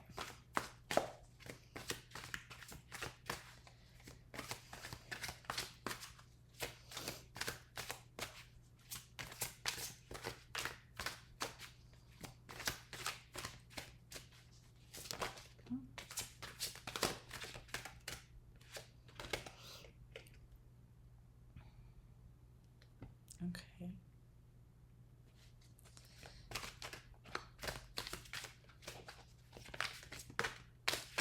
Ah.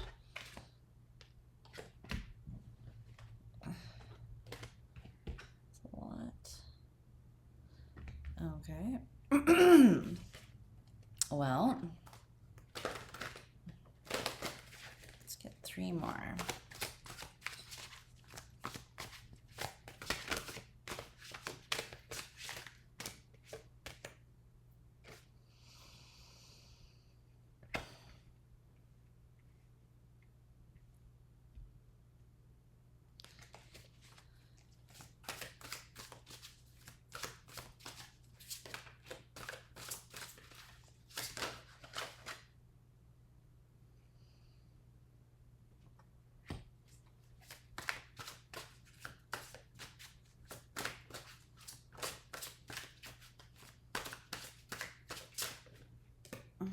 As soon as I tapped into your energy as well, I excuse me.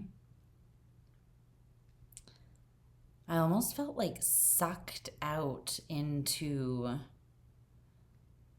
the ethers. Like, I don't really know how to explain it. I guess the best way I could explain it in physical terms is like feeling very ungrounded all of a sudden, I guess. But it's kind of like when I don't know, I felt like I was just immediately sort of sucked into a whirlwind of energy. It wasn't even necessarily emotion, it was just energy. So I like cleansed and sort of grounded in a little bit. Let me just grab your oracle cards and then we'll get into this.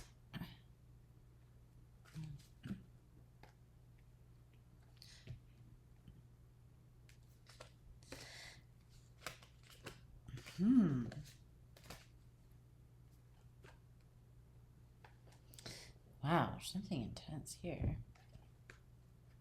Okay, one more.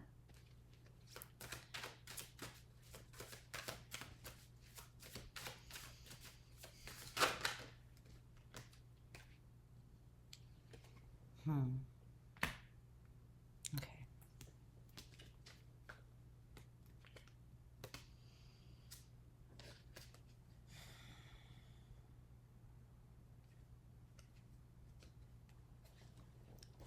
All right, Scorpio.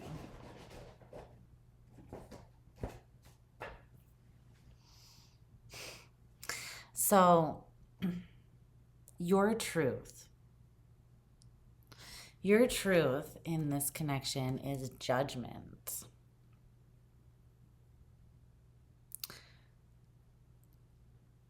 Plutonian energy, go figure. You are basically showing up right at home in your own energy, but you are making a judgment call, and there is something about like resuscitation here, like bringing something, breathing life into something, breathing new life into something, breathing more life into something. I don't know if it's necessarily it needs to be brought back from the dead, but like, you know how you can resuscitate someone who just like loses their consciousness as well, or like almost drowns or something like that. It's like you're trying to decide whether this is worth saving right now. You're making a judgment call currently. Someone else got judgment in the same place, and I can't remember who it was. Tell me more about this for Scorpio. Scorpio's truth. More about that. What is this? The King of Swords in reverse.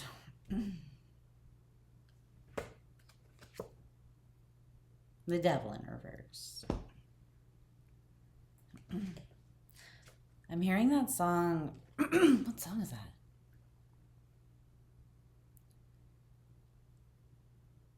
It's from the 90s, but it's like, was I out of my head? Was I out of my mind? How could I have ever been so blind? I don't remember what the rest of it is. I was waiting on a conversation. It was hard to have. I don't remember what the rest. I was waiting on something, I think he says. Was I out of my head? Was I out of my mind? You feel like this was a head fuck, or is. The Seven of Swords is at the bottom of the deck.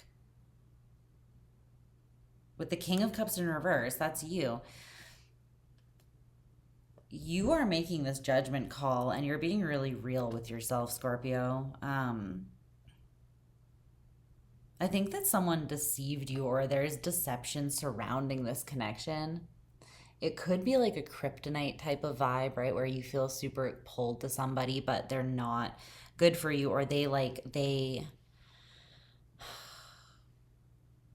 tempt all of like the weakest quote unquote parts of you. It's like they're your kryptonite kind of energy. There's something about them. They could be like, I don't even know. There's not really a label that I'm even comfortable. Like, I'm really not even comfortable using like labels to talk about certain types of spiritual connections anymore, because I just don't feel like it works. I don't feel like they fit. I don't feel like it works like that. But I feel like it's more complex, you know? But this is something that you see the impact that this has had on you. You also, I think, know how tempted and magnetized you are to whatever this is. And so you're being very, very real with yourself and very like stern almost. Five of Pentacles in reverse. Yeah, see, you are rebuilding your life, I feel like, in some sort of way, in a tangible way, but it's you're rebuilding yourself energetically as well. And this, whatever it is, it when you're in like the depths of toxicity with this or with this attachment, it does take a lot from you because it steals your peace of mind with the King of Swords in reverse and doesn't allow you to see clearly. It takes you out of your power with that King of Cups in reverse. And you see this, which is why with the Devil in reverse here, you're like, yeah, I know what I need to do with this. This is the judgment call. So you've already made it. And it's because you're looking at like, you're like, this is what it takes from me. And it's not worth it. It's like you've deemed it. You've almost done some risk assessment, or you've just looked simply at like the cost. Whether that cost is energetic, whether the cost is to your confidence, to your sense of self, whatever it is. There's something that this plays on that is wounded in you still, that is, it's something you're healing, something with your shadow, but it is tied to a wound. It feels tender. It could be something surrounding your sexuality that having been repressed maybe at some point in your life. And something about this person and the connection could be very like primal and sexual. It could make you feel alive or liberated in an area that you used to be repressed. I don't know, but there's something that makes you like highly susceptible to being pulled in this person's direction. And I think you're aware that that's not a good thing necessarily. Their truth is this lust card. Literally, it's an extra card in this deck, and it is actually called Lust. I don't know if you'll be able to see it. Can you? It's really small writing. I'm gonna just cover up her titties because, you know, YouTube is a prude. But we've all seen titties before. Titties. Sorry, I'm really pressing my luck here. Fuck YouTube. So this card is literally lust.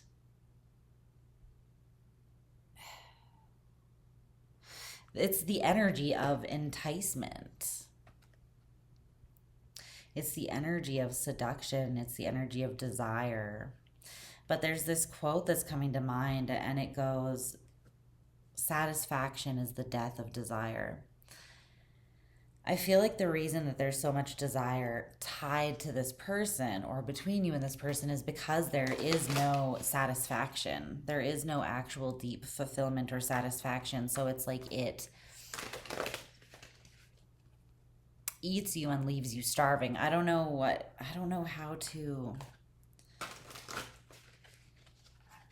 It's like a desire that leaves you empty because it feels like it almost consumes you but gives you nothing. You know what I mean? Does that make sense? It's like those toxic, devilish, sort of like addictive energies. That's how they feel, right?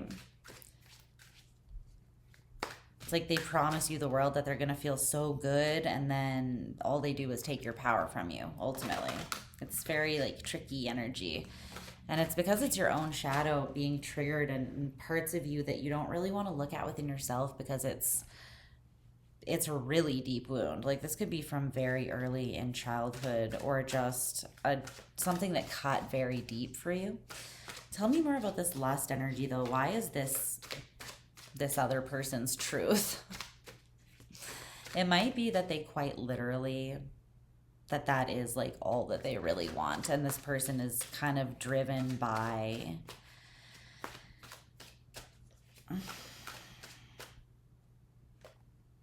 okay, again, I really don't love using labels, Spirit.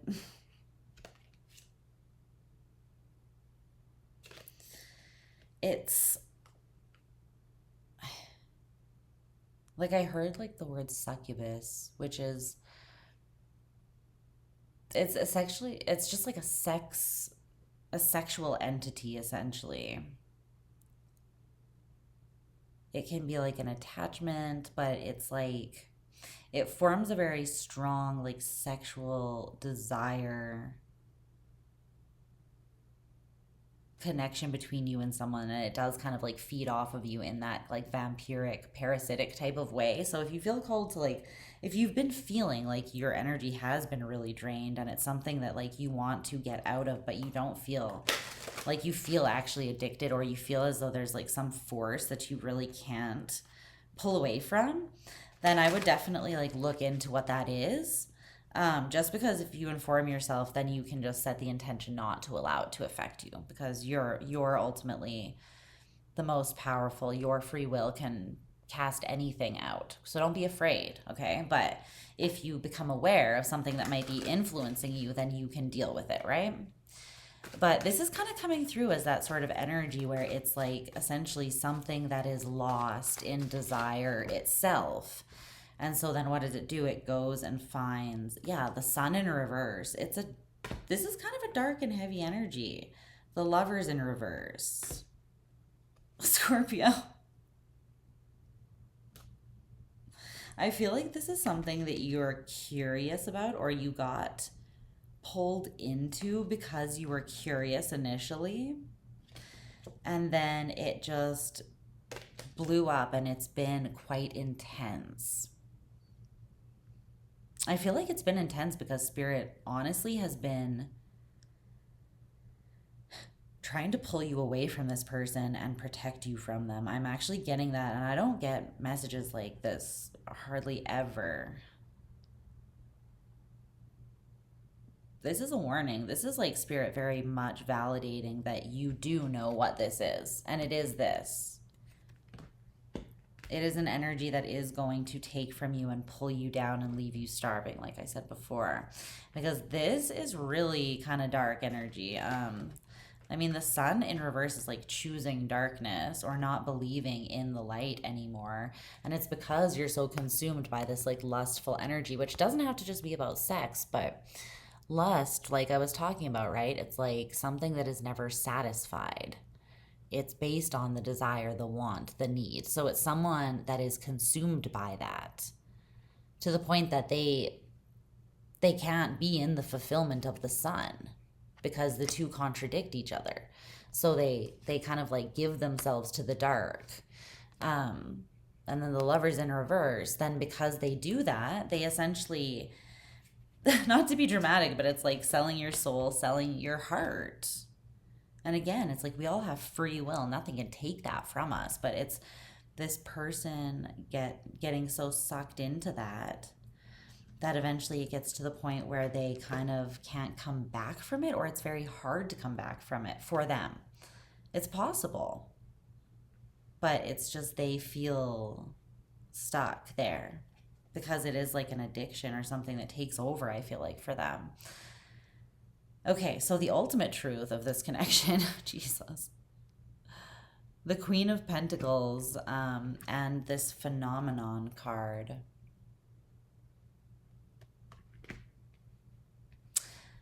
Okay, so this message is coming through really clearly, and there's more cards that I saw at the bottom of this oracle deck that were talking about this.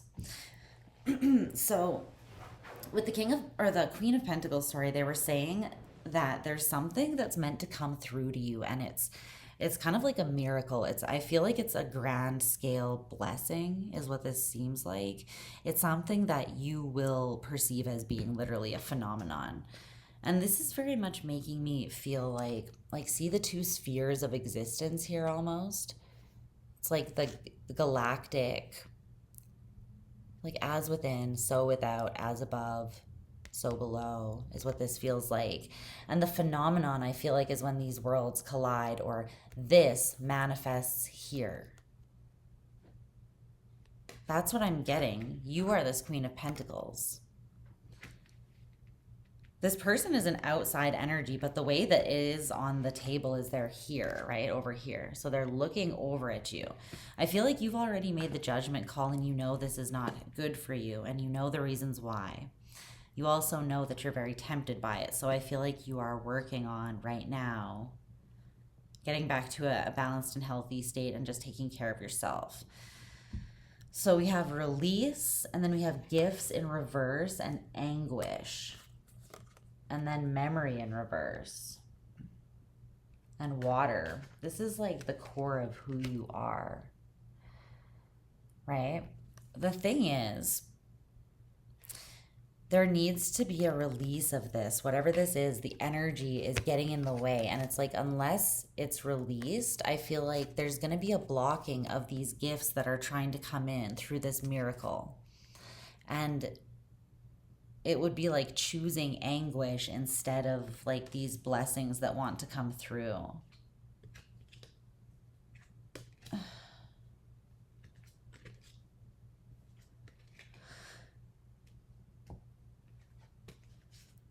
Because there's something about like, when you're connected to this energy, you're not able to remember. There's something about who you are, literally at an elemental level, right? You are the King of Cups. You are water. You are Mariana's Trench. You are the deepest point in the ocean. But there's something about yourself that you're not remembering that you need to remember, and it plays a vital part in calling these, in like creating this phenomenon. It has something to do with your remembering. It's almost like you're going to remember something about yourself, and that simple act of acknowledging this truth that comes back to you is going to shift the energy, I feel like, and draw something to you effortlessly. All you really need to do is have this realization, but they're saying that this energy is like blocking that, or it's in the way a little bit here. So that's why it's such, I feel like, an intense like warning that I normally don't get, because it feels like this is important, what's trying to come through to you.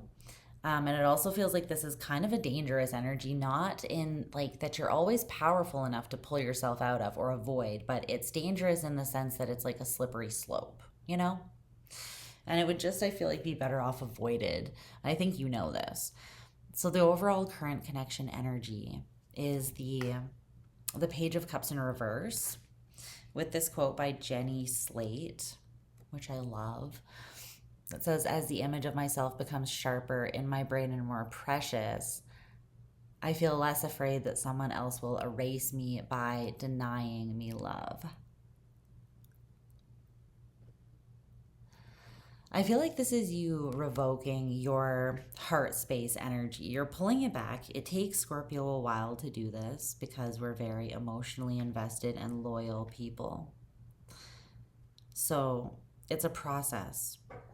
We also are very passionate people.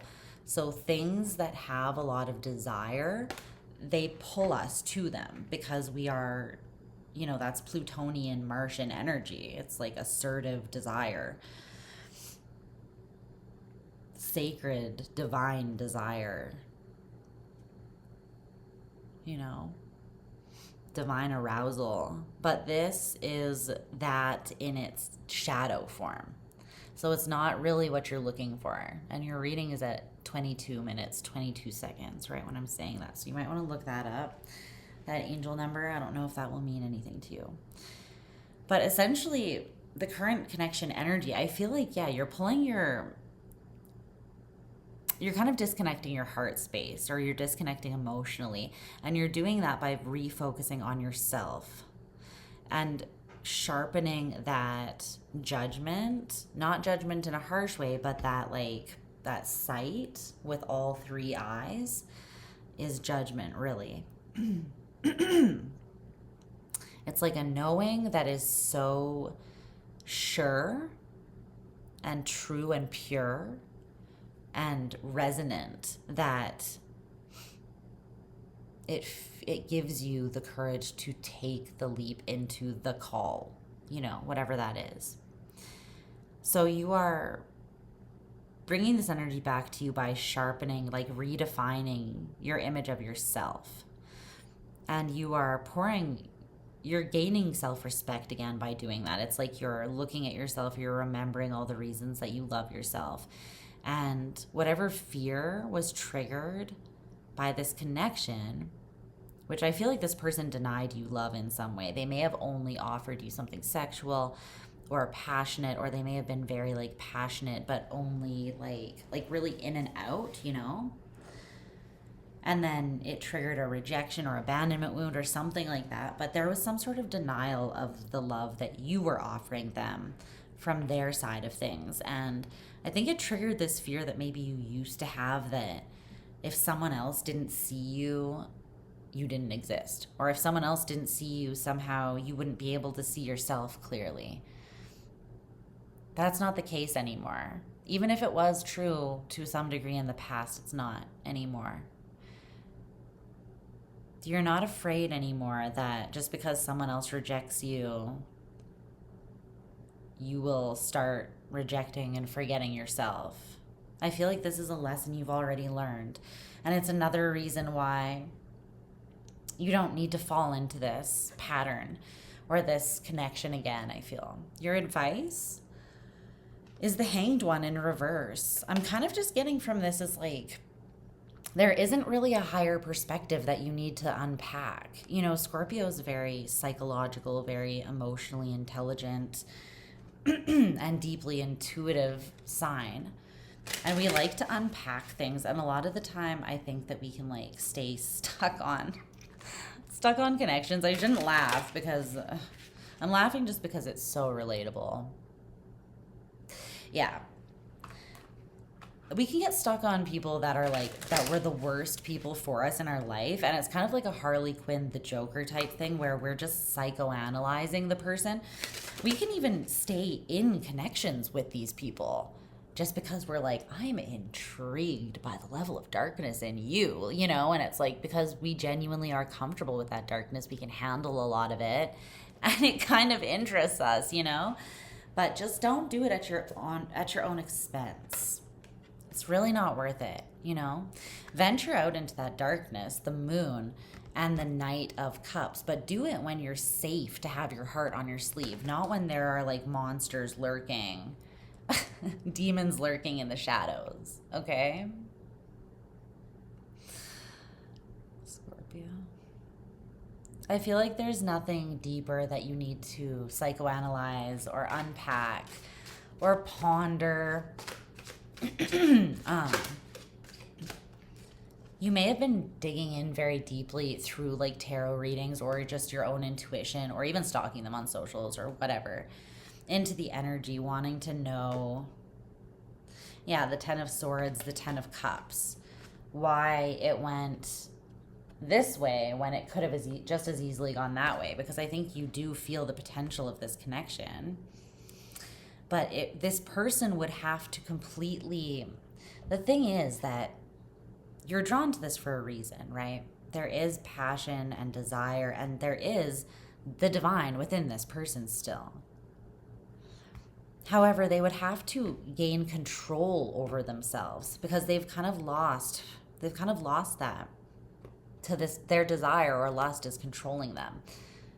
And to come back into dominion over themselves, they would have to put themselves in the upright here, balance out the lovers, right? Balance out, unify, and kind of integrate into themselves and allow for the sun, allow for fulfillment, acceptance, joy, warmth, clarity, all of these things. And I feel like they're very far from there. It's like I'm hearing J. Cole where he's like, don't save her, she don't want to be saved, don't save her, she don't want to be saved, don't save her. She's for the streets, you know? But no, not to make light of this person because this is a heavy energy and I wouldn't want to be them, to be honest. But it's part of what they're learning, obviously, in this life and part of their path. But you don't have to sacrifice yourself for it, okay? I think you have a really clear picture of what this is and what needs to be done, and I think you've already done it, so it's just about not getting sucked backwards into it now. I love you, Scorpio. I hope you're doing well. I hope this resonated with you, and yeah, I'll talk to you again soon. We're moving on to Sag.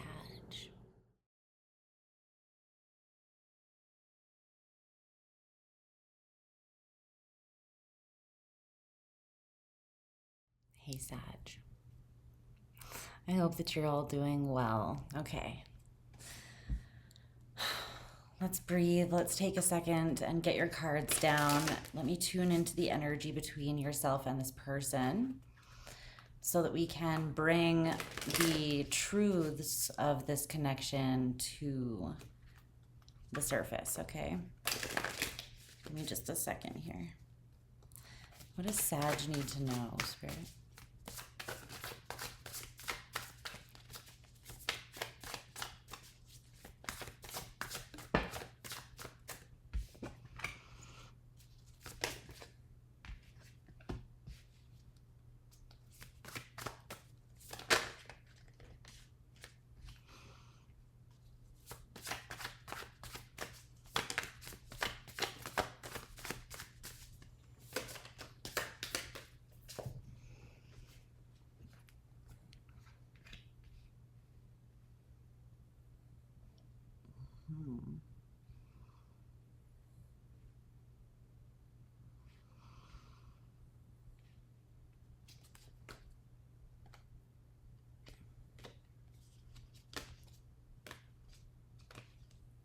Okay. Let me just get the oracle cards for you here and we'll get into this. Clarify that ultimate truth between Sag and this person.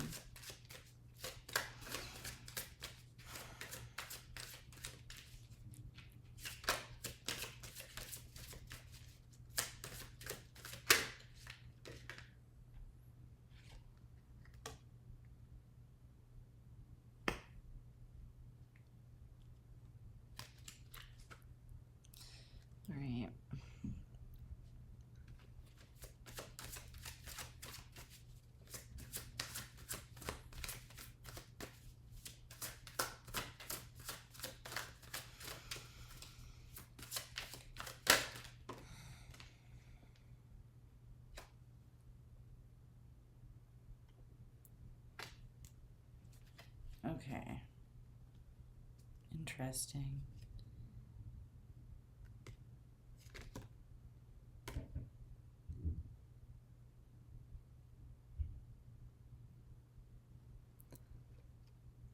Okay. Let's get into this here. Sag. So we're going to look at your truth first, okay? But if it sounds more like this is their side, then just reverse the roles. Take it how it resonates for you always. Okay, so you have the Two of Swords for your truth within this connection.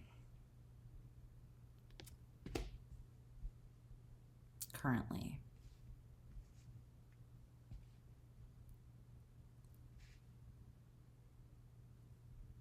It's interesting. I kind of feel like I want to do both of yours at the same time and like compare them. I don't know why, but I haven't felt like doing that for any other sign. So your truth is the Two of Swords and theirs is the Four of Swords. I feel like it's just because there is such like a contrast between these energies. One person is like on the fence about something, feeling conflicted, feeling indecisive, feeling stressed out, a little bit anxious, maybe a little overstimulated even. And then there's this Four of Swords person who's just like peacefully sleeping in this nest. So it's two very different like states of mind that the two of you are in, which tells me that you're just, at the very least, you're very much not on the same page as this person. But there also could be an unhealthy like power dynamic or something that's going on here that's not balanced, because it doesn't really make too much sense why someone would be like, why the two of you would be in such different energies. So what's this Two of Swords? Tell me more about Sagittarian's truth here. The Five of Swords in reverse. The Magician in reverse. And then there's the Queen of Pentacles and the Moon. So I feel like the choices that you have to make are this. There's someone, this person, you have a choice to make about how much you're going to invest into them. How much more you're going to invest into them. Of your time, your energy, your hope, yourself. You are like, I don't want to fucking play games. And I refuse to be manipulated. Like, there's something very powerful here about the Magician in reverse and the Five of Swords in reverse. This is like, I will not be taking any like nonsense. You know what I mean? It's like the second that I see a red flag that someone is a liar or a manipulator by, you know, I'm just not fucking around. And this is honestly an energy. It's an energy that you can feel. It doesn't have to necessarily be people's actions doing the most horrendous things. It could just be a feeling that you're picking up on energetically is what I'm trying to say, where you just get a bad feeling or sense about this person, or like they might be trying to pull the strings below the surface or behind the scenes or something, that it's like, you know, when you just have a bad feeling about something. So your one decision is to stop manifesting this, to pull all your energy back and just be like, I'm not playing games, I'm out. And then the other choice is the Moon with the Queen of Pentacles, which is like leaping into the unknown, having this conscious,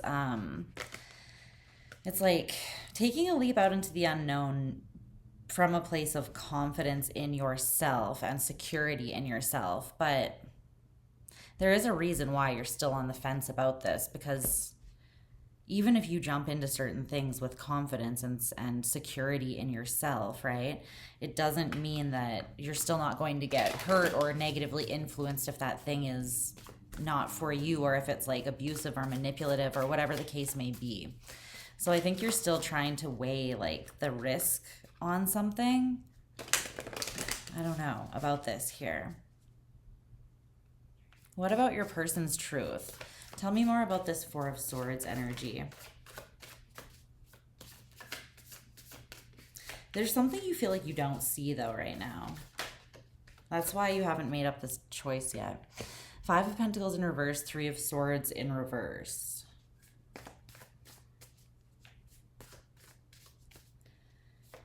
This is someone that doesn't feel hurt. They don't feel out in the cold. Six of Cups in reverse, Eight of Wands in reverse. I feel like this is someone who can cut and run very easily. The Six of Cups in reverse is like, I'm just going to jet and leave something behind, and it could be like just ghosting, just like you never hear from them again with the Eight of Wands in reverse, right?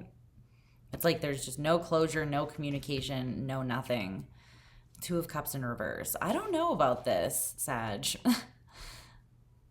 I don't know.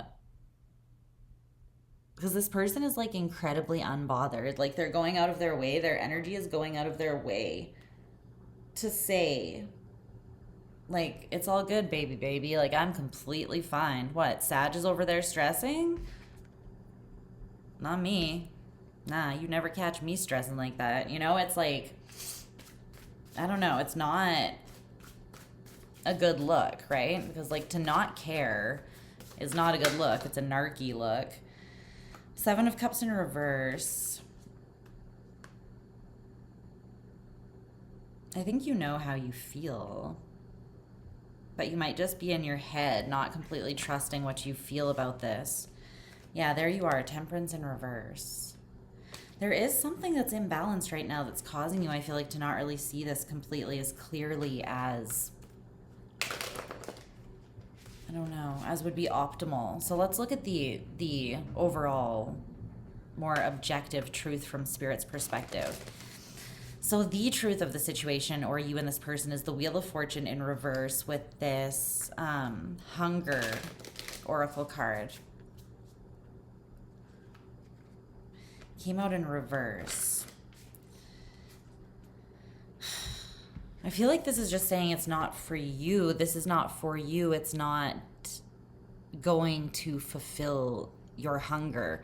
Like, it's not going to sate your desire, in other words.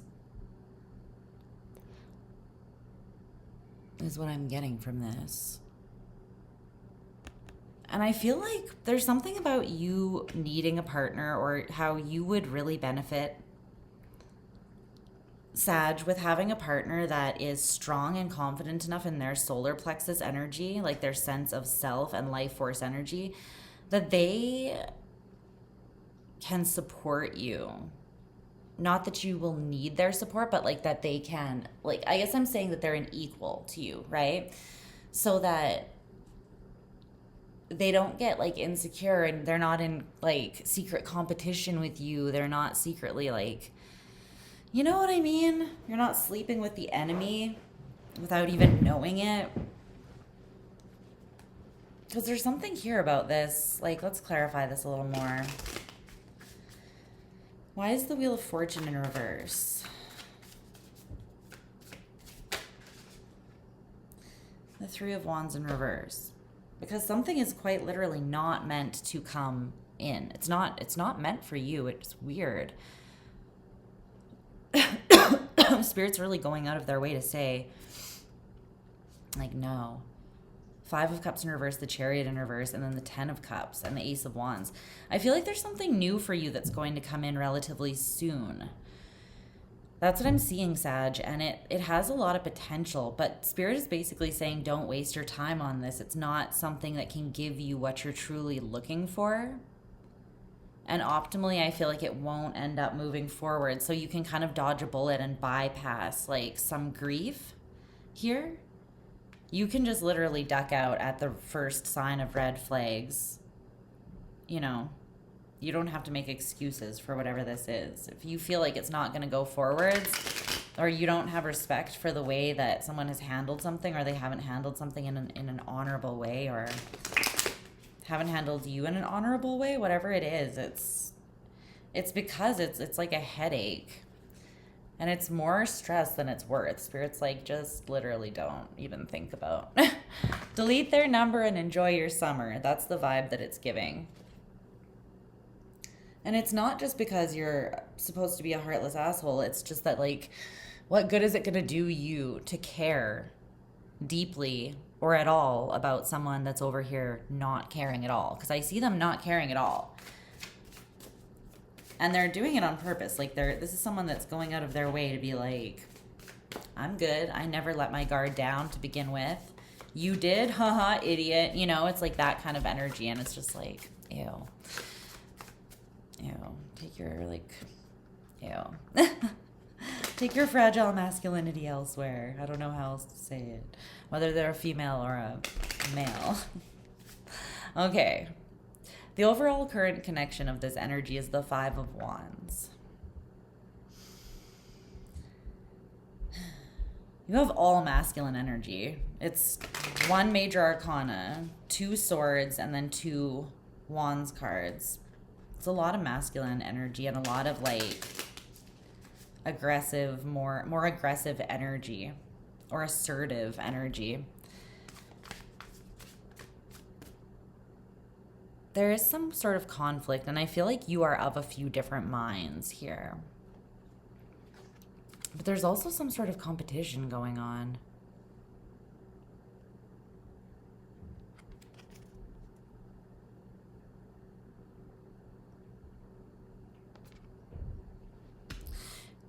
So the oracle cards that came out to clarify that were, there's this quote by Frida Kahlo.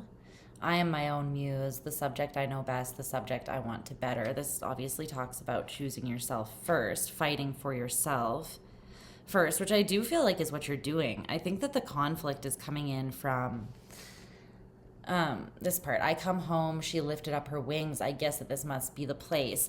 Although I do see you kind of coming home to yourself optimally. I think you're in the process of making this choice right now, but I think you will choose to do this. And it's like the she that you're coming home to, the wings that you're falling asleep safely under, they are your own. You know, I think the conflict was because you genuinely may want or be ready to share your life and like all the dopeness that is you with somebody else. But at the same time, just because you're ready to doesn't mean that you should settle for like just any idiot that's going to treat you like trash. You know what I mean?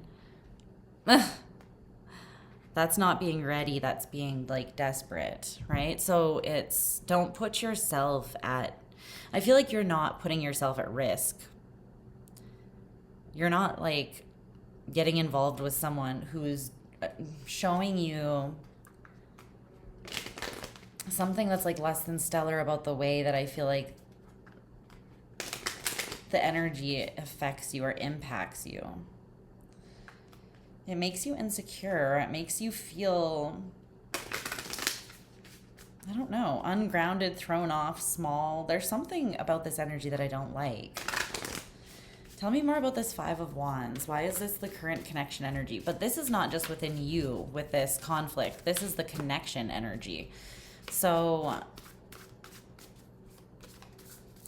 that's kind of telling me that the two of you are both in this energy, right? I think you're choosing it for yourself now, but I think that you're realizing that this person has always been in this energy. Like they've essentially always just been interested in and focused on themselves, you know? That's why there's this competitive energy between the two of you. Because they're so focused on themselves. It's like they, I don't know. What's this? I come home, she lifted up her wings.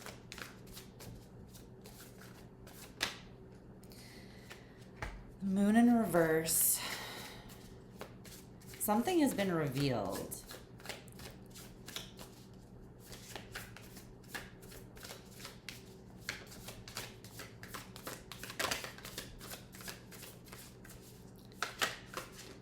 I heard got the ick. Temperance in reverse, Six of Wands in reverse.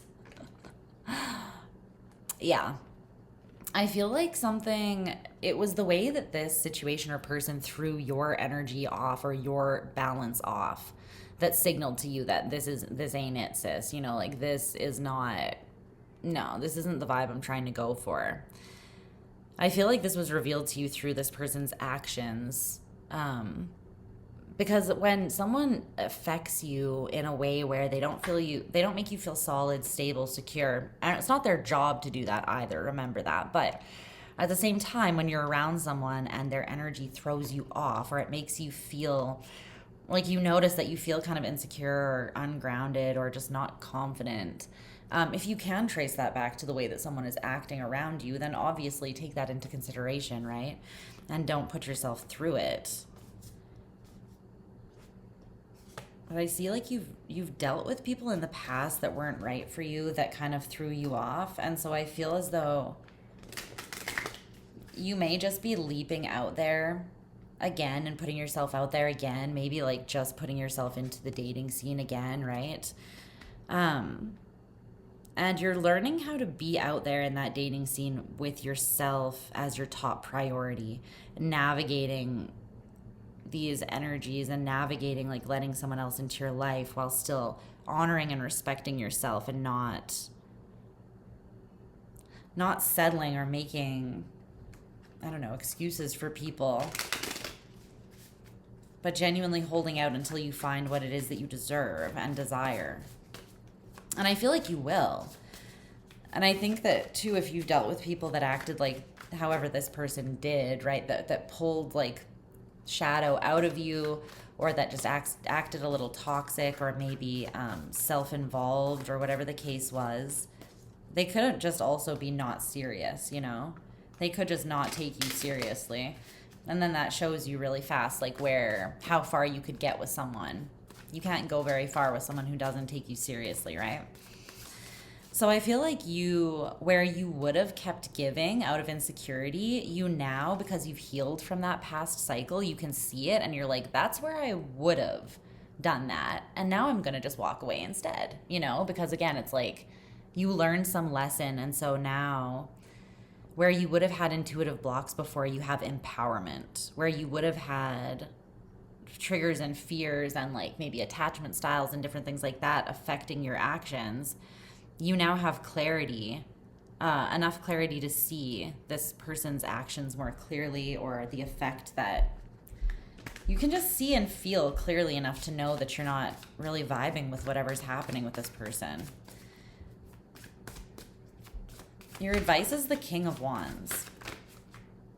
The Page of Wands in reverse just fell out. Oh man.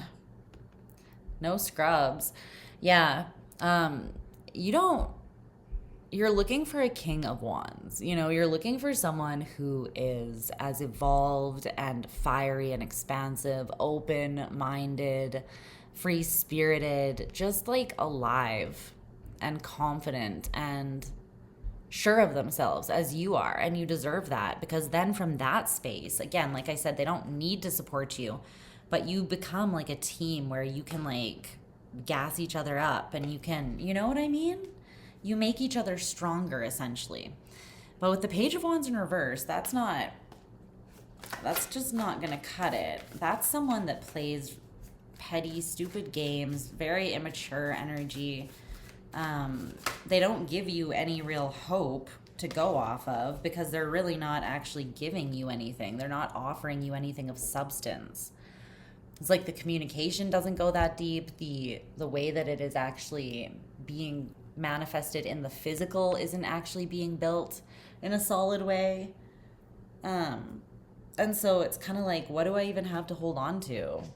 Nothing. This is a very slippery, inconsistent energy. It quite literally, the Page of Wands in reverse just goes where they are pulled by their most basic desires. It's definitely not someone you can count on or build with necessarily. So I feel as though your advice is just to not give your time or energy, any of your effort to that, to anything less than whatever you set your standard to be for what you are truly looking for, you know? Is there anything else Sag needs to know about this connection that's on the table, though? Like,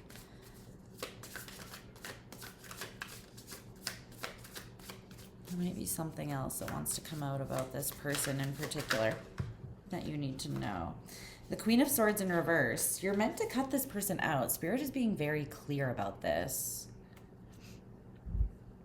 Why? The Eight of Pentacles. I feel like there's something that you're meant to accomplish right now surrounding your work, maybe. Or there could be work that you're supposed to put in on yourself right now. Something that you're passionate about. Something that you're inspired by. This could grow quite a bit at this time. But it is the time to like go, to focus your energy on this. So this person here that's come up in this reading, Sag, they could be a little bit of a test. It's like, are you going to let this person distract you when you can see, I think, at this point, that their energy isn't what you really want or deserve, you know? And if not, then don't carry that extra weight, right? And you don't have to be cruel either. You don't have to cause harm or be mean, but you can just close something out or end it and call your energy back so that there's something about you needing to be in an abundant and expansive energy, because I think something's trying to come into you. So it will be best to have like a heart full of like gratitude and love that is open, because that's when you're the most receptive. That's also when you are manifesting or calling things of that same frequency in like the strongest to yourself, because those are some of the highest frequencies that you can hold. Okay? So that's what I'm seeing. I feel like this person is a bit of a distraction. I feel like they are unbothered by the situation, which tells me that they have a huge ego.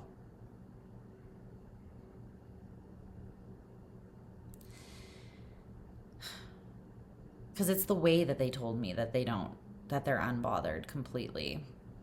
It was like the tone, you know what I mean? And then it's also, again, it's the contrast between where you're at and where they're at.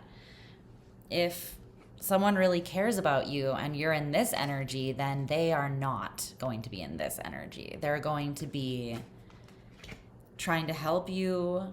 They're going to be offering support, even if that's just by the means of being like, hey, are you okay? Like, I'm here if you need anything. You know, like, they don't have to take care of you, but at least showing you that they take you seriously. But this person is just like, yeah, I couldn't care less kind of vibe. So I don't like that. And I feel like this was meant to direct you back to yourself, putting all of your attention and inspiration back on yourself, being your own muse, bettering your knowledge of the subject that is you. Because doing that work as well, the work of just staying committed to yourself, Sag, it's showing me that that is the energy, that's like what's bringing in these good things for you too. It's the energy that you've put into working on your own frequency and vibration and spirit and maintaining and sustaining that. That's causing this really positive shift. So don't let anything in that would, take away from that. All right. I love you so much, Sagittarius. I hope that you're doing well. Thanks for hanging out with me, and we're going to move on to Capricorn now.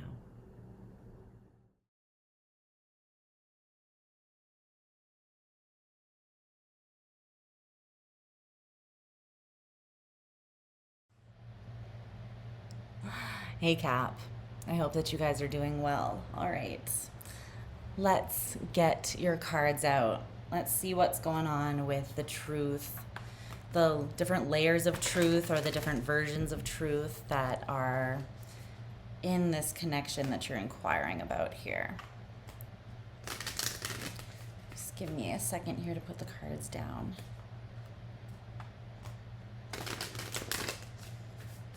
One more shuffle.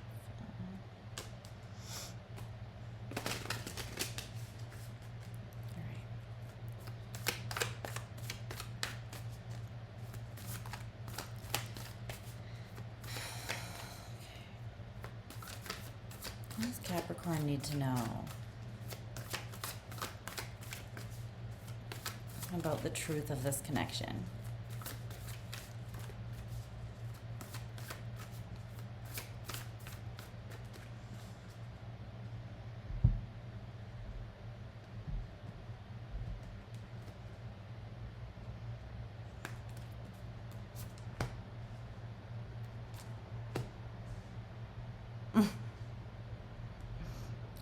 Okay.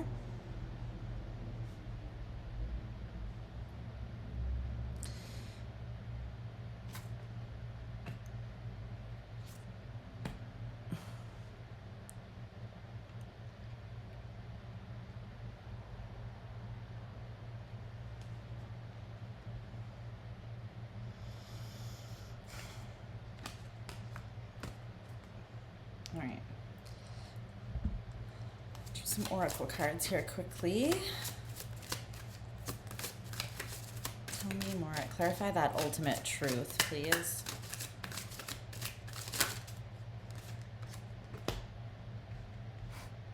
Okay.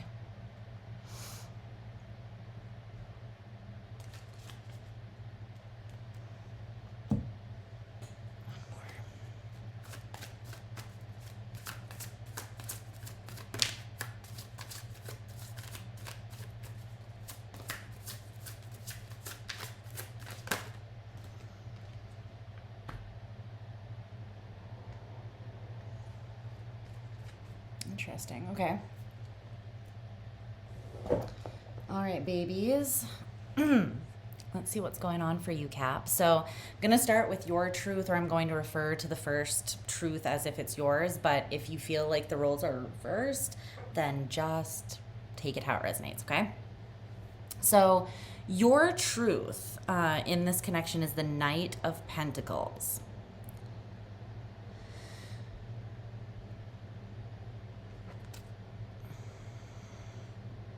So just kind of putting one foot in front of the other, just getting shit done. It's kind of just like the status quo, taking care of business kind of vibes, but let's get more energy. You might be feeling that this is going very slowly, like whatever this connection is, it's moving incredibly slow for you. Tell me what this Knight of Pentacles. But I think overall you're feeling like it's grounded, the Moon. Okay, so you're moving slowly because you feel like you're going into uncharted territories.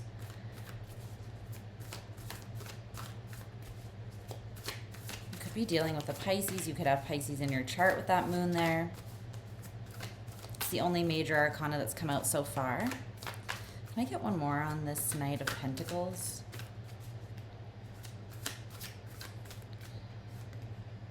The Hermit in reverse. So it's kind of an overly cautious energy. You believe that you're moving towards the sun or something that could be really good, I think. But there's a little bit of, I'm not getting necessarily paranoia from the Hermit. That's Virgo energy. And there's also the sun at the bottom of the deck here for Leo. But it's like you're kind of just looking. See how you're looking over, surveying the moon and the Hermit in reverse? It's like you're looking over at the moon and you're like, oh, you're looking over at the moon and you're like, that looks like a whole lot of stuff that I have no idea what is underneath the moon. You know, it looks like a whole bunch of half illuminated shit. And so that's where I feel like the caution of the Hermit in reverse comes in for your side of things. I feel like there's more to it than even that, though. There could be that you're also sort of holding quite a bit of emotion in.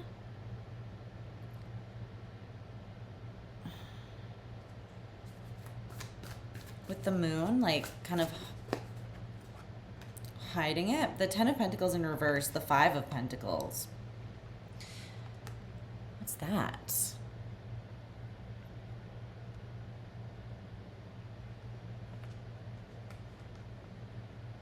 I think this is something that's happened to you before when you moved more quickly into a connection or into connections that you didn't know what was coming out of them. That's why this time you're like, well, it's better safe than sorry, because maybe last time it was sorry. You were sorry, you know, like you didn't move with as much caution and you paid the price for that for some reason. Because you're showing me a little bit of defensiveness because of some sort of abandonment or rejection wound. And I feel like this is mostly from the past. But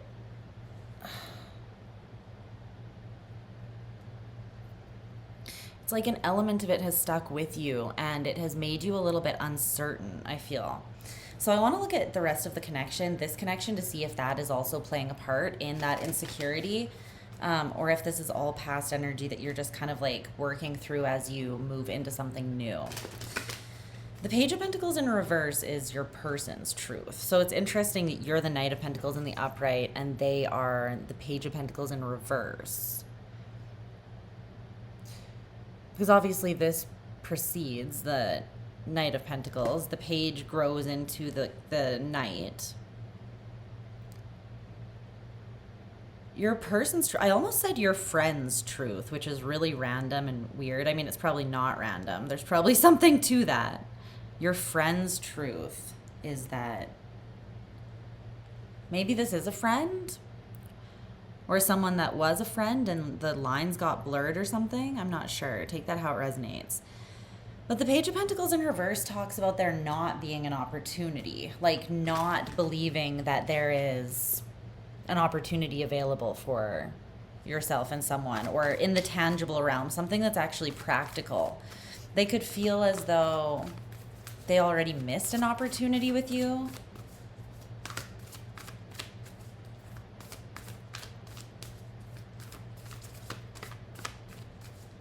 This is Page of Pentacles in reverse. Tell me more about Capricorn's person's truth. That's the King of Swords. He didn't pop out, but he kind of like flipped half up a little bit. I feel like this person's kind of come at this from every angle, and their overall current truth is that they can't see a way to approach you or to make this work. This could be someone that you're actually walking away from. Like there isn't really an opportunity, and the moon, like the unknown or uncertainty that you're walking out into is not,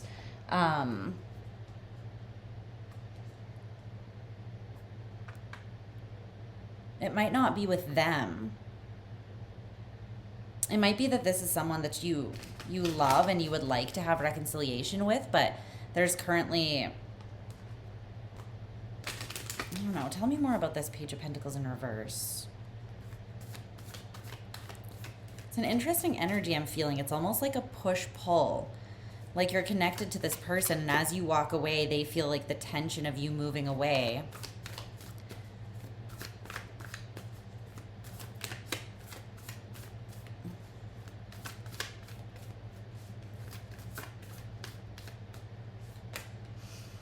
The Ten of Swords in reverse. Okay. So there's been some sort of pain here between the two of you. Maybe some sort of betrayal, perceived betrayal, or an actual betrayal, or something that you perceived as being like a deceptive in some way. This person feels very stuck. All of their cards for their truth are in the reverse. And they want to free themselves from, I feel like this is someone that's not talking to you, but there's no one else that they'd rather see on their horizon other than you. So it's an energy of like,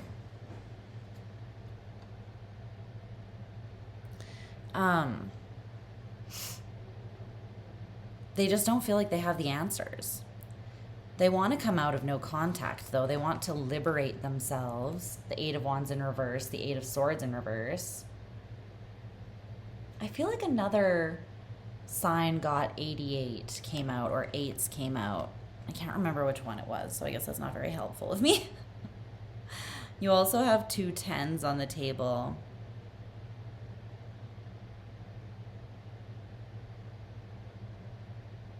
You have 3 10s on the table, actually.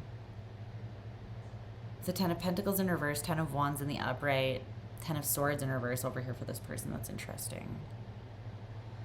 10 of Wands is the only one that's in the upright.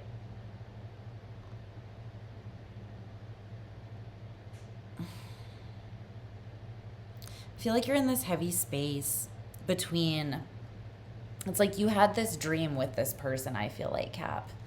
You saw that you could build something with them. You saw that you could work them into like your legacy. You saw that they could be, you saw that they could, you could see them next to you, essentially, just in your life, which is quite an honor and like a compliment, really, especially coming from a Capricorn. This person, though, they feel as though something went horribly wrong. Something got fucked up and a decision was made. Or they keep on going over this and then coming to the conclusion that they can't find, there's no answer. Like, they don't have the answer for how to approach you. Like, getting around this pain to approach you. And I feel like they're kind of looking at it the wrong way, because it's like, why are you trying to get around the pain, though? Like, why don't you just come in and address whatever happened in the past? Because that's the only way to really move beyond it, right?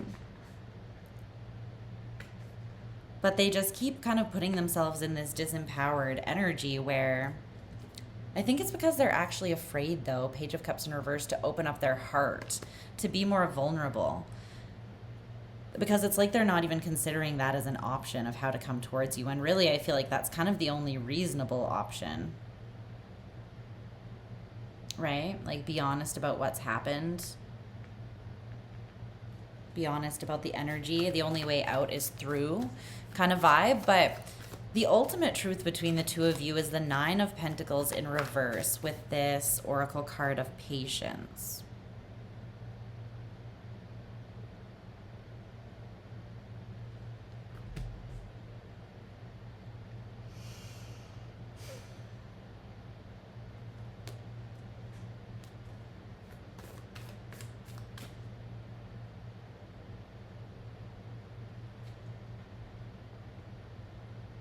I feel like there is potential here for you to move out of the Nine of Pentacles into the Ten of Pentacles, as you had kind of envisioned this person being involved. And I feel like all it really is going to take is patience and the willingness to try to like understand one another through the process of this.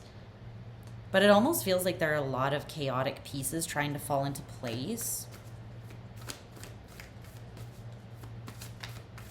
And whatever went down in between the two of you in the past hasn't been addressed in a way that is going to allow forward movement, I feel. So tell me more about this Nine of Pentacles in reverse. Why is this the overall truth, Spirit, between Capricorn and this person? This is a connection that will take patience, though. The Knight of Wands. Speaking of non-patient archetypes in the tarot. The Tower. I feel like someone just wants it now. You know, they want it now, and it's because they want it so bad, I feel. There's a lot of passion and desire with that Knight of Wands. I feel, so this is the common, absolute, or more objective truth of the situation from Spirit's perspective. What they're saying is that patience is the biggest challenge between the two of you, and I feel like that has been the cause of things going like a little bit awry. It's actually how badly you guys both truly want this, how much you do actually both have the same vision for the future, how seriously you truly take your feelings for each other, and how much then passion, drive, desire, and like attraction is piled on top of that as well with the Knight of Wands.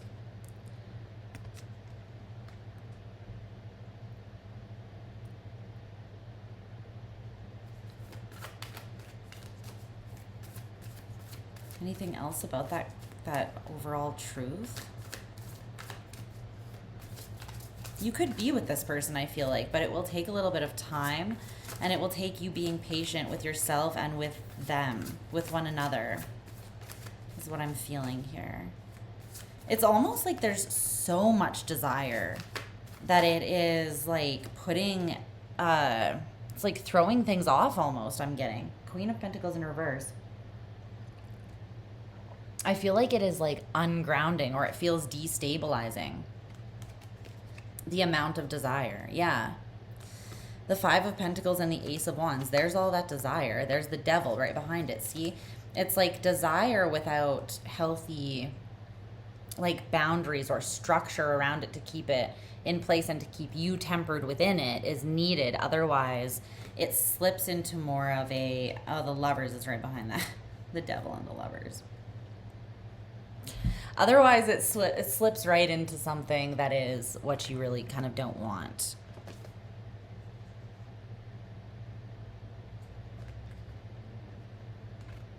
It's like, what you gonna do?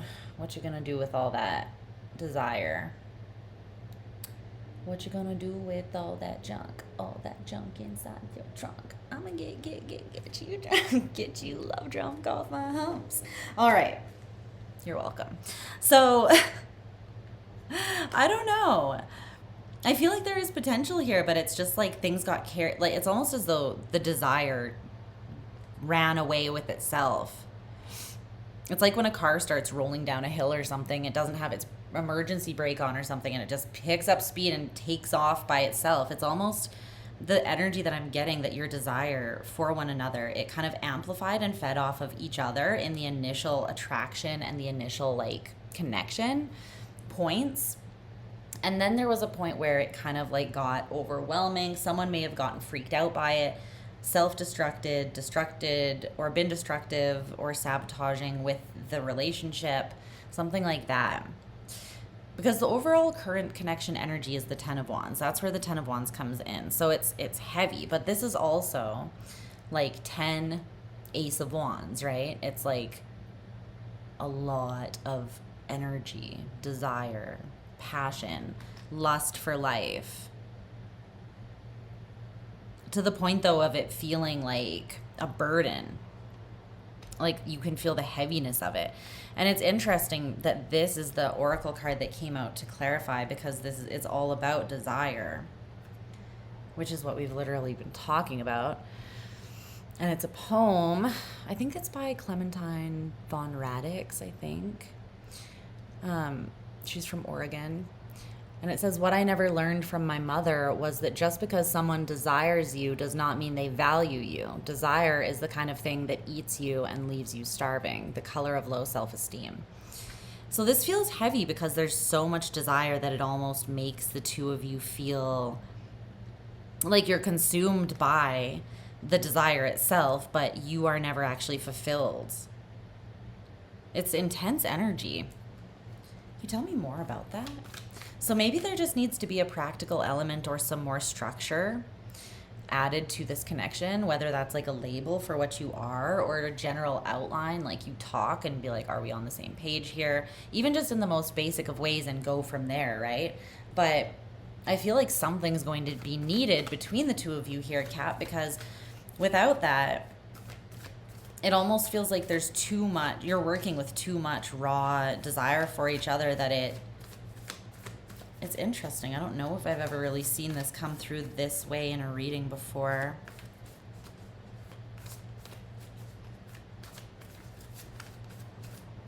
It's like this connection could be great, but you have to be patient with yourselves in order to keep your insides tempered.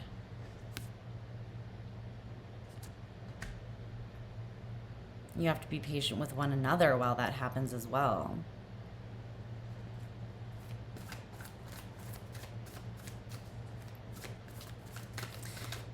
The Seven of Swords in reverse is your advice. What's up with that?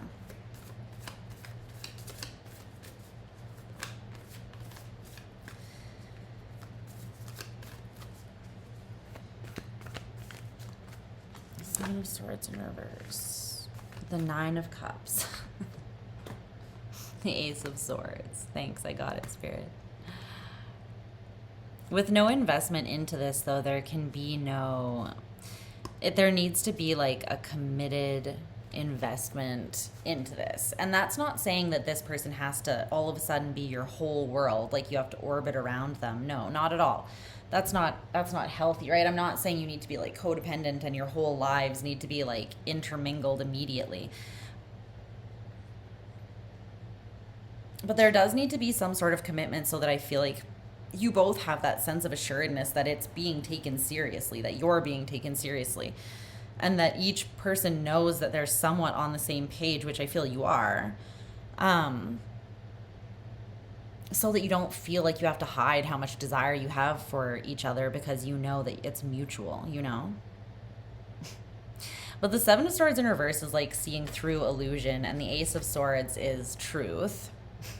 And then you have the Nine of Cups, which talks about something being everything that you've wanted and dreamt of, something that brings you a lot of emotional fulfillment and just pure, wholesome, joyful vibes. In other words, it just makes you feel good. So your advice is kind of like, let it feel good. Try to keep it as clear and concise and direct as possible with this Ace of Swords. I feel like Spirit is kind of saying, try not to convolute the energy too much and try to focus on the positives. So rather than focusing on the weight of the desire or how overwhelming it feels or intense it feels, try to focus with this person if you have a chance to hang out with them. Capricorn, I want to say on just the things that feel good, just even if that's just spending quality time together, or if it's maybe going out, watching a movie, or just doing something, try to focus, at least like balance the time and attention and energy that you guys focus on, like sex and the desire and the passion and inspiration and being each other's muses and that sort of thing, versus just enjoying each other, like emotionally and as just people, just enjoying each other's company and enjoying the way that you feel when you're around one another. Any final messages for Capricorn about this connection, Spirit? Is there anything else they need to know? I feel like I need to ask what's coming up next in the near future between the two of you. I didn't do that with any other sign.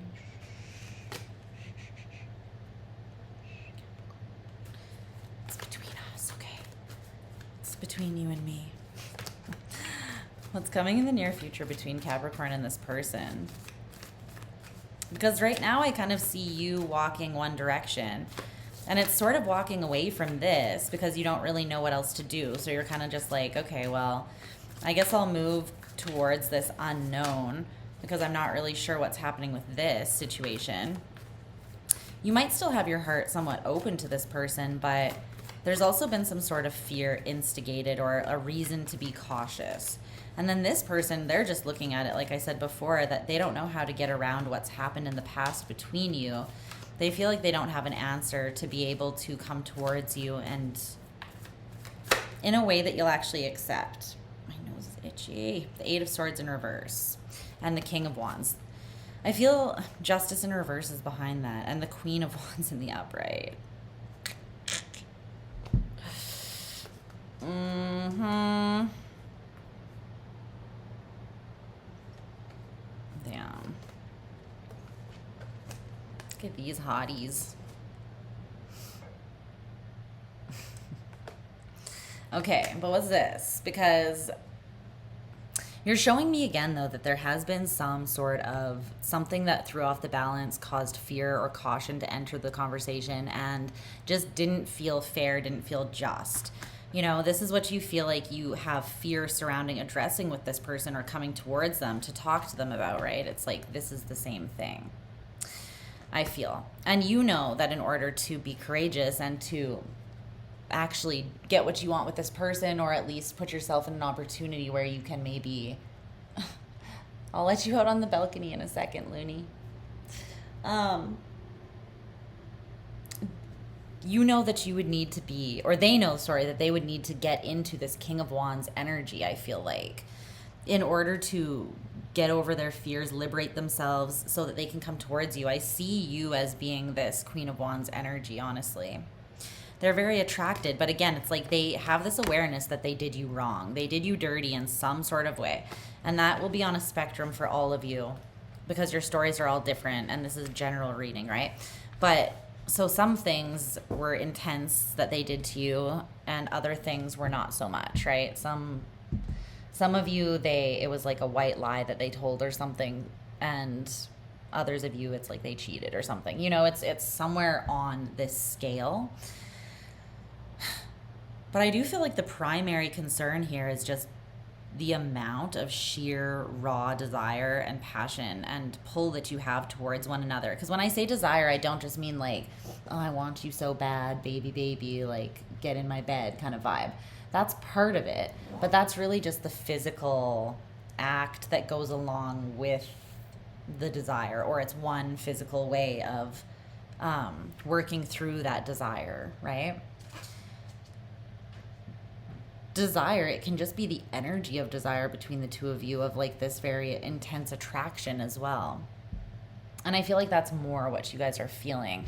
Obviously, I do feel like there's a strong like sexual or physical connection between the two of you as well. But this is really prominently the energy. It's like such an intense connection or energy between the two of you that neither of you really knows how to handle it or hold it. You don't really know how to hold this thing, you know?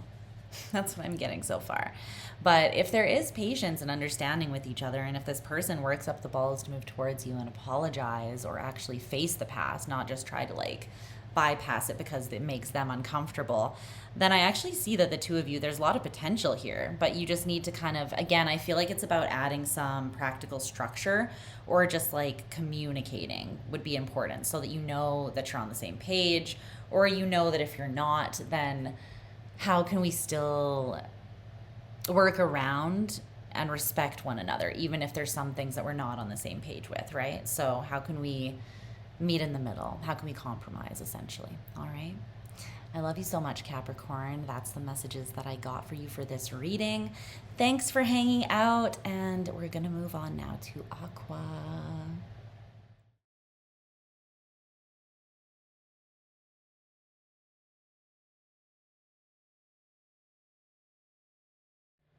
Hey, Aqua. Aqua babies, I hope you're doing well. All right, let me shuffle and get your cards down, and then we're gonna take a look at the different layers of truth in this connection. See what's going on for you. All right. What does Aquarius need to know? Okay.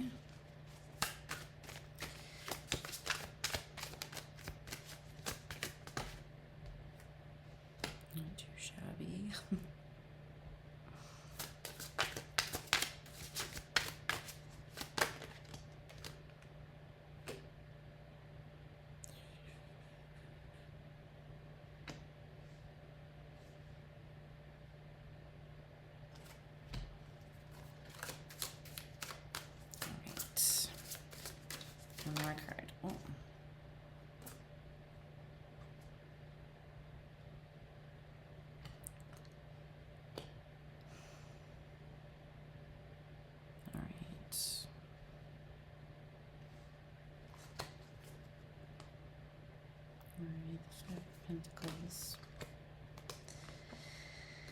Yeah, I feel like there is some intense healing going on for you at this time, Aqua. I don't know if it's happening just within or through this connection or just for you in general, but that message is coming through. Let me just grab you some oracle cards quickly.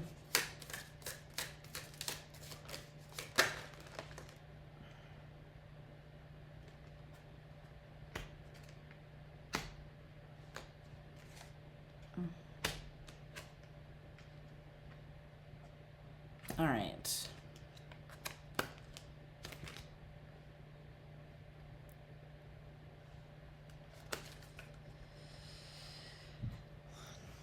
What's right here? Clarify that overall current connection energy. Okay, thanks. All right.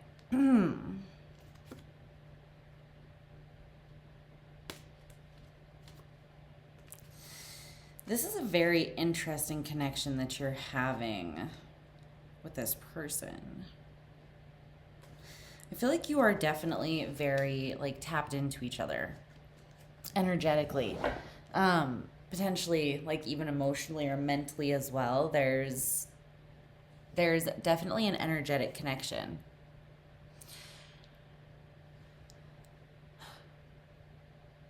Okay. Like I feel like you can influence each other. I'm just trying to figure out if that's coming through as a positive thing. Let's just start at the beginning and work through. But it definitely feels strong. It feels intense. Okay, so your truth. And keep in mind that if these sound like they're reversed, just take them how they resonate, okay? Because they could definitely be that way in a general reading. So you have harmony, the Ten of Cups, as your truth. You're not trying to control something. You're just trying to be receptive to love. You're trying to let it in. Because here's you, the King of Swords in reverse. But I see this as you willingly, like, shifting gears into this receptive feminine energy. You want love. I feel like you're ready for new love. Beautiful energy, though. Beautiful truth, really. This is coming through very true to your energy, because even though you're putting yourself in the, like, kind of out of your element, it's still very, like, Uranian energy, you know, like Uranus energy, your ruler, in that it is very much like, okay, well, let's take a leap. It's the fool energy of the tarot. That's what I'm picking up from this. It seems very much like you've determined that you want more love in your life. You know what you're willing to do for it, and you've started putting that plan in motion, or you've started, I don't know, shifting your habits, your behaviors, compromising, healing, doing all these things that we do when we're getting really serious about, like, allowing love in. Tucker, don't scratch yourself so much. I think he has, like, allergies or something. My dad gave me Benadryl to give him, and I was like, is this dog even real? You okay? Yeah, you're good. All right. I like it, though, because although it's like you're not in control technically, it's like you put yourself in that state, though. So it was almost, it's like you still made the decision to take yourself out of control, you know? So it still feels safe. It still feels like you guided yourself to the place where you are right now. And it does feel like you're ready to experience, yeah, the whole range of love. Because here's the Ace of Cups, gift, at the bottom of the deck with the Ten of Cups, harmony for you, right? That's beautiful. It's the Alpha and the Omega, you know, like the beginning and the end here of love. It's everything. It's the whole scope. So this is your truth. You're ready for it, or else you're feeling it for somebody already.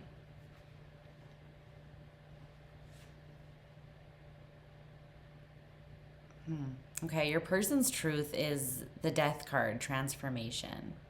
You could be dealing with a Scorpio. There's also Leo energy here. And Pisces. Aries too. Tell me about this death energy. So your person's truth is that something is shifting right now as well. This could be like a ripple effect from the shift that you put into place within your own energy, right? Because you really took yourself from like, this is like day and night kind of thing. And one isn't better than the other. It's just one is your norm. And the other is something that you have to consciously like shift yourself into a little bit more, you know? You're still strong in both areas though. But that shift in your individual energy, it would have shifted the energy in this connection as well. Into this kind of transformative state. It's like alchemy happened. Tell me more about this person's truth in the situation. Aquarian's person.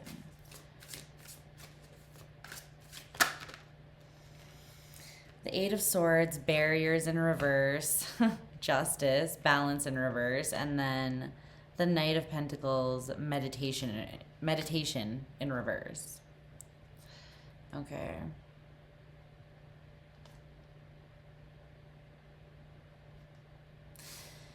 This person has a very abundant energy. They have a highly abundant spirit, and they're kind of in bloom right now. They really could be a Scorpio. They're not focused on their mind so much as they are on their spirit right now, like the strength of their will and their internal fire, which is smart because, I mean, the mind can take you so far, intelligence can take you so far, but the strongest force that you have is your own spirit, right? This person is really focused or honed in on that, but they also are very in their body. I feel like this person's sexy as fuck, I'm just going to say. They're giving sexy energy. They could have a lot of earth in their chart. The King and Queen of Pentacles is right here, but I'm seeing this both as them, their energy. They're like a garden in bloom right now. There's something they're trying to manifest or bring in, I think, specifically surrounding maybe money or success in business. And it's like it hasn't come to fruition yet, so there could be some insecurity about that. But this person's main truth is that they're willing to do what it will take. I'm hearing that like, I would walk 500 miles and I would walk 500 more. It's like they'll do what it takes to transform something here, I feel like. They're doing this at least in their own life to get out of their own way, right? They're transforming something to get these barriers out of their way. But the barriers were always their own fears, their own limitations that they put in place. So this is someone who's taking accountability right now, it seems like, for a lot that they're experiencing. And I think they're seeing how their fears and those barriers that were in place before caused them to, I don't know. This isn't a cute look, right? It's like it caused them to act out of accordance with the truth of who they really are. It feels like.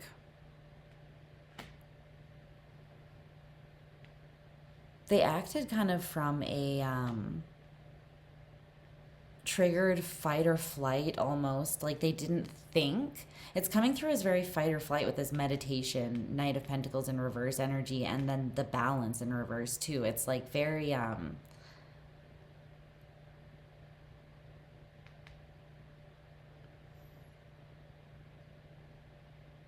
just erratic almost, like all over the place. And I feel like it's because of these fears that this person had were driving everything. They were fueling everything. They were pulling all of the strings and calling all the shots, you know? This person has entered a very powerful period of transformation in their life right now, and it's because they witnessed this in themselves and they made the conscious decision to change it, which is quite beautiful, brave, strong. You know, it's pretty sexy energy. Like when people take accountability and they can, you know, be secure enough in themselves to really look at themselves, that's really hot. So you're both in pretty powerful energies. I wonder if they're separate and not really like, I feel like these are very separate energies. Like the two of you are off on your own paths and journeys right now. So the objective truth is the Six of Wands in reverse, victory. And then you have the Oracle cards, creativity, and trust came out too, but trust is in reverse. So it's like this. So yeah, I feel like you're in a phase right now where there is not a lot of success between you and this person, but there is some sort of growth or creativity that's been stimulated. But I feel like the reason why you're not together right now, or why things aren't working the way, like as well as they could, is because there's some sort of trust deficit. There's something that has either broken the trust, or this existed before because of other circumstances that have nothing to do with the two of you's connection, right? Like past relationship wounds and childhood wounds and attachment styles and all of those things, right? But the current truth is that there isn't victory right now. The King of Pentacles, abundance in reverse, swiftness, the Eight of Wands.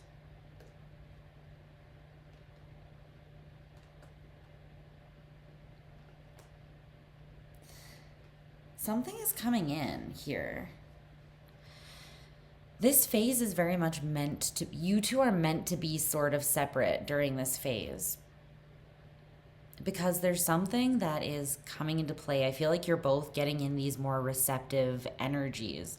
You're in this receptive energy because you took yourself out of your head and that need to control. And you put yourself in the feminine energy where you are open to love. And you're radiating and calling it in. And this person, they put themselves in the depths of their own intimate, vulnerable spaces, which is also a very powerful way to manifest and pull things towards you. The further you are able to reach within, like into yourself, the further the reach out of yourself. You'll have as within, so without, right? So that's how this person is opening up their gifts as well.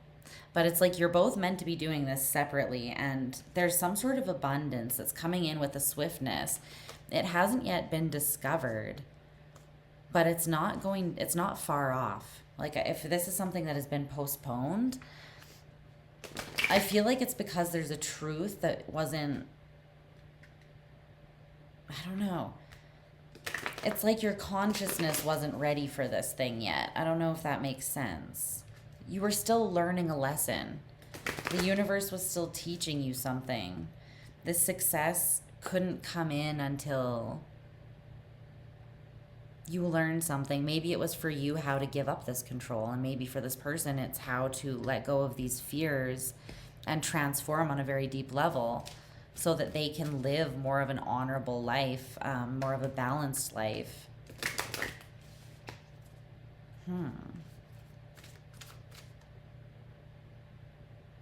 What's this trust in reverse, though, about?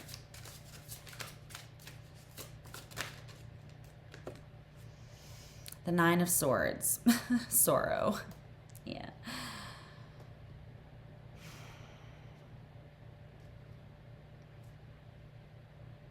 The thing is, this energy of a lack of success and victory, it's also an as within, so without thing. So what I mean by that is that it's not it's like both of you are independently experiencing this, where like your manifestation hasn't come in yet.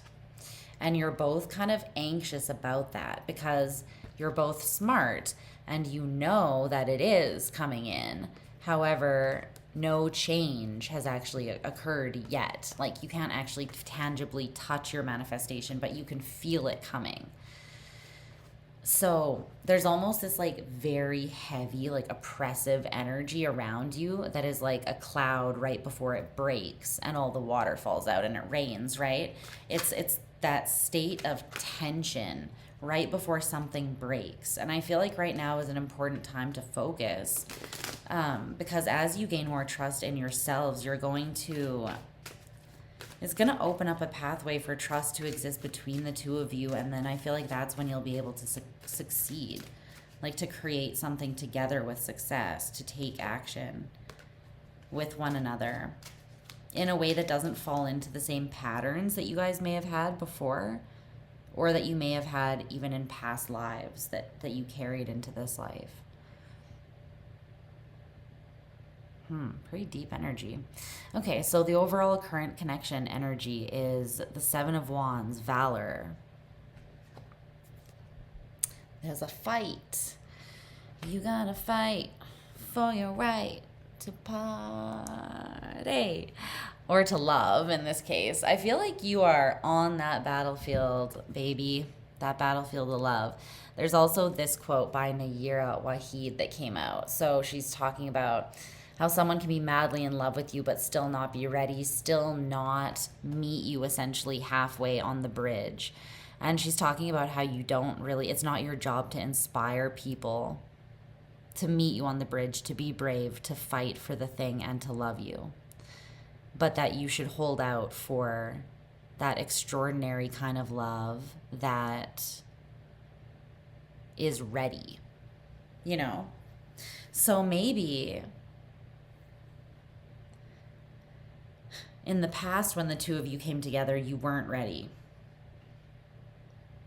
to meet halfway or to work, like to play nice together, or the energies weren't ready. Both of you had like, your consciousness still needed to open up more in different ways, but you were both still going through the same process. And I feel like now you might be the love that is actually ready, but it's because you fought for it. You fought for each other, it feels like. This energy. My hopeless romantic ass is just like swooning over here. That is so, I mean, that's love. Like, that's actual fucking deep ass love. Like, when you, because humans we're afraid innately, I feel like, to look at ourselves and to change. We have to force ourselves to do that. It doesn't feel comfortable all the time, right? When you meet someone that shows you yourself in an uncomfortable way, and they show you the places where you could be better, or you would need to rise to the occasion to be better, to honor the connection that you have between the two of you, right? Because two people need to raise themselves up into love, right? You can fall in love, yes, but ultimately you're going to have to choose to raise yourselves up into love and meet each other in the middle of the bridge or on that vibration. And that is what actually can be sustained over time. Like, falling in love can be fleeting. That's like the honeymoon stage, you know? The raising yourselves up in love, that's like the lifelong thing.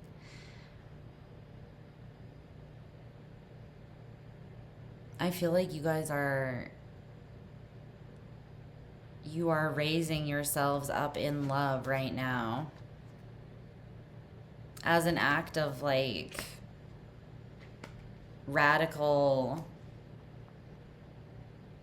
rebellion, almost like you're fighting for each other.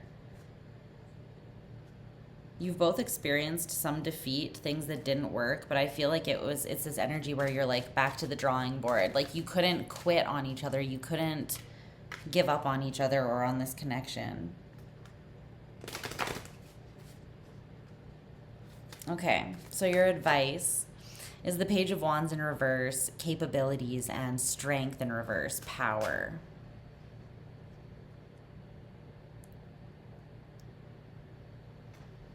It's not about you making this happen, interestingly enough. You're making shit happen for yourselves, like internally, right? And energetically. But this connection and making it come together, where's the hair? Because I feel it.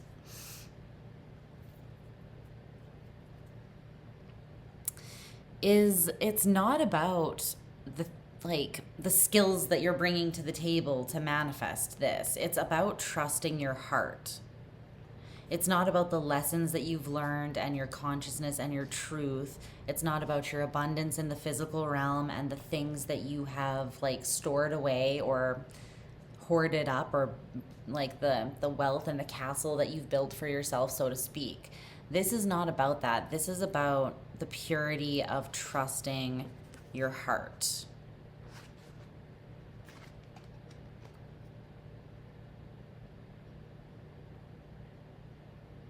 It's at the center of everything. And it's the highest vibrational energy. It's this crown chakra energy of trust. Because you can trust unconditional love. Perfect love dismisses or casts out fear naturally. It's like light being let into a dark space. It just dissipates.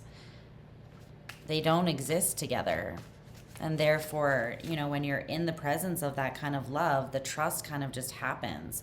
Even when you are trying to not necessarily, right? It's like you can't help but trust something necessarily that is that pure. Or it's harder not to. But this isn't about like exerting strength or power or control. And it's not about showing what you have or proving that you're enough. It's about being vulnerable and open with one another and with yourself. Okay,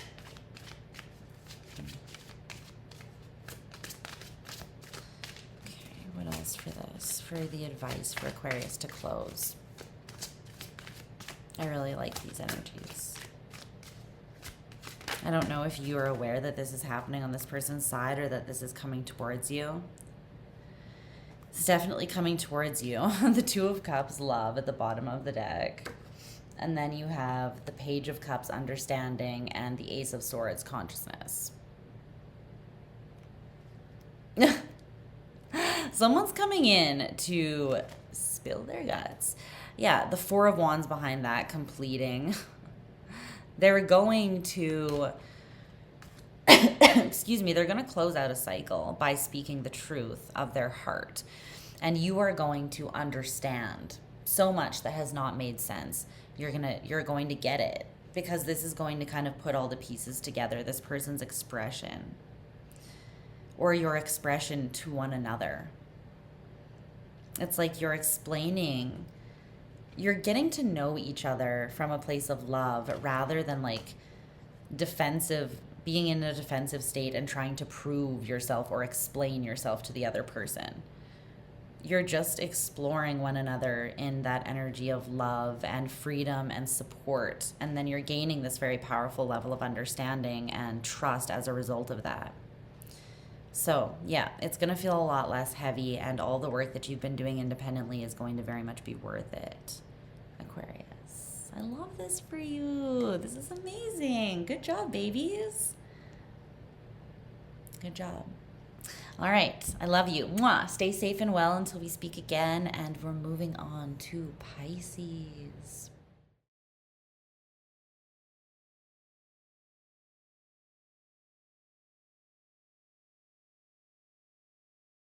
That's good, Pisces. Pisces fam, I hope that you're doing okay. All right, we're just going to get right down to business. I'm exhausted, I've got to be honest. I'm so tired.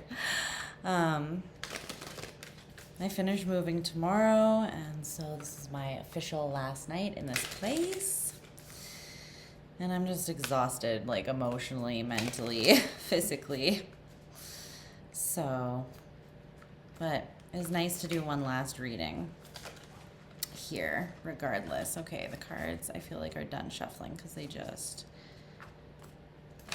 stopped shuffling effectively. Okay, what does Pisces need to know about the layers of truth within this connection?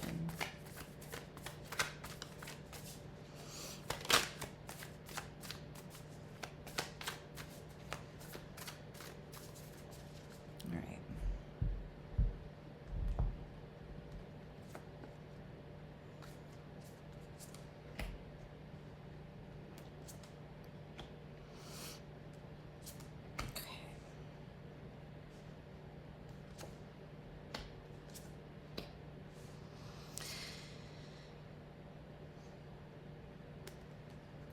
Okay, Four of Wands in reverse, Magician in reverse. What's going on here?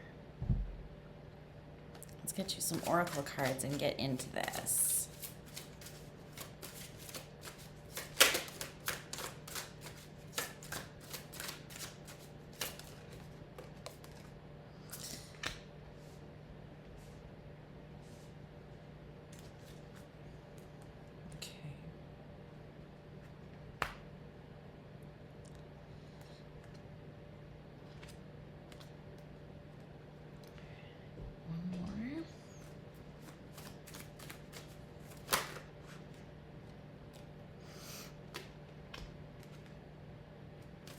All right.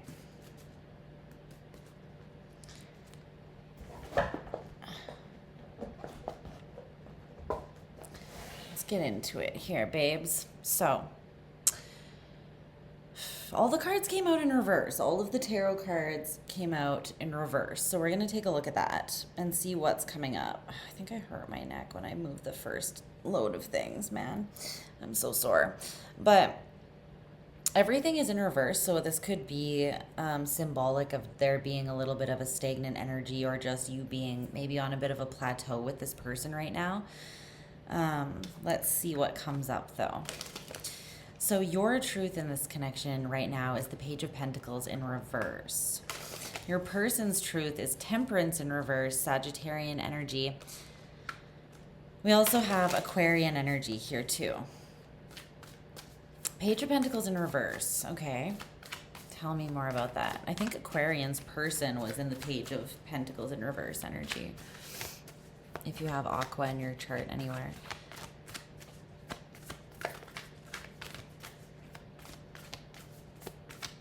I'm hearing that song that's like, I've seen better days.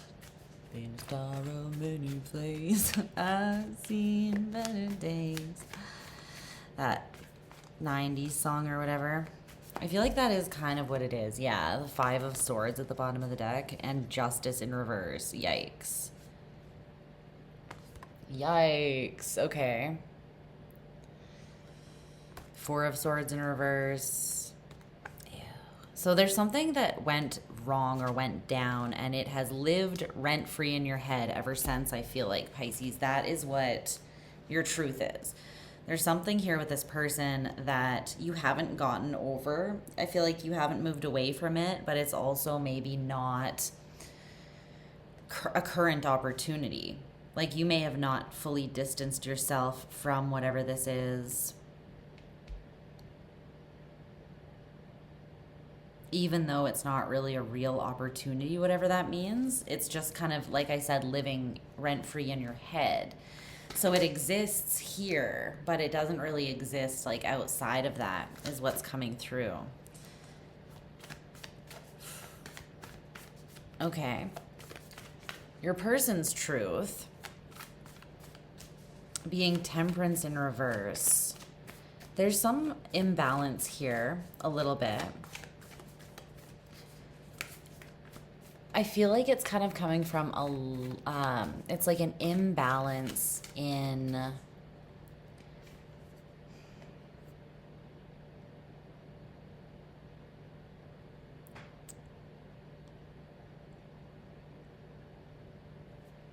almost in like experience or something like that. One person could be like a lot younger than the other, but regardless, I'm just kind of feeling like there's the two can teach each other a lot, but they haven't reached like a harmonious state of unified balance yet, where they've figured out how each one can complement the other, and they've struck that balance with the Six of Pentacles in a sort of tangible way that like makes sense on a day-to-day basis. You know what I mean? So that if you were to live with this person or marry them or build a life with them, it would be, you would know that you can make that happen and have it run smoothly, right? So there's something here where this person is recognizing they're in an imbalance. I feel like the imbalance is coming from their emotions. Like that's the part that feels overstimulated a little bit or overwhelming in some way to this person. That's what I see. Is there anything else we need to know about that? The Magician, okay. Mercurial energy. So this person is manifesting, but they're manifesting from this place of, it's like things haven't fully grown or fallen into place the way that they need to be fully successful here is kind of what this person's truth is. They're trying to make it happen, though, with that Magician. They're pouring quite a bit of energy into it, and they're pouring energy into tempering out areas of that within themselves and in their own individual life as well, that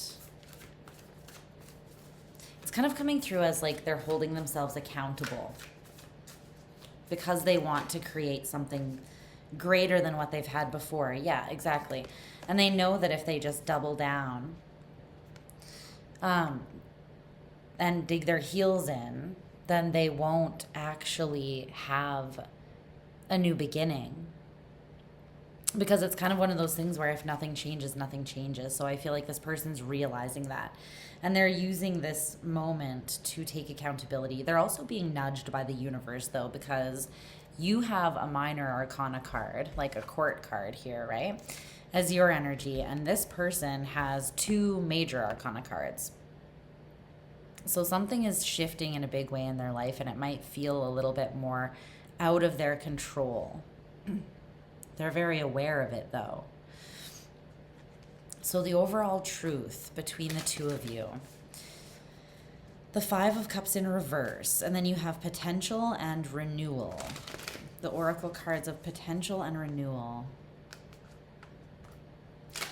Well, with a commitment to healing the pain of the past and truly closing out that cycle with this person, because this is someone that you have had a past with, Pisces.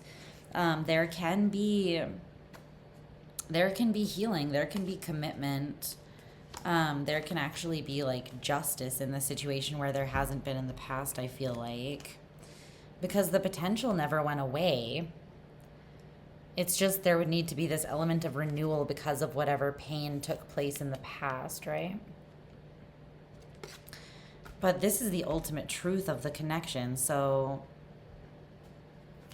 tell me more about that. So it seems like all is not lost here for you by any means.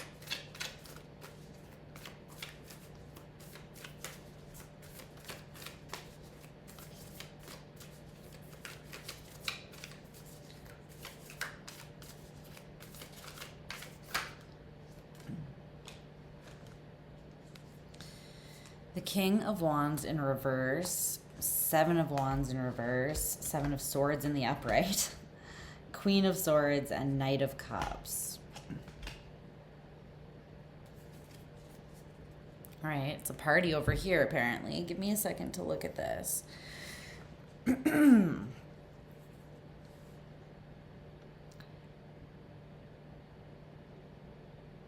The King of Wands in reverse energy symbolizes both you and this person. there was a need for openness and vulnerability, but because neither of you in the past were fully empowered and liberated in your individual energies, instead you defaulted to some sort of illusion. I'm seeing this as like you wore a mask. You both wore masks. So this is both of you, this King of Wands in reverse, I feel like. And the masks that you both wore, one of you wore the mask of the Queen of Swords, which was like overly perceptive, really paying attention, maybe very much like keeping all the receipts, paying attention to details, but very in her mind, very in that discerning energy. And then the Knight of Cups is obviously more of like a fun-loving but mushy-gushy kind of guy, you know, like not necessarily here for a long time, but here for a good time with their heart on their sleeve. They might come off as being a little bit erratic or emotionally immature, but overall their intentions are good. You know, I don't see that either of you showed up necessarily in a terrible energy.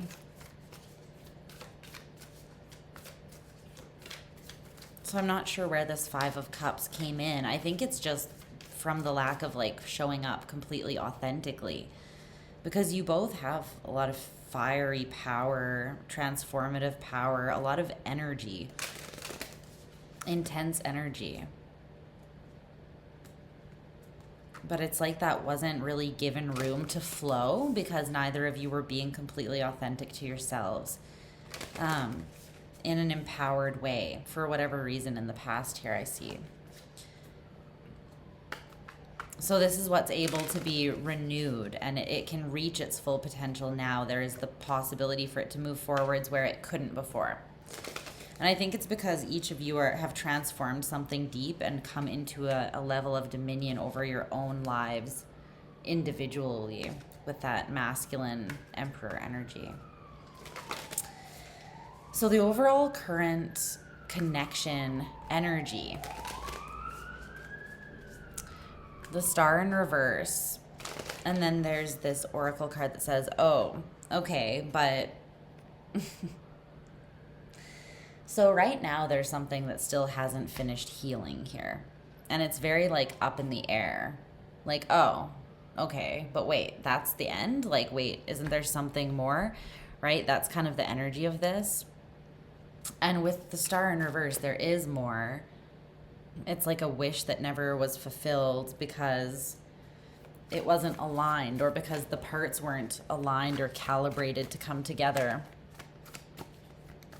With the Star, it's like written in the stars, right? So there is an element of something being magical, being serendipitous, being about divine timing, that kind of thing.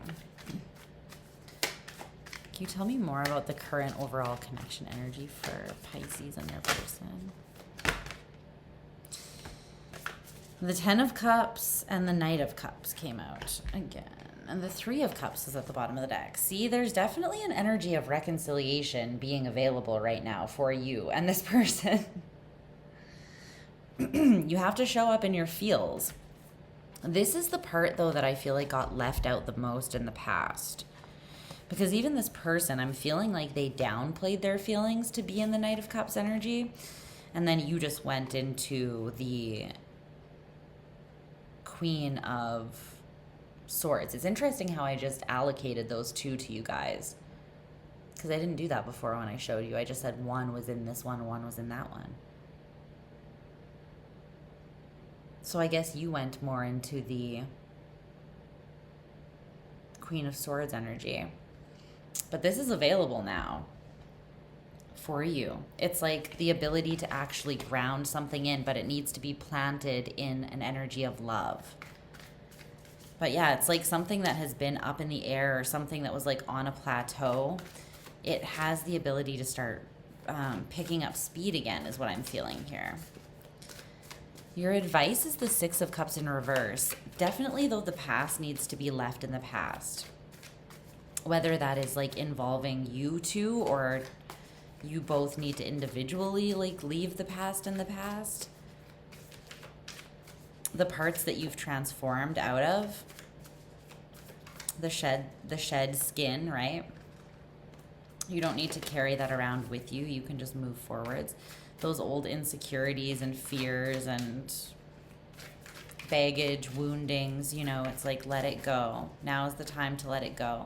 Especially if you want to bring in this last part, this last piece of healing here. Yeah, there's a choice that you have to make. It's definitely still a choice, though. And it has everything to do with whether you're going to stay connected to the past or let go of it.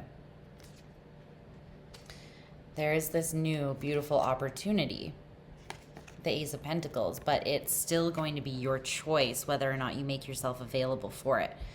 And there's something here where when you're connected to the past, it keeps you confused emotionally and internally conflicted, sorry. So I feel like there's something there that needs to shift. And it's just kind of like, I'm seeing this as like you having the resolve to move away from the past without looking back anymore, without getting hung up on the what ifs. What if it happens again? What if blah, blah, blah. It's like too much has changed to take that into consideration now. That's why the past and that pain is no longer relevant, right? Because Spirit was like, you guys weren't in your power. They came out very early in the reading and said, neither of you were in your power. And that's why secrets were kept. That's why the emotional availability and offering and expression between you was so minimal. That's why there was not a lot of forward motion and understanding, even though you felt like you both spoke like truth and there was love there that you could both intuitively feel. It's like something still was not able to come together.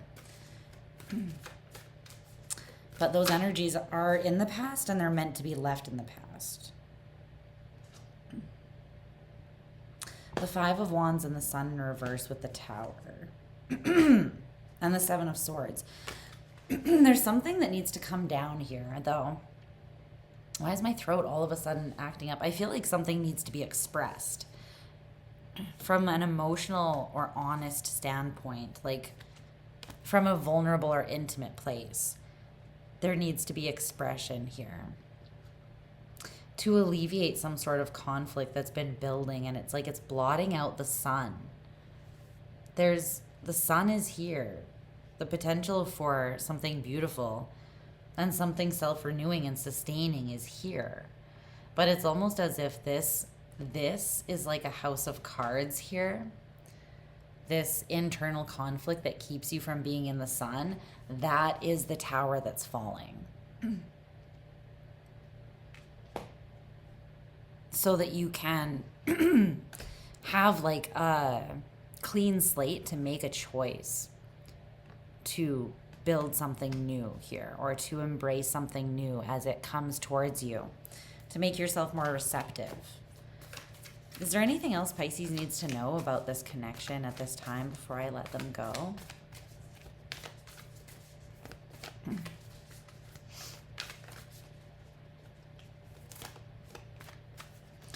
saying to clear all the cards and then... See, yeah, they just had me clear all the cards, and now they're having me pull another message. So even that, there's something about wiping the slate clean or starting fresh. Interesting. All right. What do you have to say on this fresh slate for Pisces?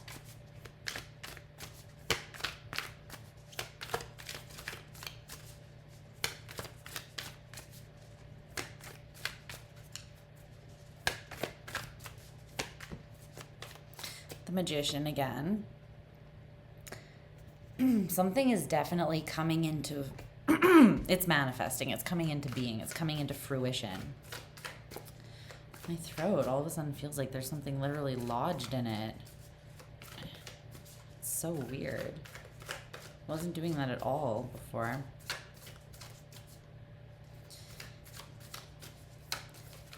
They're really saying you have the Midas touch energetically at this time. So it's one of those things, though, Pisces, where it's like, be careful what you wish for, though. Like, know what you are calling in and why. Okay, that's an important thing at this time. Know that Yeah, know what you want and know why, and make sure that you're calling it in from this place of empowerment and sovereignty for the right reasons. Yeah, because the Eight of Swords with the Lovers is here. There is like a fear surrounding this connection. And if you manifest, if you come at it from this place, this more emotionally detached and fearful place at this time, I feel like all you're going to get is indecision and an ending, like a final closure to something. This is something that could go both ways. It feels like this connection. It could manifest both ways. Or both ways. Yeah. Right. The manifestation power is there, but it's still a choice which way you're going to go. And that choice, if you make it out of fear or self-limiting beliefs, then you're going to get a limited response from the universe. This magic, right? It's the Magician versus the Ace of Wands, right? The Magician, the court card is always going to trump, although the Ace of Wands is like the smaller, is like the court card that would go, or not the court card, the minor arcana card that would go with the Magician. But it's not as powerful. It still is indicating, though, that it's in your hands. It's something that you have to co-create with the universe. So you have to put that effort in, Pisces, I feel like. At this time, it is the time. It's go time to do that. To alleviate specifically and liberate yourself from any lingering fears here or anxieties. There's a big lesson being learned, and you're breaking away from... You've been carrying quite a bit. Grief and just things that were festering, grief and anxiety over endings, indecision, fear. All of these things are being released. It feels like a pretty big karmic purge. I think you're going to feel like 1,000,000 pounds lighter after this. And then you'll be able to embrace something new, and you'll have the space and the level of empowerment to call it in, and then also like hold it and honor it the way that it deserves to be. Okay, that's what I see. I love it for you. So good luck with that with your person. You both have free will, so we'll see. I guess we'll see how that goes for you, but I wish you the very best. I love you so much, Pisces. I hope that you're doing well, and I'll see you on the other side of my move. I'll see you in my new location. Mwah. Until then, stay safe and well, babes. And yeah, I'll talk to you again soon.